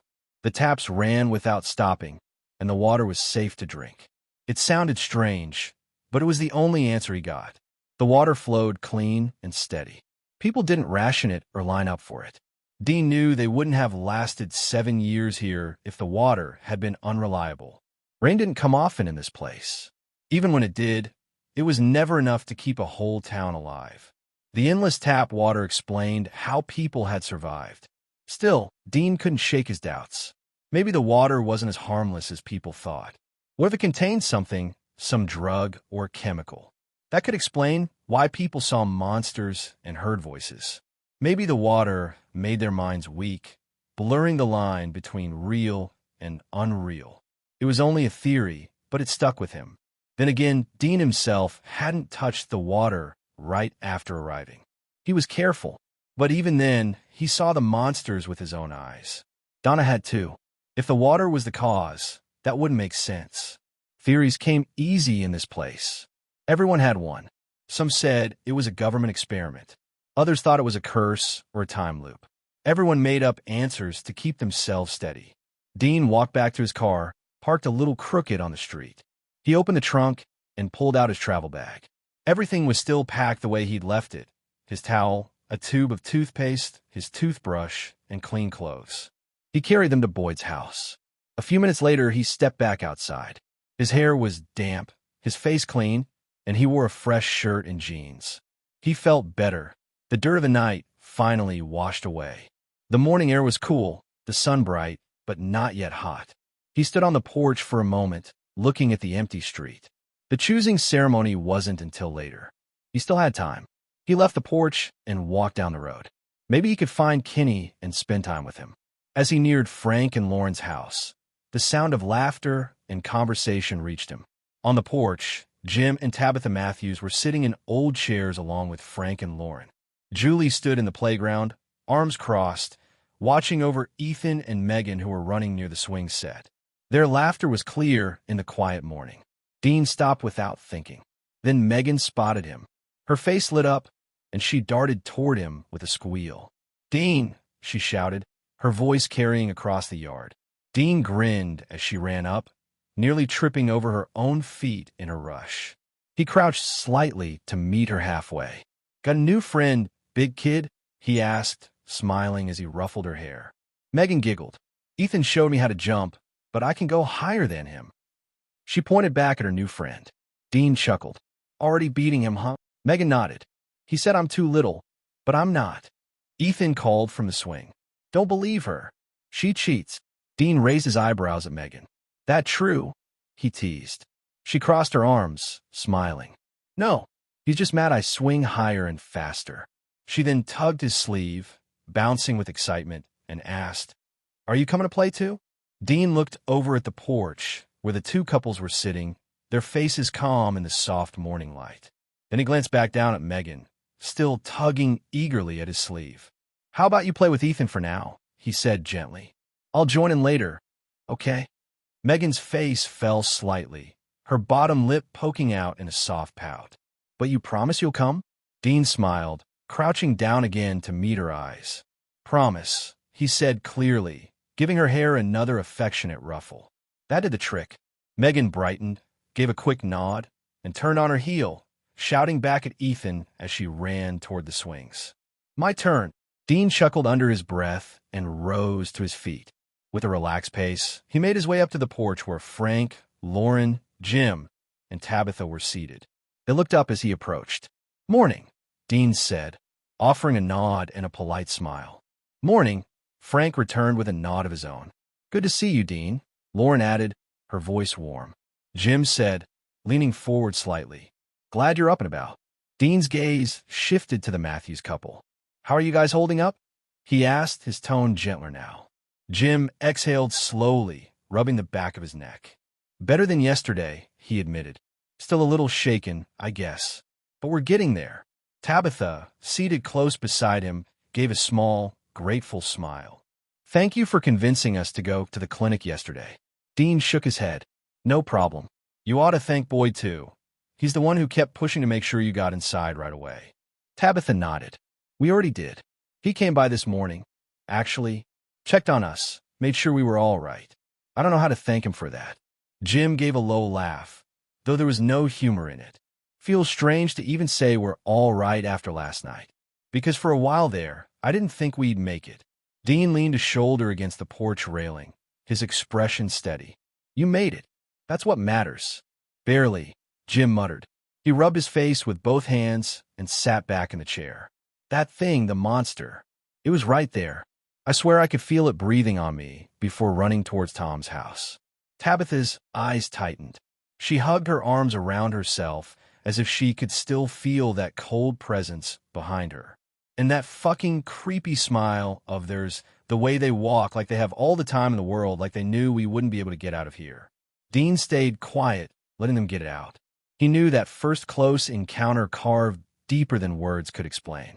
After a moment, Dean cleared his throat and spoke, steady but firm. "If any of you find anything, a clue, a scrap, any conclusion, please tell me about it. We'll pool them together and see if they make any sense." What really burned him up about this town was how everyone insisted on doing everything alone. Nobody shared the important things, the strange discoveries, the little details that might actually matter. Because of that, most people stayed in the dark. Take Victor, for example. The guy knew a hell of a lot about this place, but no one cared enough to stick around him to figure out what he was up to all day. Sure, Victor was stubborn, but with enough persistence, he might have opened up and shared some real clues. Jim shifted in his chair, nodding slowly. You're right. We won't keep anything to ourselves. Tabitha's arms loosened around her frame. She glanced at Dean, her voice soft but sincere. We'll share what we find. I promise. No secrets. Dean studied them both for a moment and gave a small nod, some of the tightness easing from his chest. Maybe they meant it. Maybe this time it would be different. Dean heard footsteps crunching on the gravel. He turned and saw Kenny coming toward the porch, walking quickly. Hey, Kenny called out, motioning with his hand. It's time. The townsfolk gathered not far from the diner. The sun hid under the clouds, and the air was heavy. Everyone knew what was about to happen. The choosing ceremony wasn't just tradition, it was survival. Boyd stood on the ground, hands behind his back. He looked over the crowd, calm but firm. Donna was beside him with her colony house crew, arms crossed, faces set. Dean arrived with Kenny, sharp-eyed and silent. A few steps back, Jade walked in, smirking like the whole thing was a joke. Toby stuck close to him, a bit nervous but unwilling to let his friend cause any more trouble. Nearby, the Matthews family, Jim, Tabitha, Julie, and Ethan, waited together. The crowd hushed when Boyd spoke. You all know why we're here, Boyd said. His voice was low but carried across the group with a kind of authority that came from being obeyed too many times. We have new arrivals. Like always, they have to choose. Town or colony house. Boyd let the silence work before continuing. This isn't about comfort. It isn't about what sounds easier. Every decision affects all of us. Where you go matters. How you live matters. So think before you speak. He turned to Donna. Go ahead. Donna stepped forward, her stare cutting straight into the newcomers. Colony House isn't about rules. It's about freedom. No one's going to tell you when to sleep, when to wake, or what job to do. We share everything. We make decisions together, and no one's standing over your shoulder with a clipboard. If you want to survive here without being under someone's rules, that's where you go. A few of her people nodded, their confidence obvious. Boyd didn't so much as twitch. He turned to Kenny. Kenny cleared his throat. The town is different. We've got rules, structure, curfews, assigned work. It isn't glamorous, but it's safe. You don't go hungry. You don't wonder where you're supposed to be. Everyone here has a role, and we hold the line together. That's what keeps us alive. The divide was laid bare. Freedom versus safety. Chaos versus order. Boyd motioned to the newcomers. Pick up a rock if you choose town. A flower if you choose colony house. The crowd shifted as Jade was called first. He strolled forward, hands in pockets, smirk in place. Cute little sales pitches, he said. One side's detention camp, the other's a hippie party house. I've seen how those end. People promise to share until someone's too tired to carry their weight. Then everything falls apart. He looked toward Donna's crew. Fun until the monsters show up. Then you're screwed. He turned, pointing at the rocks. Rules may suck, but they keep people alive. Alive means roofs overhead, meals on the table, and being responsible for one's own safety. I'll take that over dying because someone got careless. The crowd murmured as Jade bent down and picked up a rock. Toby stepped forward right after. I want rules. I want safety. I picked the town. He picked up a rock. Dean followed, stepping forward with no hesitation. I choose town. He picked up a rock too. The crowd stirred louder now, 3 in a row for the town. Donna's jaw tightened, but she stayed silent. Then the Matthews family stepped forward together. Jim spoke first.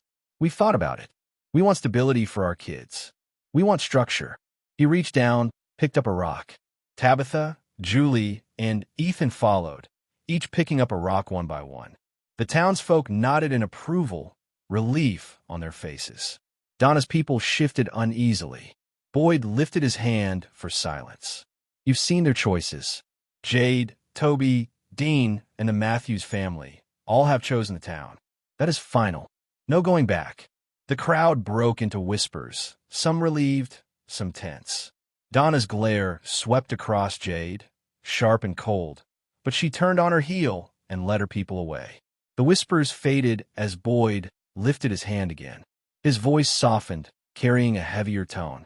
That's done, he said. Now we have something else to face. He looked at the crowd. Mark deserves to be laid to rest. Everyone, Follow me. We'll gather at the cemetery. The mood changed at once. Relief from the choosing was replaced with silence, heavier than before. The townsfolk walked down the dirt road together, slow and quiet. The cemetery lay near the edge of the town, past an old broken fence. The graves were marked with stones and wooden crosses. Each one had names carved by hand. It wasn't large, but every marker showed what the town had lost. Mark's grave had been dug earlier that morning. His body, or what was left of it, wrapped in cloth, rested at the edge. Father Cattry stepped forward. He wasn't wearing robes, only his shirt and vest, but his presence carried weight. He looked at the tired faces before him. He began to speak, his words familiar to many. "We stand here," Father Cattry said, his voice clear, "to mark the passing of another soul taken from us." He paused and closed his eyes briefly. This place tests us. It strips away what we know about safety and control. But it cannot take who we are. It cannot take the love we share. That is what we hold on to. He looked down at Mark's body. Mark was one of us. He worked beside us. He fought beside us. He lived through the same nights we all do. Though he is gone, we carry him with us. We keep his memory alive. That is how we endure. That is how we fight back. The silence grew heavier. The only sound was the wind in the trees and the uneven breaths of the crowd. Father Cattry's voice softened, but it stayed strong. Every stone here is a reminder of loss, but it is also a reminder of resilience. We are still here. We are still standing. And as long as we remember and fight, we honor them all. He gave a small nod. The townsfolk lowered the body. Earth hit the cloth with a dull sound. Some people whispered prayers. Others bowed their heads. When it was finished, Boyd spoke quietly. "Go on. Head home." He then turned to the newcomers and asked them to wait for a while. The other people began to leave. Some walked in pairs, others alone. Soon the cemetery was almost empty. Boyd turned to the newcomers. His voice was steady. "All right, time we had a talk." He didn't waste words. "We have to settle you in," Boyd continued, looking over the group. "But right now, there's only one house that can be properly used. That's Mark's place. The others are empty, yes, but we've been stripping them for wood, glass, and anything else we needed to patch up our own. It'll take a day or two of work before they're fit to live in again." He let that sink in, scanning their faces. "So, for now, some of you will have to adjust. Stay with others until the houses are ready." Dean gave a simple nod, shoulders squared. The Matthews exchanged uncertain looks. Boyd continued, his tone firm but fair. "Since Dean was the first of you to come here, I'll give him the choice. He could take Mark's house." Dean looked toward the Matthews family, then back to Boyd. He shook his head. "I'm just one guy. I can wait. Let the Matthews have it. They got kids. They need it more than I do." Jim's eyes widened slightly, and he sincerely thanked him. "Thank you. That means a lot." Dean just shrugged, his tone casual. "Don't make a big deal out of it. I'll manage. It's not like I need much." Boyd gave him a long, steady look, then gave a small nod. "All right," he said. "Matthew's family, Mark's house is yours. You can move in right now." Jim and Tabitha nodded in agreement at that. Boyd shifted his attention to the others. He paused, considering. "Dean, you'll bunk with Kenny for now. He's got the space. It won't be fancy, but it'll hold until we get your place fixed up." Dean gave another short nod. "Fine by me." Boyd turned to Jade and Toby. "You two will stay with me." Both Jade and Toby seemed to be okay with it and didn't say much. Boyd took in the scene, the weight of responsibility visible in the set of his shoulders. He knew this was just the beginning. Settling newcomers was never easy. It wasn't just about roofs and walls. It was about trust, responsibilities, resources, and about fitting into a fragile system where one wrong step could put them all at risk. His eyes lingered on each of them, one at a time: Dean, Toby, Jade, Jim, Tabitha, Julie, and Ethan. "Get some rest tonight," Boyd said. "Tomorrow, I'll walk you through what comes next." There was nothing more to say. The group began to drift from the cemetery. Jim guided his family toward their new home, his hand steady on Ethan's shoulder. Tabitha carried Julie's bag. They moved together, relief showing in the way they held close. Dean stepped toward Kenny with a smile. "So, no welcome party for the new roommate?" Balloons, maybe a banner. Kenny smirked, shaking his head. Yeah, sure. Right after I put in a request at the party planning committee, we don't have. Until then, you'll just have to settle for a bed and running water. Dean grinned. Fair enough. Just don't blame me if my snoring rattles the windows. Kenny shot him a sidelong glance. Depends how bad it is. Might kick you back out to Colony House if it's too loud. Dean laughed, shaking his head as he followed Kenny down the road. A few steps behind, Jade stretched his arms like he had just finished a long day at the office. Rooming with the sheriff. Can't wait, he muttered. Toby gave him a look, but said nothing, falling into step beside him as Boyd motioned for them to follow. The cemetery was quiet now, only the fading sound of footsteps carrying down the dirt road. Boyd glanced once more at the grave, then turned his back to it. Another day, another loss, another set of new arrivals to guide. The town moved forward. It always had to.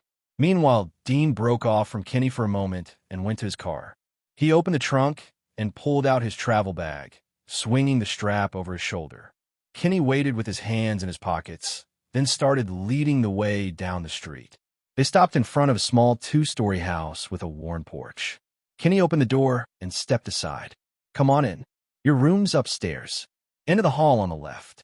Dean followed him up the narrow stairs, the wood creaking under his boots. The room was plain but clean, a bed, a dresser, and enough space for his bag. Bathrooms across the hall. Kitchen's downstairs. Make yourself at home, Kenny said. Dean set the bag down with a soft thud. Kenny gave him a quick smile. I'll let you settle in. Call if you need anything. Then he headed back downstairs, his steps fading until the house was quiet. Dean let out a breath and unzipped the travel bag. He started putting his clothes in the dresser, his movements quick and practiced. When he finished, he walked over to the window. The morning sun was still hidden behind thick clouds. Dean looked down at the street and froze. A boy stood there. White clothes, white socks and shoes. Pale skin and a calm smile that didn't look right. He raised a hand and waved straight at Dean, like he'd been waiting for him. Dean blinked, but the boy didn't vanish. Instead, he tilted his head, still smiling, and waved again, this time motioning for Dean to follow. Then he turned and walked slowly down the road. Dean's chest tightened, the boy in white. Dean stepped back from the window, dragging a hand over his hair. Part of him wanted to stay put and ignore it, but ignoring things never worked. Not for him. Also, the boy in white was not some evil spirit or like that from what he had seen in the show. The boy in white had been quite helpful to Victory, leading him to survive all these years in the cursed town. Guess I'm doing this, he muttered, zipping his bag shut. The stairs groaned as he went down. Kenny was in the kitchen with a mug in hand. Everything good? He asked. Dean forced a smile. Yeah, just need a walk. Clear my head. Want company? Dean shook his head. Nah, won't go far. Kenny eyed him, but let it go. Don't go too deep inside the forest and be back before dark. Aye, Captain. Dean stepped outside. For a second, he thought he'd imagine it all, then spotted the boy again farther down the street. Still smiling. Still waving. His stomach knotted. None of the townsfolk on their porches seemed to notice him. Their eyes slid past like the kid wasn't even there. The kid was in the range of his true awareness ability, and even then his ability didn't detect him, which gave him clear understanding that his ability didn't work on ghost or spiritual type shit, and just on beings with physical body. Can't complain much as it cost only 200 points. Dean sighed inwardly at that. The boy walked on, never rushing, never stopping long enough for Dean to catch up. He led him past fences and sheds, out toward the edge of town, and then into the forest. An old warehouse stood waiting. Rusted walls, broken windows, the kind of place people avoided. The kind of place where people haven't been in a long time. The boy stopped at the door. He lifted a hand, beckoning. Dean slowed, scanning the empty lot. No one else. Just him and this strange kid. Of course it's a creepy warehouse, he muttered, adjusting his jacket. The boy slipped inside without a word. Dean hesitated. Although his ability didn't detect any human IR monsters inside, what if there was something spiritual or supernatural shit going on inside? And although the boy in white was shown as somewhat helpful and good character, what if he actually wasn't and was some scheming bastard instead? Still, even with all the risks, Dean's instincts warned him that if he didn't go inside, he might miss something important. He didn't step in right away. Instead, he leaned forward and peeked through the doorway. The boy in white was still there, standing in the middle of the warehouse. That same unsettling smile stayed fixed on his face as he lifted a hand, motioning for Dean to come closer. The rest of the place was dark and empty. Broken beams, rusted walls, shadows stretching into the corners. It might have been hard for a normal guy to see anything past the gloom, but Dean's keen eyes' skill cut through it without trouble. Dean clenched his jaw. All right, fuck it. Let's see what this is. He stepped inside. The boy in white tilted his head. That damn smile never left his face. He waved at Dean to come closer. Dean froze. Something felt wrong, but a small voice told him the answers were just ahead. He took a deep breath and stepped forward. His boots scraped the floor. The echo bounced around the empty warehouse. The air around Dean began to hum. The floor beneath his boots wobbled slightly. The walls around him seemed to stretch and shift. Shadows moved unnaturally across the surfaces. Dean's stomach sank as a chill ran down his spine. Then, suddenly, the warehouse around him disappeared. Dean's boots hit dirt. The smell of rust was gone, replaced by damp, earthy air. He realized he was underground in the tunnels beneath the town. The ceiling was low, and water dripped constantly from above. Narrow paths twisted in every direction, and the walls were slick and black. It felt unreal, like teleportation, or maybe just an illusion. He couldn't be sure. As he tried to move, he noticed something strange. His hands and legs were pinned against the walls by cold, iron chains. They were tight, biting into his skin, holding him in place. He struggled, but the chains didn't give. Just then, the sound of footsteps echoed through the tunnel. Dean's head snapped toward the far end. An old man in a yellow suit appeared at the end of the tunnel, glowing slightly in the dim light. His face was lined and sharp, and his eyes burned with cruel intensity. Before Dean could react, the man was suddenly right in front of him. Dean tried to yell, but no sound came out. The old man's hand shot forward with impossible speed. In an instant, it closed around Dean's throat and tore through flesh as if it were nothing. Pain exploded through Dean's body, sharp and burning, like every nerve was on fire. Then, everything vanished. The chains, the tunnels, the old man, all disappeared. Dean stumbled, clutching his throat, back in the warehouse. Sweat poured down his face, and his chest heaved. His muscles shook violently. Dean's mind raced, but his iron will kicked in. The panic faded, and his mind cleared. He was alive. The chains had not truly held him. The old man had not killed him. It had been a vision, an illusion, or maybe a warning. He didn't know. He wiped the sweat from his face and rubbed his neck. He checked for injuries. Nothing. Slowly, he lifted his head and saw the boy in white. The kid was still there, standing in the middle of the warehouse, that same damn, unnerving smile on his face. Nothing had changed, but everything felt different. Dean blinked. What the hell did the boy want? What was he trying to show him? Was it a vision of future, or a warning to stay the hell away from there? He didn't know. All he could conclude from this was that he should stay away from the tunnels unless he wanted his throat to be ripped out by the man in yellow suit. The man in yellow suit was quite a mystery. He had appeared at the end of the third season, where he killed Jim for Tabitha's mistake of digging deeper into the town's mysteries. Jim had suffered for her mistakes. So maybe Dean himself had went into tunnels in the future, tried to dig something, or maybe discovered some secret about the town, leading to appearance of the man in yellow suit. His eyes locked on the boy in white. What the hell was that? What are you trying to tell me? Should I not go in the tunnels? He asked, his voice low and tense. The boy didn't answer. He just tilted his head and kept that damn calm smile. Then his gaze shifted behind Dean. Dean didn't continue with his questions, as he too had sensed someone entering the radius of his ability. His instincts told him it wasn't an immediate threat, but he couldn't ignore it. Slowly, he turned his head to see who it was. His gaze fell on Victor, moving cautiously, almost deliberately, as he approached the warehouse. Victor slowed as the warehouse came into view. His eyes scanned the cracked lot, broken glass, and rusted walls before landing on Dean. For a moment, Victor wondered whether he should turn back. Then his gaze shifted, and he froze. The boy in white stood just behind Dean, smiling as always. When Victor saw him, the boy lifted a hand and waved. Victor's breath caught. He glanced back at Dean, searching for an explanation. "What are you doing here?" he asked, his voice sharper than intended. Dean raised an eyebrow, calm and steady. "Just taking a walk." "What about you?" Victor frowned. "A walk. In a dark warehouse." He gestured at the rusted beams and broken windows. "Doesn't look like a place for a stroll." Dean didn't move. His eyes stayed locked on Victor. "Yeah, a walk," he said flatly. Then, leaning forward, he added, "Now your turn." "What are you doing here?" Victor swallowed.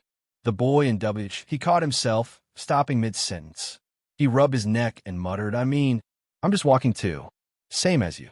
Even to him, the excuse sounded thin. His eyes shifted between Dean and the boy again, unease pressing harder on his chest. The warehouse went quiet. Only the faint creak of old metal broke the silence, and the boy in white kept smiling, waving slowly as if nothing about this was strange at all. Dean decided to make the first move. If there was one thing he knew, it was that staying quiet never solved anything. Victor had been in this cursed town for years, longer than anyone else. He knew the rules, the patterns, maybe even secrets not yet shown in the show. And if Dean wanted real answers, Victor was the best shot he had. Besides, Dean thought the system had made it clear progress wasn't just about staying alive. It was about choices, pushing forward, and making the right connections. Victor wasn't just some survivor. He could be useful, maybe even important. Dean's eyes narrowed. "Victor," he said slowly, "you can see the little boy in white too, right?"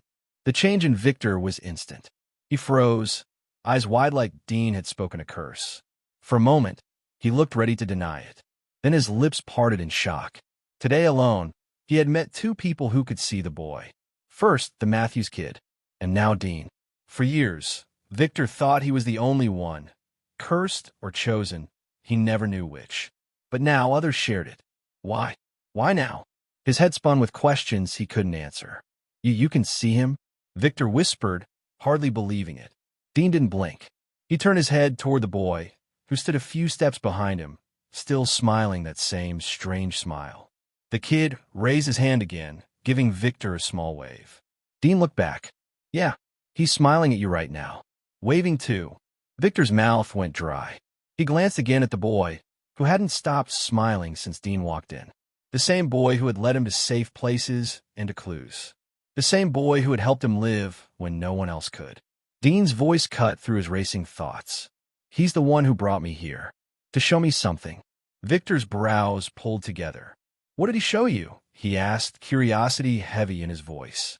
His usual scattered self was gone. For once, he looked sharp, focused, like he needed the truth to make sense of his own years of following the boy's hints. Dean paused. Part of him wanted to keep it hidden, but if he wanted Victor's trust, he had to give him something real. He breathed out slowly. "I saw a man," Dean said. "An old man in a yellow suit. He was in the tunnels. I was there too, just chained, couldn't move. He walked right up to me, fast as lightning, and tore out my throat. And then the vision ended." Victor's eyes widened, his face pale. He shook his head rapidly, muttering under his breath, No, no, no. That's bad. That's bad. Tunnels and yellow suit man. That's a warning. A warning, not a trick." He looked up at Dean, his voice quivering with urgency. "You have to listen to it. You have to listen to the boy in white, because if you don't, you will die." Dean's eyes hardened. "It felt real, Victor. Real enough that I'm not ignoring it." The warehouse felt colder as the words hung in the air. The boy in white kept smiling, silent as ever, while Victor stared at Dean like the ground under him had shifted. Dean broke the silence once again. "Victor," he said slowly, "do you know who the man in the yellow suit is?" His tone was steady, not just curious, but serious. This yellow suit man was important. Someone who only showed up near the end of the third season. So learning about him now could give him a huge advantage. Dean needed answers, even small ones. Victor blinked, still pale from what Dean had said earlier. His lips opened and closed before words finally spilled out, rushed and nervous. Not here, no, not here. His hands twitched as he spun on his heel. Follow me. Without looking back, Victor hurried out of the warehouse. His steps were quick and uneven. Dean followed right after. They walked deeper into the forest. Victor didn't slow or check behind him. The further they went, the darker the surroundings seemed, even though it was close to noon.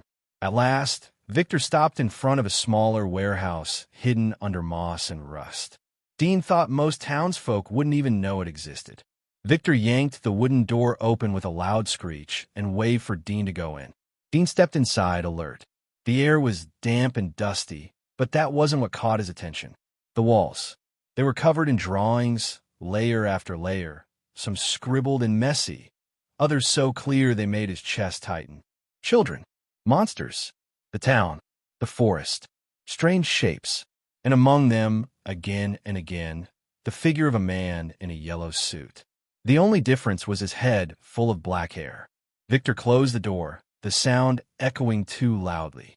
He rushed to one wall, jabbing his torch at a picture. See? That's him. That's the one you saw. Dean stepped closer. The drawing was rough, but there was no mistaking it. A tall man with sharp features, wearing a suit, his smile stretched too wide, his eyes dark. Around him, other monsters stood, their expressions somewhat different. They didn't have their usual creepy smiles. Dean frowned, studying the wall. Their leader? Victor paced in front of the wall, his hands twitching like he was trying to pull words out of the air. No, not their leader. I thought that at first too, but it's not right. He jabbed a finger at one of the charcoal drawings, the man in the yellow suit standing tall among the monsters. Look close. He doesn't stand with them. He stands apart, like the picture's tilted and he doesn't belong in it. Dean frowned. Then what is he? Victor's eyes darted back and forth, his voice dropping to a whisper. He's a mistake. Something left over. Like when you tear a page from a book and there's a piece of the story stuck behind. That's him. A leftover piece. Doesn't follow their rules cause he wasn't made with them. Dean studied the drawings. In each one, the man in yellow never touched the other creatures, always apart from them, never part of the group. Victor stepped closer, eyes wide and tense. The boy in white, even he's careful around Yellow Man. He showed me, warned me, said there's no fighting him, no outsmarting him. Victor swallowed hard, his voice a shaky whisper now. The monsters, you can learn them, avoid them, fight them sometimes. But Yellow Man? If he looks at you, really looks at you, you're already marked. Doesn't matter where you hide. Dean felt a chill run up his neck. As Victor's words echoed in the small, dark room, Dean felt a knot of frustration tighten in his stomach. The explanation about the Yellow Man was unclear, like a puzzle with missing pieces, but it didn't take a genius to read between the lines. And if Dean ever truly catches his eye, the vision had already told him what would follow. Death, swift and certain. He turned toward Victor, eyes hard. Then tell me this. Do you know what he wants? What's his purpose? Victor froze, then slowly shook his head, his voice little more than a whisper. I don't know. Well, I've told you, that's all I got. Dean frowned at that. This information was nowhere near enough. Dean turned slowly, his eyes landing on the boy in white. The boy stood there as if he had been there the whole time. He had followed them quietly, patiently from the warehouse, and was still watching. Do you know anything about him? Dean asked. His voice was low but sharp. The man in yellow suit. Who he is. What he wants. He paused, and then pressed harder, his tone rough. Is there a way to stop him? To protect ourselves? The boy in white only smiled. Without a word, the boy lifted his hand and motioned for them to follow. Victor shifted uneasily and rubbed his hands together. He's leading us somewhere. We have to go. We have to follow. Dean did not answer, but his legs carried him forward on their own. He followed the child out of the shelter. Victor stayed close behind, mumbling half-formed words under his breath. The sunlight felt heavy as they stepped into the open forest. The boy in white moved ahead without effort. The trees grew taller, their branches stretching high above like bars in a cage. Suddenly, the boy stopped. He turned, the faint smile still on his face, and pointed. The faraway trees stood before them. The boy in white held Dean's gaze for a long moment. Then he vanished. There was no sound and no trace. He was simply gone. Dean stared at the empty space. "Great," he muttered. "More riddles. Lead us to the creepy trees and vanish." "That's really helpful." Victor's eyes darted quickly between the trees. His voice was rushed and shaky. "He's saying this is it. This is the way. The only way." Dean let out a sharp breath. Obviously, he knew what the faraway trees were. But he knew that when one entered through them, they can appear anywhere in the town. The destination was not fixed, which made it even more troublesome. Before he could say more, a sound tore through the quiet forest. A scream, sharp and high. "Help! Help me!" Victor and Dean locked eyes for a second. Neither of them spoke, but the message was clear. Run. Both of them took off at once, their boots hammering against the dirt. The forest that had felt slow and heavy only minutes ago now blurred past, each tree flashing by as they sprinted toward the sound. The scream of a woman still cut through the air, sharp and desperate. It dragged them forward like a hook buried in their chests. They broke through a thick wall of brush, and Dean skidded to a stop. His eyes shot upward. "What the hell?" Dean muttered, his voice stuck in his throat. Julie was up there, hanging from a massive tree branch. Her fingers clutched at the bark, her legs kicking uselessly in the air. She had one knee hooked against the trunk, but it wasn't enough. The branch groaned and cracked under her weight, spitting bark flakes down on them. Dean's eyes narrowed. She was almost 30 feet high above the ground. If she fell, she'd be broken into pieces. Julie spotted them below. For a second, her face showed relief, but her voice shook as she cried out. "I can't hold on much longer. Please, help me." Dean, knowing that she could fall any minute, wasted no time and quickly got into action. He slammed a hand against the rough bark of the trunk. He had never climbed a tree before, but with his abilities coordinating with each other, his body seemed to know what to do, even if his brain didn't. Dean planted a boot against the trunk and hauled himself upward. His arms pulled, his legs shoved, and his body answered without hesitation. "Hurry, please," she screamed, her arms shaking. "I'm coming," Dean shouted back, his voice sharp and sure.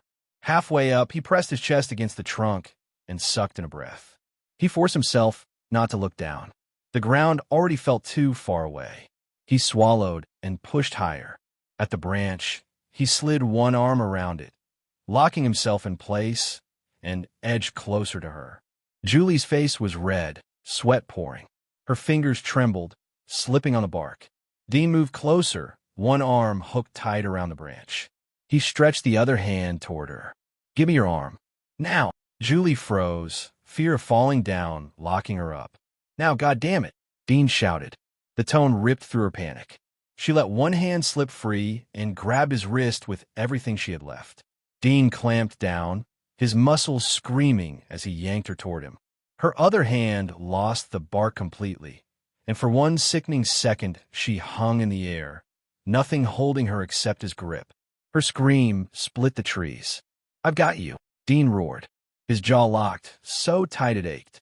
His arm burned with strain, but he refused to let go. Inch by inch, he dragged her closer. "Climb up on me," Dean ordered, his voice rough but commanding. "Use my leg now." Julie obeyed without hesitation.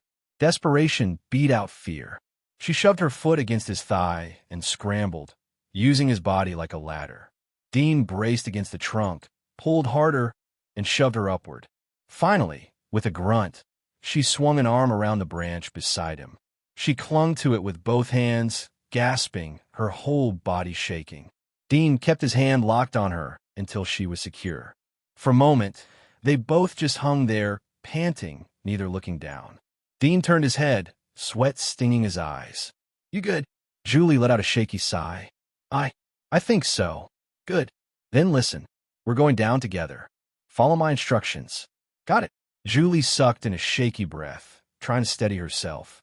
For a moment, she thought she was fine. But when she shifted her weight, a sharp cry tore out of her throat. Her hand slapped against the branch for balance, her face twisting in agony. Dean's eyes snapped to her. "What is it?" "My leg," she gasped, voice thin with pain. I didn't feel it before, but something's wrong." I think it's broken or twisted. Dean cursed under his breath. Adrenaline. That was the only reason she hadn't noticed earlier. Now that the rush was fading, the pain was crashing in hard, and it couldn't have come at a worse time. He glanced down. The ground looked twice as far as when he climbed up. If she slipped now with that leg, there'd be no saving her. All right, he said, forcing his voice steady, even though his gut clenched. Then you're not climbing. I'll get you down myself. But you have to listen to me. No arguing, no panic. You just do exactly what I say. Her breath hitched, but she nodded quickly. Fear and pain left her no choice. Dean tested his grip against the trunk, then leaned closer. Wrap your arms around my neck. Hold on like your life depends on it, because it does. Don't let go. Julie hesitated only a second before she slid one trembling arm over his shoulders, then the other. Her weight pressed heavy against him, but his muscles locked firm. Good. Now hook your good leg around my waist. Keep the bad one free. Julie whimpered as she moved, her face pale with strain. But she obeyed, clutching him tight, clinging like a terrified child. Dean tightened his arms around her, gritted his teeth, and began the climb down. The bark scraped his back raw, his shoulders burned, but his focus never broke. Almost there, he muttered, more to himself than her. Step by step, inch by inch, he lowered them. His arms screamed, but he didn't stop. Julie's body trembled, but she never let go. Finally, Dean's boots hit the ground. He exhaled hard and lowered her gently onto the dirt, her injured legs stretched out. Victor asked, "Is she?" "She's fine." Dean cut him off firm. His gaze lingered on Julie's pale, sweat-streaked face. Her legs messed up bad, though. What he couldn't understand was how the hell she even get up there. In a show, nothing like this had happened, and Dean felt that his existence and interference had started some sort of butterfly effect or shit, which had now completely deviated the present from the original plot of the show. Julie winced hard when her foot shifted, biting back a cry. Dean crouched low, scanning her leg. No bones sticking out, no angle that looked wrong. He blew out a tense breath. "Doesn't look broken," he muttered, more to steady himself than her. "Might just be a sprain, but I'm no damn doctor, so don't move it unless you have to." Julie nodded quickly, still pale. Dean sighed. "Now tell me, what the hell were you doing up there?" Meanwhile, Tabitha and Ethan ran down the street, both of them breathing hard in the daylight. The town was relatively quiet, and the only sound was their footsteps hitting the pavement. The post office came into view. That was where Boyd stayed. Tabitha rushed up the steps without stopping. She banged on the door with her fist and pressed the bell again and again. The door opened a moment later. Boyd stepped out. At first, he looked confused and a tad bit annoyed, but his expression turned serious when he saw their faces. Sweat ran down Tabitha's face. She struggled to catch her breath but spoke quickly, desperation clear in her voice. "Sheriff, Jim and Julie are gone. They both disappeared." Julie leaned against the base of the tree, her face pale and tight with pain. She took a few shaky breaths before speaking. "After we moved in, my dad wanted to check the forest. And the road loop," she said, voice low. Her hands dug into the dirt. "He didn't want to leave us alone in the town, so he brought us. We drove the road twice. Same loop, same thing. After that, we parked and walked into the forest." Dean crouched in front of her. His eyes stayed on her, waiting for every word. "We didn't go deep. Just near the edge," Julie added quickly. "We were looking around when these dogs came out of nowhere. They ran right at me." Dean didn't say anything and just nodded for her to keep going. "I was a little ahead," Julie said, her voice cracking. "Dad tried to get to me, but I panicked. I just ran. Then I saw this tree, hollow inside like a hiding spot. I climbed in, but the second I did, I wasn't inside anymore. I was up in the air, falling through branches. My leg hit one, and I caught another before I could fall farther. Then I just held on." Dean let out a slow breath, his eyes steady on her. "Your family must be looking for you." Julie blinked, her panicked mind finally catching hold of the words. She swallowed hard and nodded, almost grounding herself with the thought. Dean softened his tone. "First, let's get you back to town. Christy's our doctor. She'll check that leg. In the meantime, I'll go find your parents and let them know you're safe. Just point me to where they went into the woods." Julie nodded quickly, relief flickering in her expression. "From behind our house," she said, her voice still shaky. "That's where we started." "Good." Dean gave her a firm nod. "I'll find them. But first thing, let's deal with you." He glanced at her leg. "You think you can walk? Or do I carry you?" Julie hesitated, chewing on her lip. "Please, just help me up first." "All right." Dean moved in carefully, sliding an arm under hers and easing her upright.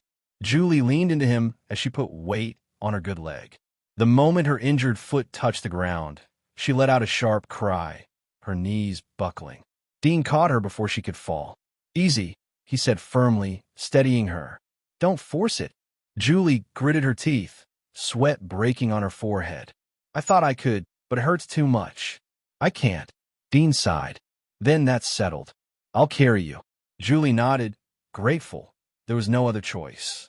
Dean lifted her carefully again, making sure her injured leg was supported. She gasped as it shifted slightly.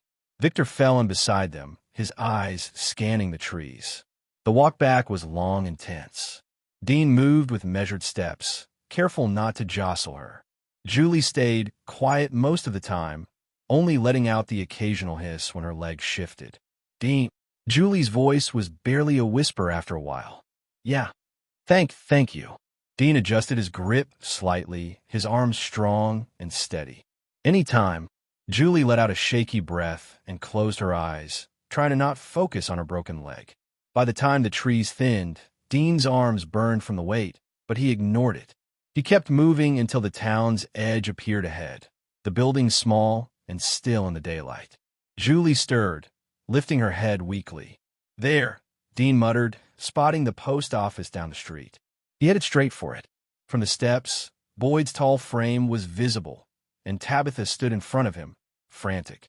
She was talking fast, her voice high with panic, gesturing with her hands. Even from a distance, Dean could hear the desperation in her tone. Julie's eyes widened. She drew in a shaky breath, then yelled with everything she had left. "Mom!" Her voice cracked the air like glass shattering. Both Boyd and Tabitha froze, their heads snapping toward the sound. Tabitha's eyes landed on her daughter in Dean's arms. "Julie!" she gasped, her hands flying to her mouth. Julie reached out toward her, tears springing to her eyes. "Mom!" Tabitha didn't wait. She rushed down the steps, nearly stumbling in her haste, her face a mix of relief and shock. Boyd followed close behind, his serious expression softening as he saw the girl alive. Dean stopped just short of them, lowering Julie a little so her mother could take her hand. Julie clutched Tabitha's fingers tight, crying through her relief. Dean shifted Julie in his arms while Tabitha held tightly to her daughter's hand. His jaw tightened as he finally spoke. "I'm sorry to break this up," he said, voice strained, "but my arms are about to give out." Tabitha's eyes widened as she noticed Dean's trembling hands. Boyd stepped forward and suggested, "Put her on the porch," he said, pointing to a chair. Dean carried Julie over and lowered her gently, making sure her injured leg was stretched out before stepping back. He flexed his hands, the relief clear on his face after carrying her so far. Julie shifted in the chair with a wince. Then she looked at her mother. "Mom, where's Dad?" The question froze Tabitha. Relief drained from her face, replaced by worry. She brushed Julie's hair back with a shaky hand. "After you ran," she said softly, "your father fought the dogs off. We looked for you, but couldn't find you anywhere. Then your dad decided to enter the same tree you had gone into, and when he stepped in, he vanished. Just like you did." The porch fell quiet until Victor finally spoke. His voice was low but certain. "In a faraway tree," he said. Tabitha looked at him, alert. "At what?" Victor's eyes flicked to Dean, then back to Tabitha. "The tree isn't normal. It's one of the faraway trees. They move people, drop them somewhere else in town. I don't know how it works, but that's what they do." Boyd's expression hardened. "And how do you know that?" Victor shifted under Boyd's stare as he gave a short reply. "I've seen things. Stayed here the longest." Julie's eyes turned toward Victor, wide and desperate. "So my dad's okay? He's still here?" Victor nodded once and repeated again. "Yes." He could be dropped anywhere in town, just like you. We just have to wait. Maybe he'll come back to the town soon." Victor's words hung in the air. No one spoke until Dean finally broke the silence. "We don't have to just sit and wait," he said firmly. "Tabitha, you and Ethan stay with Julie. Christy can treat her leg. Meanwhile, we'll go back into the forest. If Jim ended up like Julie, he might be stuck or hurt. He could be in trouble right now." Tabitha's head snapped up. "Danger?" Her voice trembled. "What do you mean, dangerous?" Julie quickly spoke before Dean could answer. "Mom, when it happened to me, I wasn't just dropped. I was falling. I hit branches. I hurt my leg. If I hadn't grabbed on, I could have fallen even farther. Dad could be the same." Tabitha's face drained of color. She squeezed Julie's hand, her mouth opening but no words coming. Dean leaned forward, his voice steady. "That's why we can't waste time. We should gather a few townsfolk and search the woods. If Jim comes back on his own, you'll be here waiting. But if he's still out there, he'll need help." Boyd looked at Dean for a long moment before nodding slowly. Then he put a hand on Tabitha's shoulder and said, "He's right. We'll all help." Tabitha hesitated. Her eyes darted between Dean, Boyd, and Julie. Finally, she brushed her daughter's hair back and whispered, "All right, I'll stay with her. Just please find him." Dean gave a short nod. "We will." Things had settled, but Dean felt something stir in his mind. A notification appeared. A new mission had been assigned. He opened it without wasting a moment. Inevitable death? Dean felt his stomach twist. Dumbfounded. Did Jim land in the same kind of situation Julie had? Dropped through a faraway tree, stuck, hurt, bleeding somewhere in the woods? Or was it worse? Someone or something closing in to kill him within the hour? There were no clues. Nothing. Just a warning and the clock ticking, each second cutting closer to Jim's death. The only certainty was brutal. If Dean didn't move fast, Jim would die. Boyd's voice broke through his thoughts. "Dean," he said firmly, "I'll gather the townsfolk. We'll sweep the forest." His tone left no room for argument. Then he pointed toward Julie, pale and shaking on the porch. "You go. Get Christy. That leg needs fixing before anything else." Dean blinked, pulling himself back into the moment. He forced a short nod. "Yeah, you're right. We gotta move quick. Jim could be in the same kind of danger Julie was. Maybe worse. We don't know how much time he has." Boyd gave him a steady look. "Then don't waste any." Before Dean could step off the porch, Victor piped up, his voice shaky but determined. I'll get help from Colony House. More hands, more eyes." Boyd gave a brief nod, already turning to bark instructions at the few bystanders who had wandered closer after the commotion. Dean didn't wait. He jogged down the steps, cutting across the street, towards the clinic. The clinic wasn't far. A squat building, clean but plain, its front door propped open to let in the afternoon light. Dean pushed inside, boots heavy on the wooden floor. "Christy," he called, his voice sharp. From a side room, Christy looked up from the supplies she was sorting. The yesterday's mess was cleared up by the joint efforts of the townsfolk, except for the broken windows. Christy's eyes narrowed at the urgency in his voice. "Dean, what happened?" He didn't waste time. "It's Julie. She's hurt bad. Broken leg. She fell out of a goddamn tree in the forest." Christy froze for a half-beat, then shoved the box she was holding onto the counter. "Where is she?" "Post office porch. Tabitha's with her. She's in shock but awake. Needs you." Christy's face tightened, but she moved fast, pulling a canvas bag from under the counter. She started stuffing supplies inside. Bandages, antiseptic, splints. Dean watched her hands move, quick and steady. "Anything else you need me to carry?" Dean asked. Christy shook her head. "No, just tell me what actually happened." Dean gave a sharp nod, then fell in beside her as they left the clinic. They crossed the street quickly, Christy's bag swinging at her side as she listened to Dean's explanation.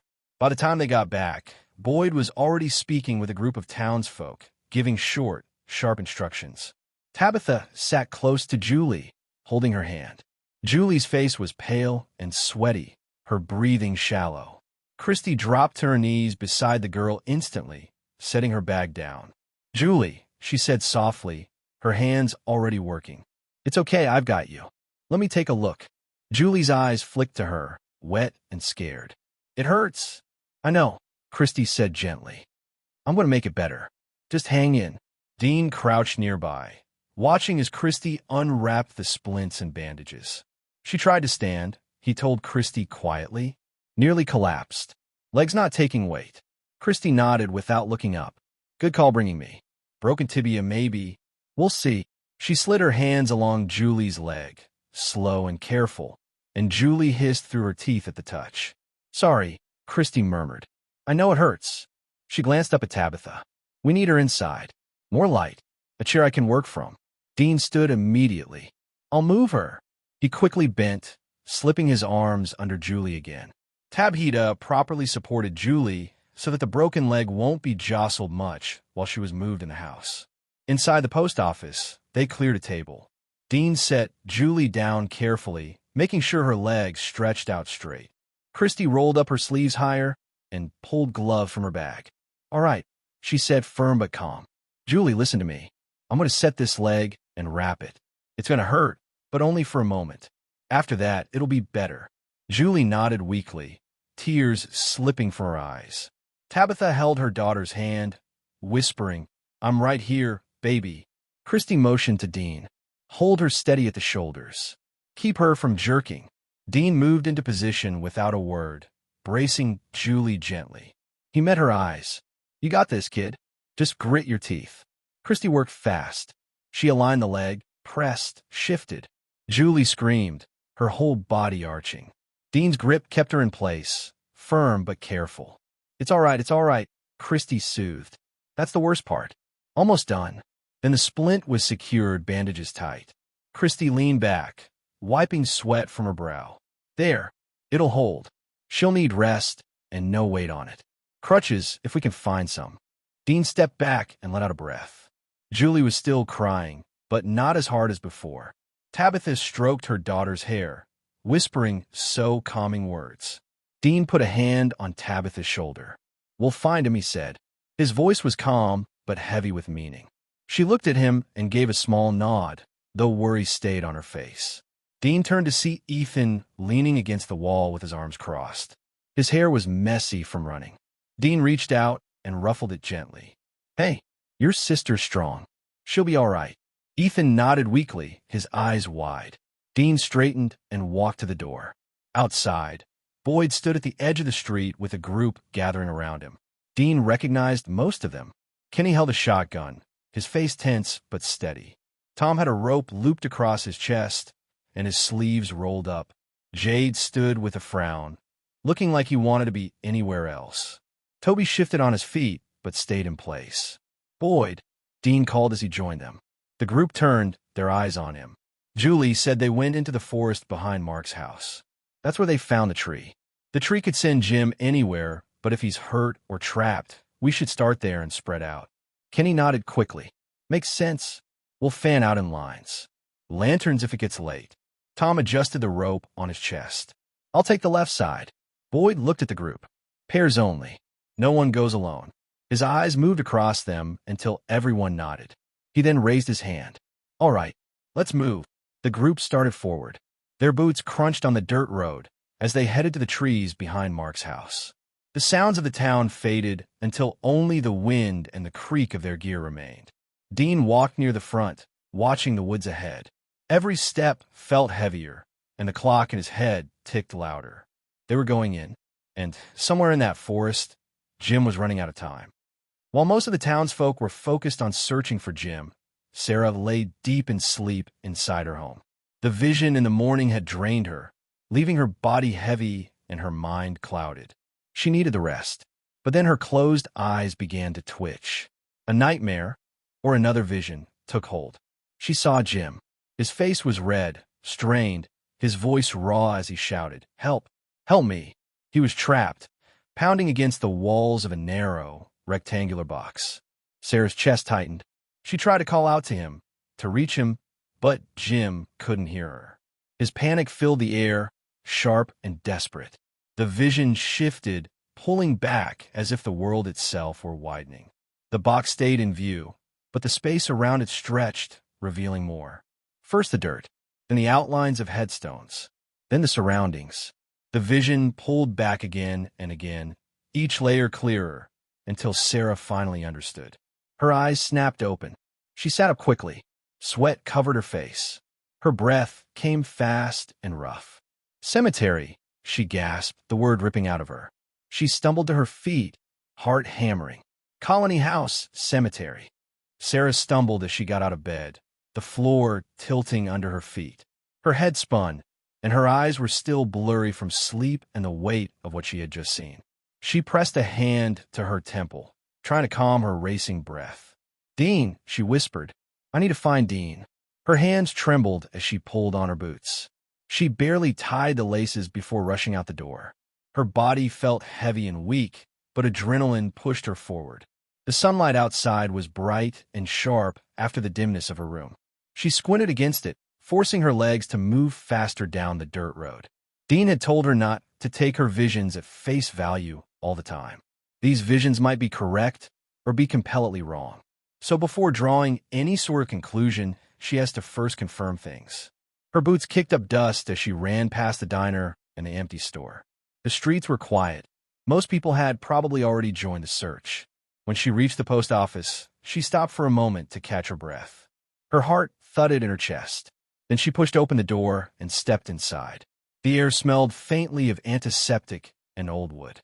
Christy was kneeling beside a table, checking Julie, who lay back on a pillow with her leg wrapped in fresh bandages.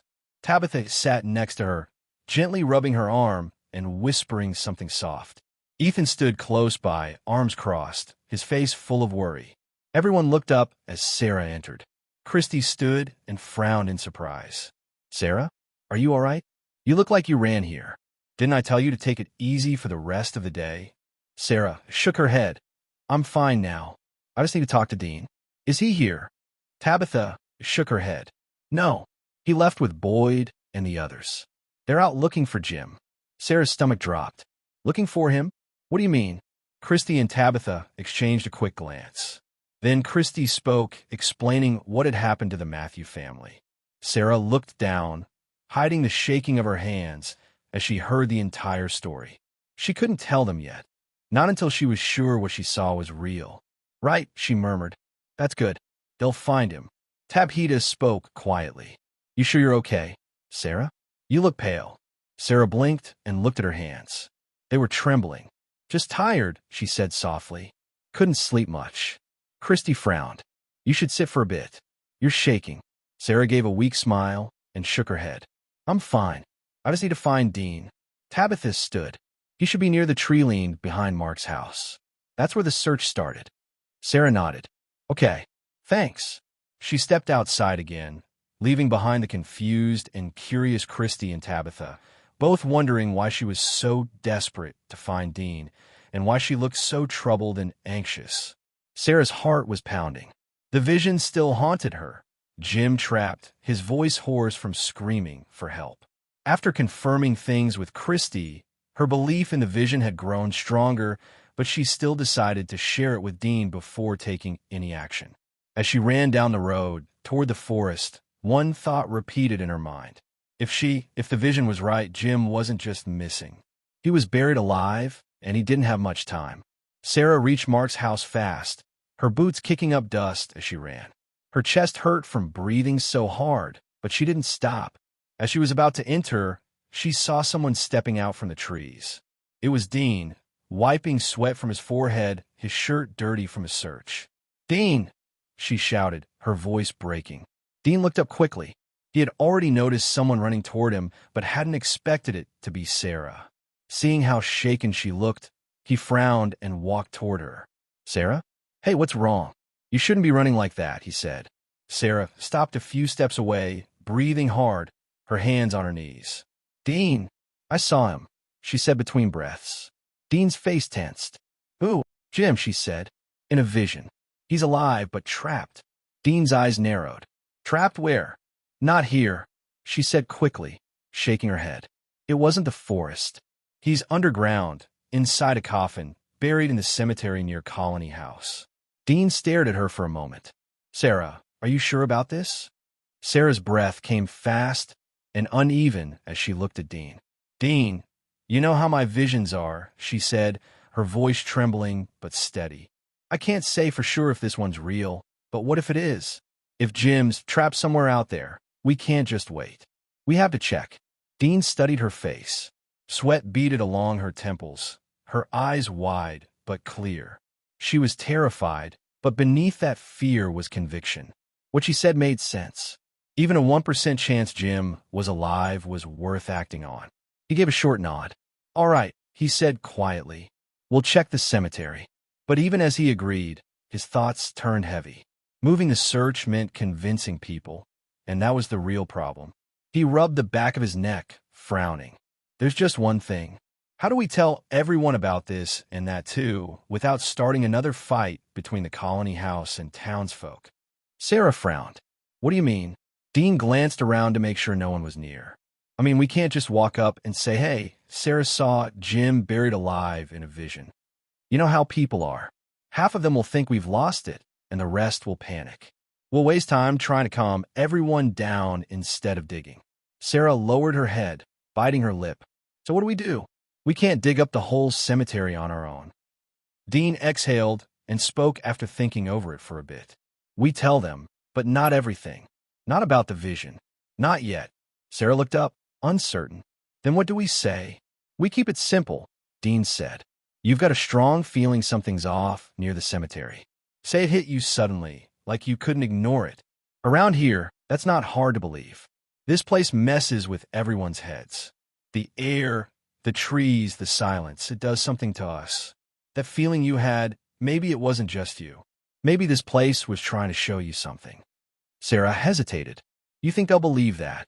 Dean gave a half smile, though there was no humor in it. They don't need to believe it. They just need to move. You've been here long enough. People trust your instincts more than they'd ever trust mine. If it comes from you, they'll listen.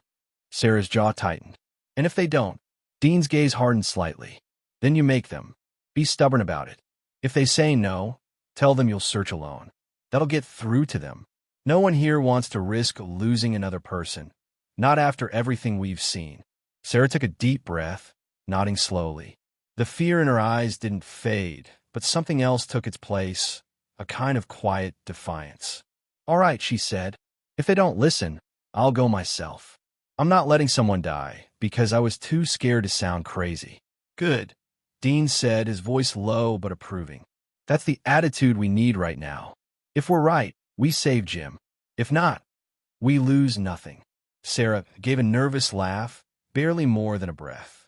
Well, except for everyone calling me crazy. Dean's mouth twitched. Yeah, maybe, but better crazy than doing nothing. That earned a small, tired smile from her. The tension in her shoulders eased a little. Okay, she said. Let's go. Dean nodded, then hesitated, shifting his weight slightly. Yeah, we will. Just give me 1 minute, all right? Sarah frowned. Why? What is it? He gave a small, sheepish shrug. I didn't exactly get the chance to stop while we were out searching earlier. Had to leave the others for a minute back there. Nature called. Didn't think I'd be heading right back out this soon. Sarah blinked, then just exhaled softly. Okay. Dean gave a short nod and jogged toward Mark's house. Won't take long, he called back over his shoulder. A minute later, Dean came back out, wiping his hands on his jeans and taking a steadying breath. All right, he said, his tone back to calm resolve. Let's move. Together, they stepped into the forest. The air shifted around them, quieter, colder. Somewhere ahead, a faint sound echoed through the trees. Maybe a twig, maybe a voice. Sarah tensed, but didn't stop walking. Dean's words from earlier echoed faintly in her mind, grounding her in that thin thread of courage she was clinging to. Better crazy than useless. Hello, everyone. As we wrap up this video, I want to share a quick note. I have a Patreon account. If you'd like to support me and enjoy on-demand audiobooks, you can become a Patreon member. Alternatively, you can check out my Google Drive link, which has 500+ novel audiobooks available through my Ko-fi or Patreon shop. I appreciate your support.